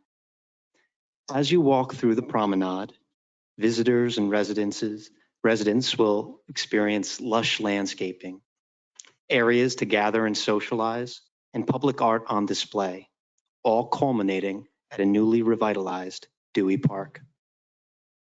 The project is designed to connect key geographical downtown intersections with a very important connection to a newly enhanced rail station. This connectivity is a critical component for the future vision and success of a walkable downtown destination. But it takes foresight and experience to understand what can practically be built and what is achievable. What you will see tonight is a design that is financially feasible and can be implemented and constructed on a rapid project schedule. These important practical attributes ensure that our vision will become a reality. Please change to the next slide. So this is just a quick project summary of what we're proposing, and it was pretty much just summarized a moment ago, but yes, 228 rental apartments, 46 of these will be dedicated affordable residences for low and moderate income households. The project also includes 601 total parking spaces, and of those, 150 will be available and open to the public. The development also has nearly 20,000 square feet of commercial space, which we envision a cafe, retail stores, and an incredible restaurant across from the new revitalized Dewey Park. But we also intend to dedicate office space to open the downtown Boynton Beach TED Center. TED, which stands for the Center for Technology, Enterprise, and Development, is an economic development agency that provides practical training workshops for career counseling and entrepreneurial development. We are extremely excited to partner with this incredible organization and to incorporate such an incredible and great resource for young entrepreneurs as part of our project vision. Next slide, please. Okay, so a little bit about U.S. Construction. Our company provides comprehensive development, construction management, and asset management for mixed use and residential properties with full-scale development operations in 3 primary markets. Over the last 15 years, our firm has been responsible for over $1 billion of development activity, and that's comprised of over 1,500 total units. And in the last 4 years alone, we've been responsible for $300 million of development activity in South Florida, the vast majority of that right here in Palm Beach County. On the right-hand side of this slide, you see 2 of our most recent projects in Delray Beach, Ocean Delray and 1625 Ocean. Those 2 projects represent nearly or just over 200,000 square feet of new construction development and a combined investment of nearly $160 million. Our company's been well recognized for these iconic coastal mid-rise developments that forever have transformed the waterfront landscape of Delray Beach. Next slide, please. Here we have the key personnel for U.S. Construction that's going to be driving and leading the charge for Promenade at Boynton Beach. John Farina, our president and CEO, will personally be leading the project from a design and project management standpoint. He takes a very hands-on approach to all of our developments, and his leadership and direction will ensure the inevitable success of our project. Abraham Katz, who is here with us tonight, is our senior project manager who will be overseeing the day-to-day construction operations for Promenade.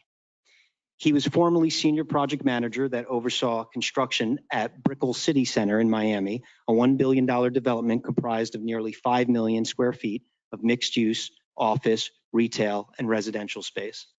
So needless to say, Abraham knows what he's doing. Brian Petrin is our director of construction, and he oversees our internal project management team and our buyout departments and estimating groups. And him and his team will be direct support for Abraham and the development operations in the field. And again, I'm Dustin Salzano, Chief Financial Officer for U.S. Construction. Like John, I'm going to be very hands-on on this project, but from more of a financial accounting and operational standpoint. And also like Job, it's really ultimately my responsibility to ensure that the vision of this development becomes reality. Next slide, please. So for this project, we knew it was imperative because of its scale and importance to Boynton Beach that we really needed to work hand in hand with local developers here who have been here, who know the community, who've lived here, and who have also a great track record of successful development over many, many years. And that's Harold Van Arnhem of Van Arnhem Properties and Bill Morris of South Coast Partners. Both are here with me tonight. Harold's been a resident of Boynton Beach for 30 years and just an incredible asset for us, as well as Bill. Bill, whose development firm, he's the principal and CEO of South Coast Partners. They were responsible for Worthing Place in Delray Beach. Worthing Place it is just off of Atlantic Avenue, and it's one of the most successful mixed-use developments in that town. And I just think from a conceptual standpoint, what he did at Worthing Place is just, there's a lot of symbolism to this project and what the CRA is looking to accomplish here in downtown Boynton. Backing up a second, I want to talk briefly about our equity partner, Mr. Ira Luber. and through his various funds, he manages over $35 billion of assets under management. He's also an active investor in Palm Beach County. He is the equity partner behind Sunday Village, which is 130,000 square feet mixed-use development in Delray Beach. He's also our partner at 1625 Ocean. And as of late, he's had a particular focus on opportunity zone investing, which is why he's very excited about the promenade at Boynton Beach, and why he's also already committed to provide equity of up to $23 million for this project.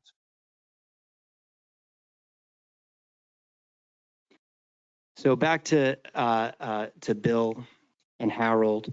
I just want to touch a little bit about what they're going to be doing for our project. They're really going to be heading up our local coordination efforts to ensure that we attract and bring in the best-in-class local contractors for this project. And they're also going to be actively promoting and providing ongoing assistance with the U.S. Construction Internship and Mentoring Program. And I won't go into detail now, but I'll touch on that a little bit at the end of the presentation. Rounding out our team is the award-winning RLC Architects. And tonight we have Bruce Retch from RLC to lead us through our design concept and plan. And so now I'd like to ask that we change the slide, and I'm going to turn it over to Bruce. Good evening, all. It's past my bedtime, but I am impressed that you all are alert still here. Bruce Retch, 14 Southeast 4th Street, Boca Raton, Florida. Our firm has been located in our downtown for 31 years and counting, although we will be moving shortly. I'm actually here on behalf of my partner, Juan Caicedo, who developed this concept, but sadly is home with COVID. So if I stammer or have to look down too much, forgive me up front. Our firm designed the villages at East Ocean, right across the tracks from this particular site. And I'm happy to say that we're in design development currently with a developer that's coming in on that deal. So there's finally some activity on that project. And we're very pleased about that. In addition to many downtown projects we've done throughout South Florida, we're also working on the Boca Brightline station. So we do have some experience with commuter rail. We're designing the parking garage, et cetera. So really, we started on this and really started back at the vision statement of CRA. And I have it here, you all probably know it, but I think this project really encapsulates what your vision statement is as a CRA, a walkable urban place where people can congregate, where they can live, work, play, provide opportunity for entrepreneurs and business formation, et cetera. So that's really, I think, the essence of what we're trying to accomplish with our development. So we started our design and planning process with the vision in the forefront of our mind. And indeed, the project does encapsulate all these components into a cohesive design based on 3 fundamental principles of great urban design. Those being integrated mix of uses, pedestrian friendly spaces, and a sense of place. These concepts are further articulated in your design guidelines and in your master plan for the downtown district. And so we've taken all of those into consideration, and everything we're proposing meets your code without exception. Gosh, I can't see that. At any rate, our proposal really starts with the infrastructure, and thank you, and with let's call it the public realm. Our key orientation is First Avenue. That's our main spine that comes through the site. We're proposing to improve it with paving, sidewalks, on-street parking, make it both a vehicular and a pedestrian space, and it will have active uses on both sides of the street. And this is something that we are going to carry through the entire development. We're proposing to similarly improve the alley on the south side of the property between us and Hurricane Alley, and that links Federal on the south side of the development with the park. And we're proposing commercial space fronting that alley so that we start creating some synergy between those uses. The other key street, obviously, is 4th Street. I get your avenues and streets run a different way, but if 4th Street, we're similarly proposing to improve and creating pedestrian zones on the east side along our building frontage, and having active use on the northwest there along Boynton Beach Boulevard with a full pedestrian zone that also creates a linkage to the villages at East Ocean to the west. And you can see we've suggested perhaps a dog park there in the northwest corner on the west side, north of the rail station, and suggested a forum and for the rail station, including an element that would be opposite 1st Street and kind of act as a landmark element there.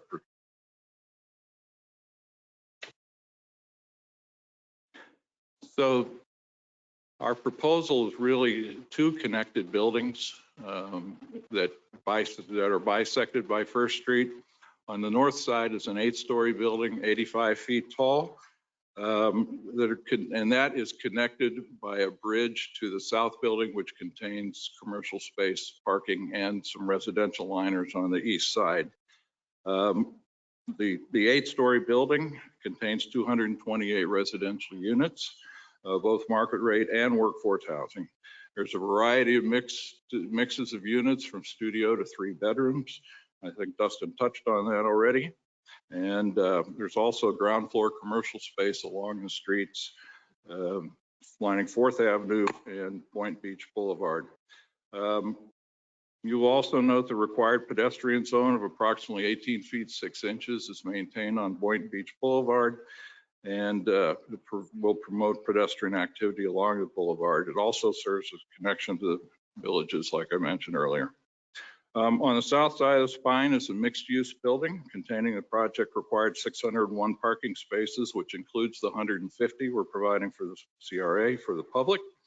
Commercial uses on the ground floor, fronting Federal Highway, 1st Avenue, and the alley.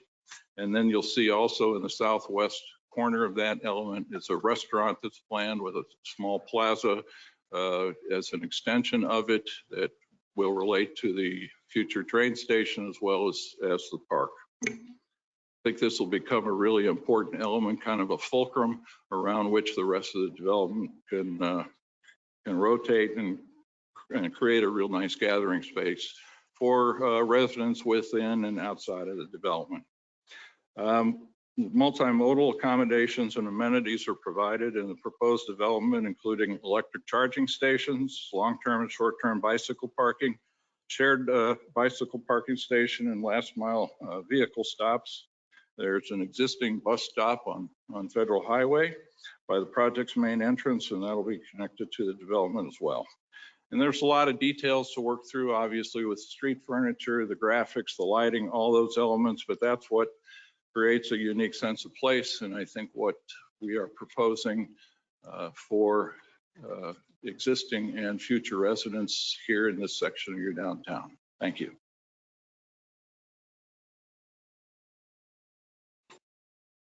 Yeah, if we could go to the next slide. I want to keep Bruce here for another minute because I want him to talk about our design vision and what we're looking at here. Yeah, I forgot about those minor detail. So in the lower left there, you can see that's the view from Federal looking west along 1st Avenue. So you can see some paving textures, landscape, on-street parking. You see the active uses at the ground floor, the scale that's established, which will be compatible with the existing small buildings along Ocean Avenue. It's kind of hard to see, but on the north facade of the parking garage, we're proposing some artwork. It's kind of obliterated by the trees there in the rendering. And then at the far end, it's the bridge I mentioned that connects the parking garage with the residential on the north. The rendering in the bottom right is kind of taken from Ocean Avenue and 4th, and it looks at the corner where the restaurant would be. You see the park on the right with some art and other enhancements that we foresee. And And the coastal contemporary architecture, we're proposing simple materials for now. Concrete, stucco, we have some metal screening on the garage as well as some glass, but a very contemporary but friendly and warm architecture to point the city forward. Next slide. And that's the overall view from the southwest. Again, you have the train station, and then we really feel like that west side of 4th is critically important, and you see how it relates to the development, but it also frames the west side of the park and screens the railroad tracks. So that is getting that built will be an excellent thing for the city, in our opinion. So you can see the relationship of all the components. You'd see in the foreground the alleyway on the south side of the parking garage that will connect to Hurricane Alley. And we love the scale of Ocean Avenue. Would never propose to change it. And so that's a key component of our proposal.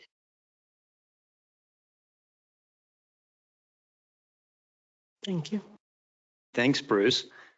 Yeah, I think this vantage point here actually really helps to tell the story of the walkability and the connectivity that we create with this development from the rail station, and then how that those paths walk right by that beautiful new Dewey Park, and we really activate Hurricane Alley, which I think is something that I think the residents here will really appreciate. And so just want you to understand what it is that I think this vantage, like I said, really encapsulates the vision of what we're trying to do here. Next slide, please. So less fun, we'll talk about the budget. So right here, we have a summarized development budget broken down by our sources and uses. As you can see, we are estimating a total $100 million of investment that's going to be required for this project. For purposes of this slide, I really just want to focus on the project sources, where this capital is going to be coming from. So of course, we've broken down the capital into 4 different buckets, essentially. The first is a senior construction loan of totaling around $69 million.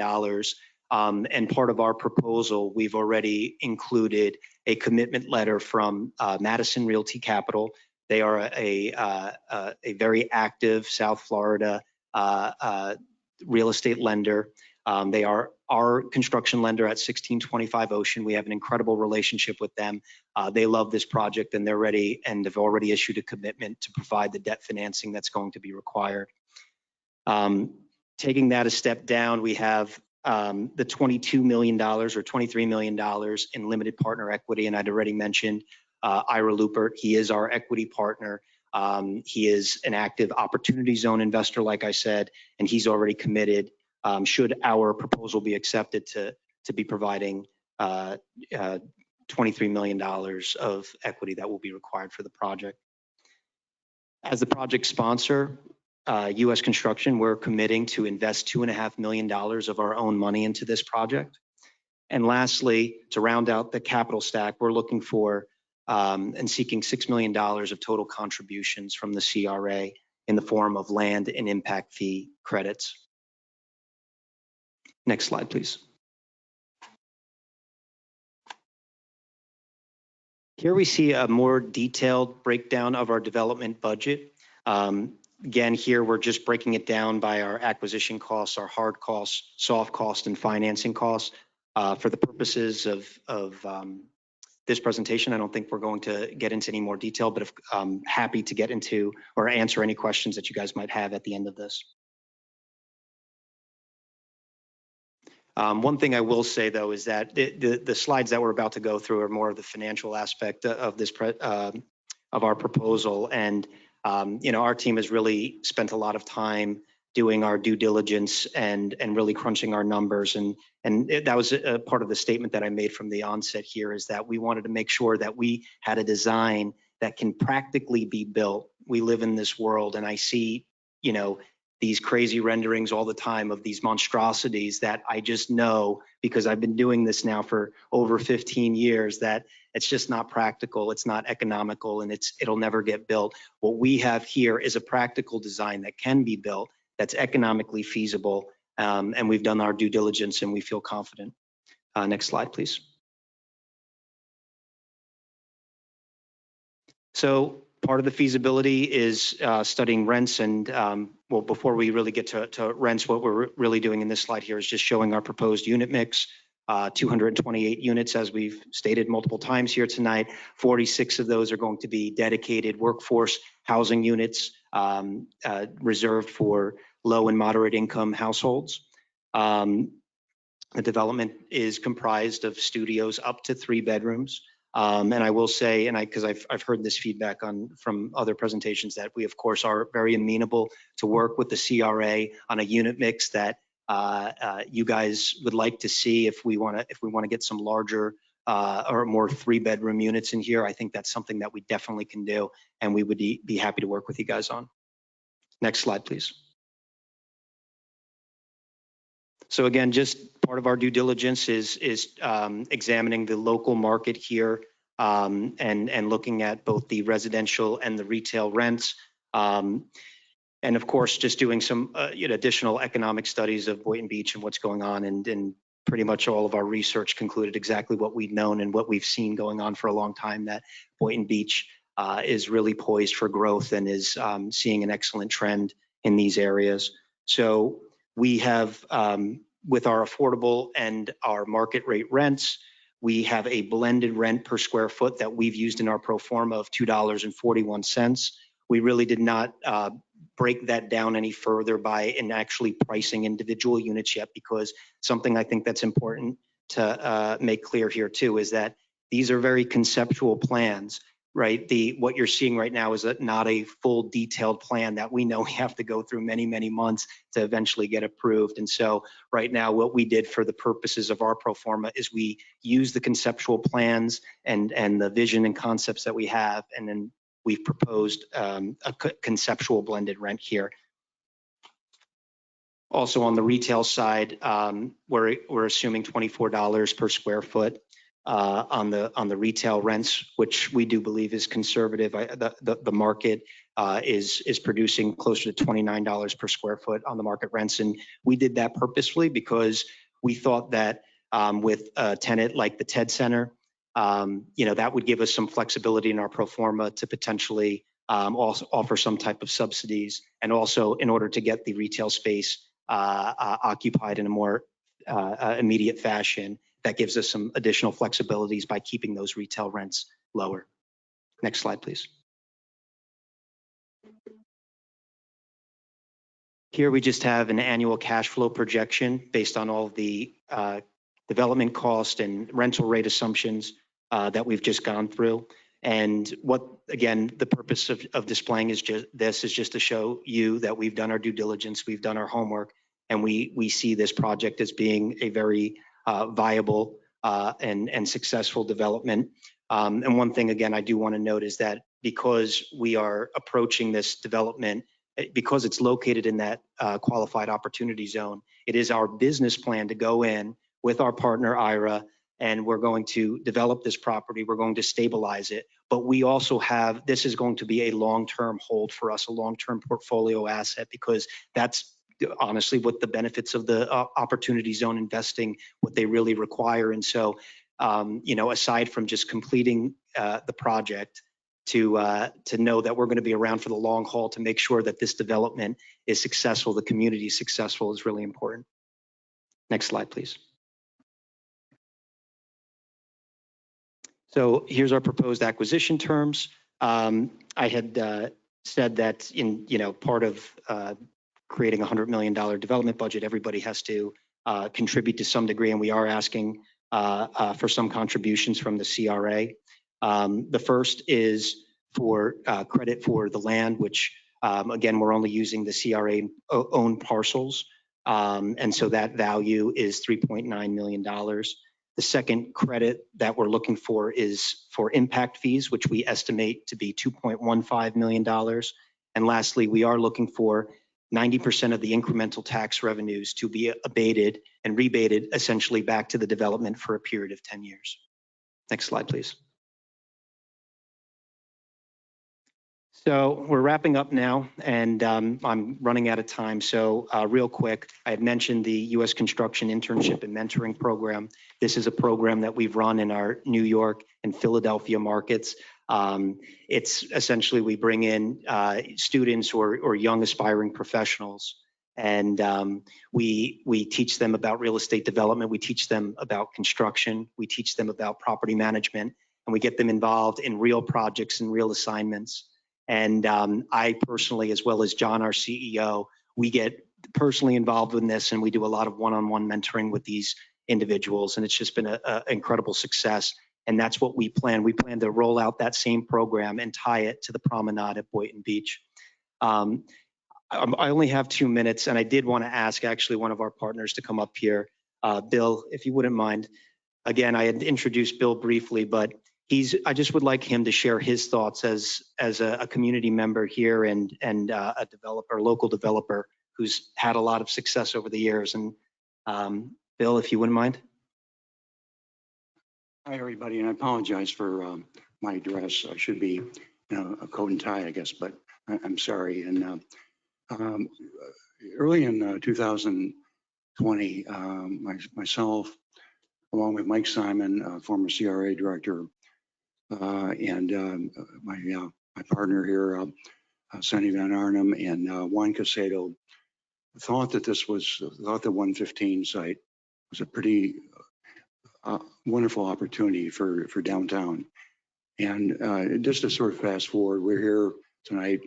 This whole thing is stimulated from a unsolicited offer we made to the city, to the CRA in August of 2020. Unanimously approved, but then we'll open it up to the public, and it's all evolved. And you've seen some incredibly good proposals tonight. I mean, the things that have been suggested by some of the groups here are I think are quite something. I do want to mention that this was really, the foundation was a project that I was fortunate enough to win an RFP in Delray called Worthing Place. That was a public-private project that we had to build a $9 million public garage for the city before we could build Worthing Place. We have a unique park, very much like Dewey Park, that's been, I think, probably the greatest people place in Delray Beach with dogs and mothers. And can I have just a couple more minutes, Steve? No? Okay, I'd like, if I could wrap up just by saying, I think we have a unique partnership here with a very strong financial group with very strong local ties that care about this town, and it's a unique character. So we walk the walk, and we'd love to be able to walk it again with you if you give us a chance. Thank you. Thank you very much. We appreciate it. Any public comment at this time?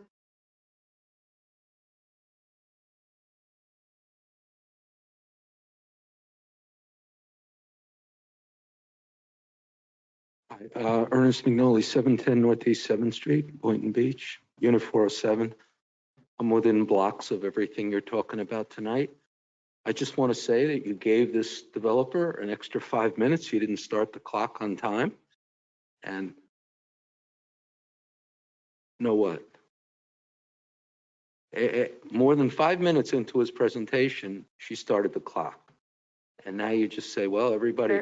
So we do it very, please. It's on the record. I'm not going to debate it, okay? No, and sir, what I they have find 30 is minutes. that you're very accommodating. Excuse me? To all the people. They have 30 minutes, sir. What I'm speaking. Please let me clarify. They have 30 Well, minutes. wait, you're using my time now. You can get your couple seconds back. They have 30 minutes total. The clock starts after they do their introduction. Thank you very much. What is that? Now you have 3 minutes. How much time he has left? Please continue, sir. Please. You have 2 minutes left. Oh, I have 2 minutes. Yes. Okay, so basically, just so that we all understand, and I hope that there are thousands of people who listen, because if you do understand what a CRA is really when a town gets involved with eminent domain, and it's happening all over the East Coast, where, look, you're gonna shake your head no. Example, when you hear this last developer say, well, all we want is 3.5 million for the land. We want 10-year tax abatement. We want this. That's all we want, And look at all these projects. You're giving them land, you're giving them streets, you're giving them this, you're giving them that, you're giving them everything. And then when they stand up here and talk, you make it sound like they're helping Boynton Beach. You notice everybody who speaks here is from Delray, Broward or Dade County, New York City, all right? And what's happened is your mayor, thank you, your mayor, who thank God is leaving, has created this dynasty to convert Boynton Beach into Delray Beach. And thankfully, when he's gone in March, maybe some of the people on the commission won't get elected because they're also part of this movement that's destroying this town, Boynton Beach. And if you think all these people are social workers that come up here and all this false comment about parking and this and that, yeah, everybody's frustrated, but look what you're doing to this beautiful little city. Nothing for kids, nothing for the people that live here, and everything for multi-millionaires. You listen to these people? I got 60 million I'm putting in. Really? Why don't you go ruin somewhere else? Leave this place alone. Leave this for families. And thank God when your mayor's gone. Thank you, sir. And now we are going to the board for comment and questions, and we are starting with board member Amy. Oh, yes, I'm sorry. Yuri, do we have any virtual comment? None at this time, Board Chair. Thank you very much. I appreciate it. Yeah, I mean, I'm starting to feel like Bruce right here. It's past my bedtime. Yes. Amy? Thank you. I just want to allow our Mr. Abramson, our financial analyst, to just, if there's any, if he wants to have the board do discussion and have, or is there any questions that he would like to have clarified with the presenters? Barry, you're still there? Ah. If you need to unmute, Barry, you need to unmute yourself. Barry, oh, there you go. Well, wait. Barry.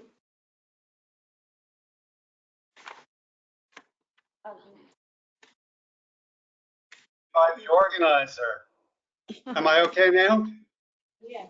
Now we got you. You can hear me. Okay, great. Good evening, everybody. And it is already 10:30, and I'm sure folks really don't want to have the evening extend a great deal further than it already has. There's a number of questions that I have. A lot of them are very technical, and I'll be following up with the proposers in the next day or two via email, so they can provide the kind of response that will be well considered to that. I would just like to ask a couple of questions, maybe of each proposer, one or two at most.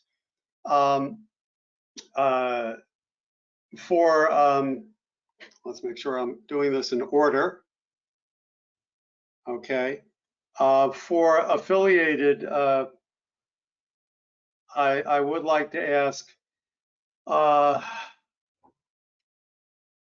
much of your $125 million fund is otherwise committed or subject to current proposals? Yeah, hi, Nick Rojo, 528 Greenway Drive, North Palm Beach. Only 17 million right now has been put out. So the rest of it we have is dry powder. So there's plenty of equity left for this project. Okay, that's great. For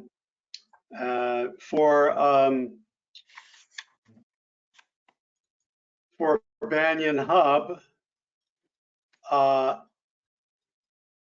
would like to ask, how long are you proposing the income restricted units stay restricted?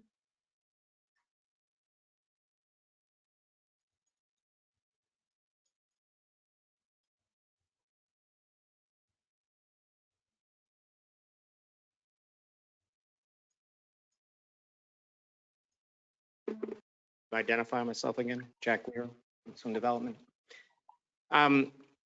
The program we've proposed would be 20 years. If we use the county exchange program to go up to increase the percentage of workforce housing units, then it would be 30 years. Okay, very good. Thank you.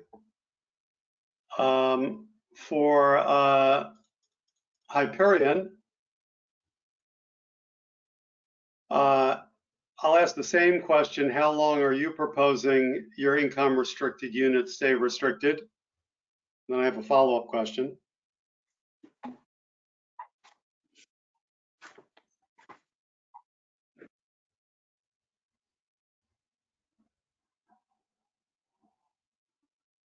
Barry, I think maybe they are not here. Is there anyone from Hyperion? Maybe you can include that as part of your question. Of course, I will follow up with them. For related,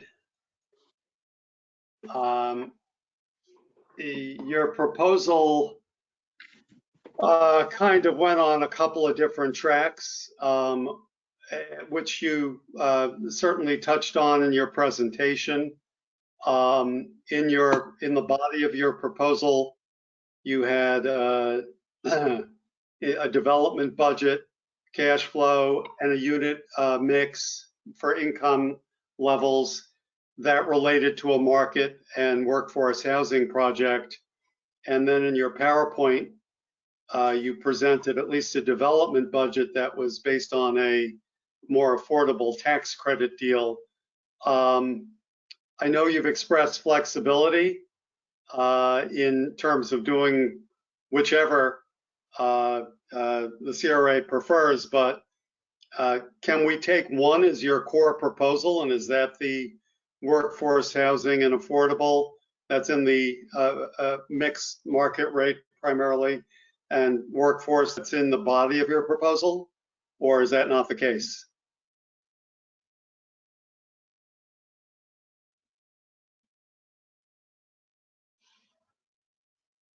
We believe it's important to understand what the community is looking for, and I think what I've heard tonight is that they would like to see some affordable. So we would like to go with the affordable project.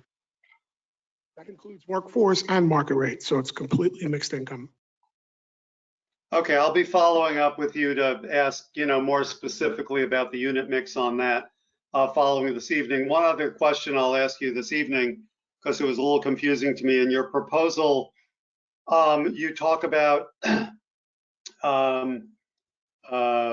helping to preserve and restore the Oyer buildings.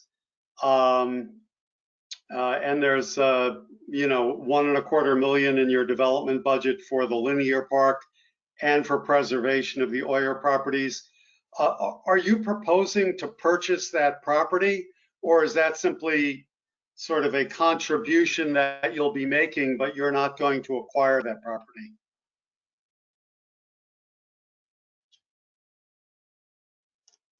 That would be a contribution. That'd be a contribution.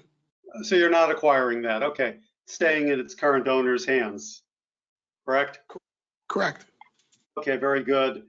And I will follow up with you, especially on the alternate proposal terms that you have in the proposal versus the PowerPoint. You'll have an opportunity to look at that in more detail when I send that. I won't burden everybody with trying to even understand that now. And then last, for the U.S. construction proposal, you've got a lot of firepower in your team in terms of development, let alone equity. You have US Construction as the development entity. You have Van Arnhem as a local development coordination, and you have South Coast Properties as a project advisor. Can you give us a better sense of who's doing what really? I mean, who is really operationally going to be the developer of this project? Dustin Salzano, again from US Construction. US Construction is going to be the developer of this project. And I tried to touch on it in the presentation, but our partnerships with Bill and Harold are because they have such great local expertise and knowledge. They've built and developed many successful mixed-use developments in these in Palm Beach County. And of course, maybe you didn't catch at the end of what Bill was saying about the history of this particular project and how this really all came together. Was a project that he was working on with Sonny for a long period before this RFP ever came into existence. And so they are just an incredible resource for us and are going to help us from a local coordination standpoint. And like I also said in our presentation, they have great relationships with a lot of local contractors that we are going to incorporate into our plan. We have other great ideas in order to promote to local contractors and attract them, make them aware of our plan. Actually, another developer had mentioned it, but it was the same idea we had, which is to have a local event on site here where we promote it out and we invite all the local contractors. And we also invite people that are interested in the US Construction internship and mentoring program. We bring everybody together in one setting and we gain a lot of excitement about the project. And we teach people how they can be involved either from a contracting standpoint or from if they want to be part of the internship program. That local coordination efforts and the relationships that they have and their knowledge and experience from being local residences are why they are valued team members and part of our development team. Okay, and one last question for you. The income restricted units that you're proposing, how long would that restriction stay in place? Our assumption is that they will be there for perpetuity. Okay. Okay, thank you. Okay. I'm done for now. I will be following up with extensive questions to the proposers over the next couple of days. Thank you so much, Barry, for verifying finances for us. We really appreciate you, and thank you for staying past your bedtime too. All right, right now, I don't know if you have any. Yes, I just want to just remind the board members that according to the RFP, there's really 5 criteria that you need to look in your selection process. Those are in your purple sheet that's been given to you. And I'll just do, and it's also in the procedural that was handed out. You know, the first one is the capability of the proposers and development team. I'm not going to read everything, but it's the heading. You have all the list of the bullet points and the important things that are defined when we're defining capability. The second selection or review criteria is the likelihood of feasibility. The likelihood of the proposed project being feasible in a reasonable timeline or time frame, considering all the points that were brought up in the proposal. The third one is financial return effect to the CRA. This would include some of the value, the sales terms, subsidies, things that were brought up. However, I need to also note that the CRA is not obligated to select or negotiate with the proposer who proposes the highest financial return to the BBCRA. It's got to be a balance of a cost benefit for the selection process. The fourth item is the proposed plan or program to use local contractors, subcontract, and laborers in the project. The plan or program shall include pre-apprenticeship or apprenticeship training and monitoring mechanisms. And finally, whether the proposal and the proposer how do they fulfill the CRA requirements and objective for the project as stated in the paragraph that was enumerated in the review criteria. So with that, those are your parameters to review. For your deliberation, you can talk among yourselves and highlight the key projects And ultimately, what we need to have from you is really a numerical ranking where you would probably do a preference, your first choice being number 1, your last choice being number 5. We will tally that up. We will summarize the proposer that has the lowest score will be the more favorable one. And we will make sure that that gets forwarded to the CRA board for consideration at their November 30th meeting. So we'll do this again with the benefit of Mr. Abronson's report for his financial analysis. So with that, I will just turn it over to Madam Chair. If you'd like to discuss among yourselves regarding the proposals. Thank you very much, three guys. As we listen Anybody have any to, comments from the last presentation? Any questions or anything?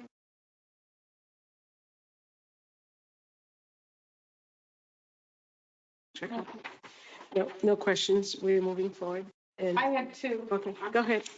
Go ahead, Sharon. On the dog park, because it's so close to the train tracks and the Boynton Beach Boulevard Speedway, is there going to be any fencing or anything around to keep the dogs and the kids contained so they don't chase after trains across busy Boynton Beach Boulevard?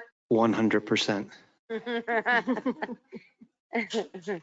I have a dog too, and yes, I know. Number two, how did the promenade come up, that name? Well, the Promenade Park was a successful CRA project that we really loved the connection of trying to connect our project to that. We thought it was a really nice inspiration, but ultimately it kind of it's a concept name. We thought it worked appropriately here, but ultimately if we do have the honor of being selected, I think the name is really important and it's going to define this area of Boynton Beach, and we'd be happy to. About the other promenade that is now Casa Costa? The condominiums. Name the promenade. Thankfully, they're no longer named the Promenade. Well, it could be a negative. Yeah. And again, and you know what? I understand, but just so that you're aware, people may like.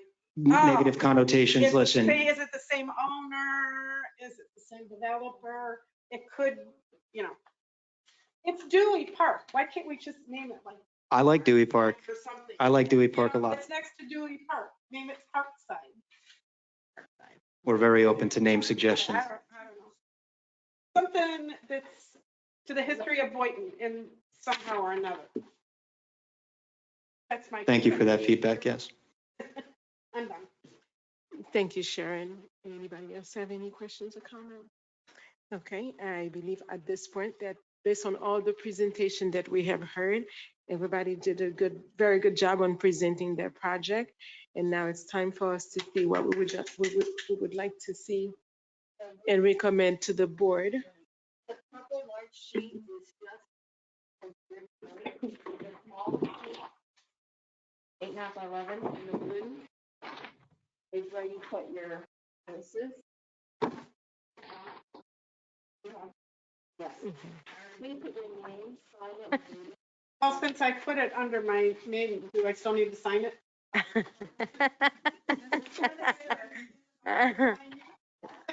This one? And you said the numbers were 1 through 10? 1 for your favorite, 5 for your least favorite? least favorite. Okay. And we'll collect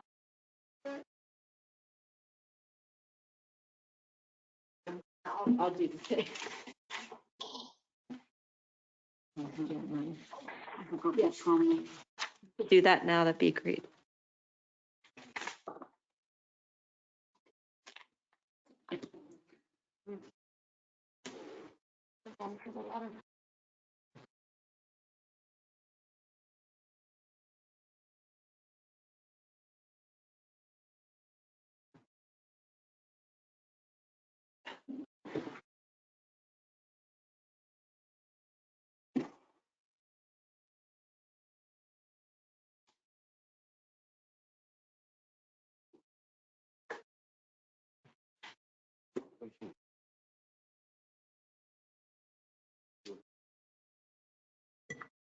That's one being the worst.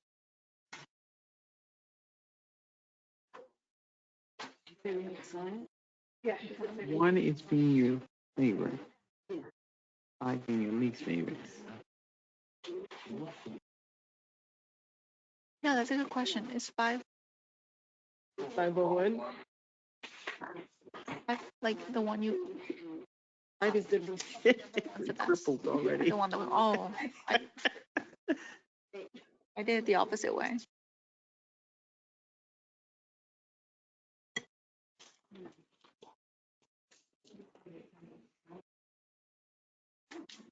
Do they reveal? Do they reveal?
Turkey is working remotely. No, Dina. Gonna say, Yes, please. Thank you very much.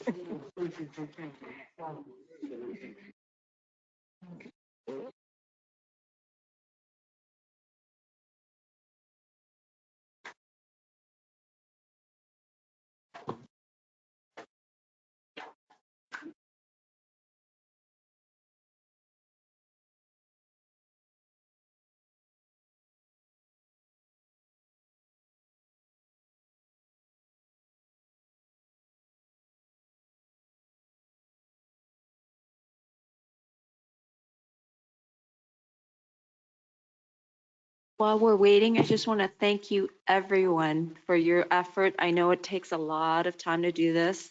I used to do all these things when I was first starting out.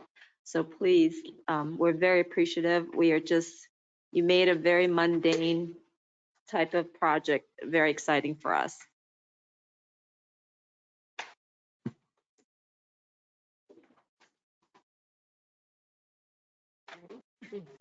Sure.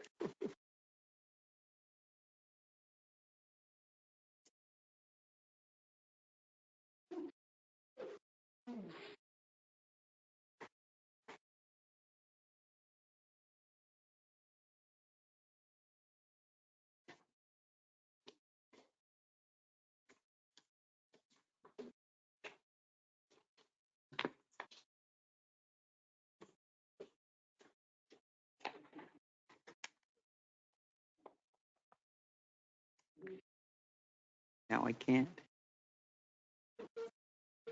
Because it's in there. Oh, well.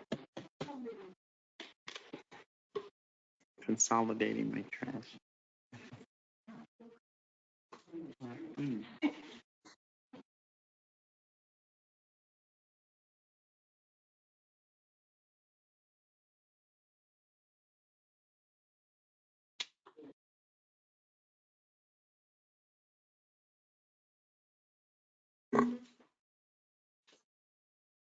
Okay.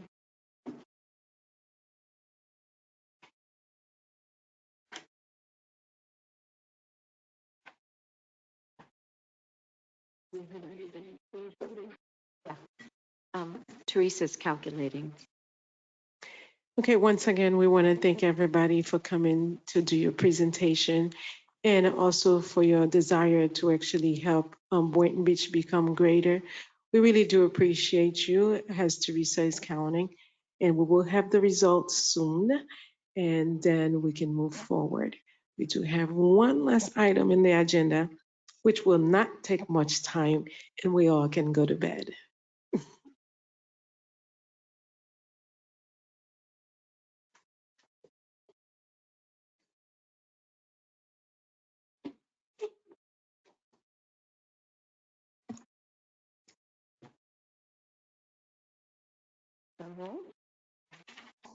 Okay.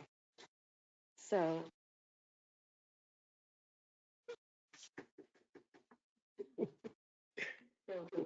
the lowest total score is the highest rank.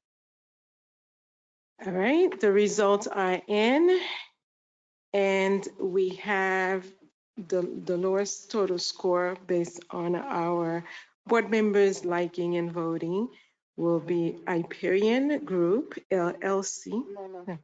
The, I can say that. Mhm. I'm sorry, I'm gonna try to make it, that's one. Oh, the lowest, I'm sorry, thank you very much. Yes, I believe, I guess I'm getting sleepy as well. Okay, the lowest total score, and for our recommendation to the CRE board is Related Urban Development Group LLC, which scored 13 points. And we're moving on to the next lowest total score as our recommendation to the CRA board is Affiliated Development LLC, and is 14. We're moving forward. We have a tie, that's tough, but you get a chance to go to the CRA board as well. We have USA Constructions, Inc. and AE2L Real Estate Solutions LLC, both at 23 points. And we have the highest score, which is Hyperion Group LLC. In these orders, these are recommendations to go to the CRA board, and that doesn't mean that they might strictly go to everything that we suggest, but it is your opportunity again to go to the CRA board and present the project, and they will make decisions from there. And Hyperion has a score of 32. 32, correct. Thank you very much. Rankings that will be forwarded to the CRA board. They can choose to have this in conjunction with your presentation to them and other sources that they would choose to evaluate. So we thank you again, and we will see you on November 30th. Thank you very much, everyone, for coming. Good job. And our next item in the agenda is the schedule for the 2022 CRA Advisory Board meeting. And we believe that will be disclosed for us on the screen.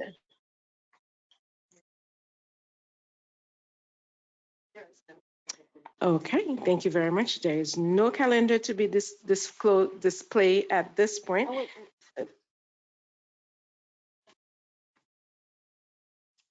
I thought there was. Oh, here we go. Thank you very much. Subject CRA Advisory, 2022 CRA Advisory Board meeting dates. Summarized as this CRA Advisory Board meetings are held on the first Thursday of every month at 6:30 p.m. at Commission Chambers at the City Hall located at 100 East Ocean Avenue, Boynton Beach, Florida, 33435. The following is the list of the CRA Advisory Board meeting dates for the period of January to December 22.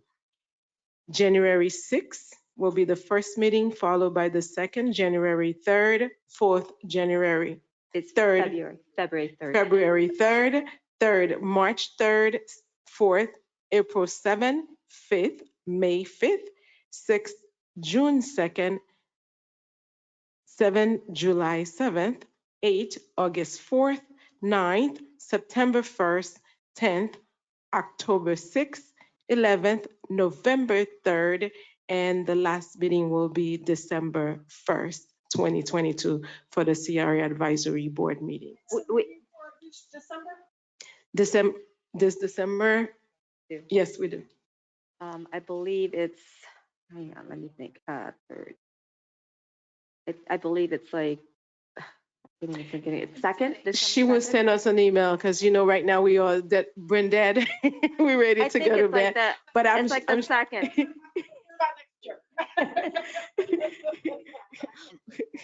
Second.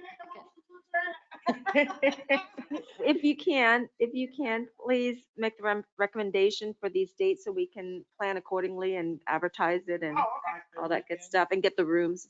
Yes, no, it's actually your meetings are usually at 6:30. And so this is just a special. Yeah. Otherwise we'd be here until midnight.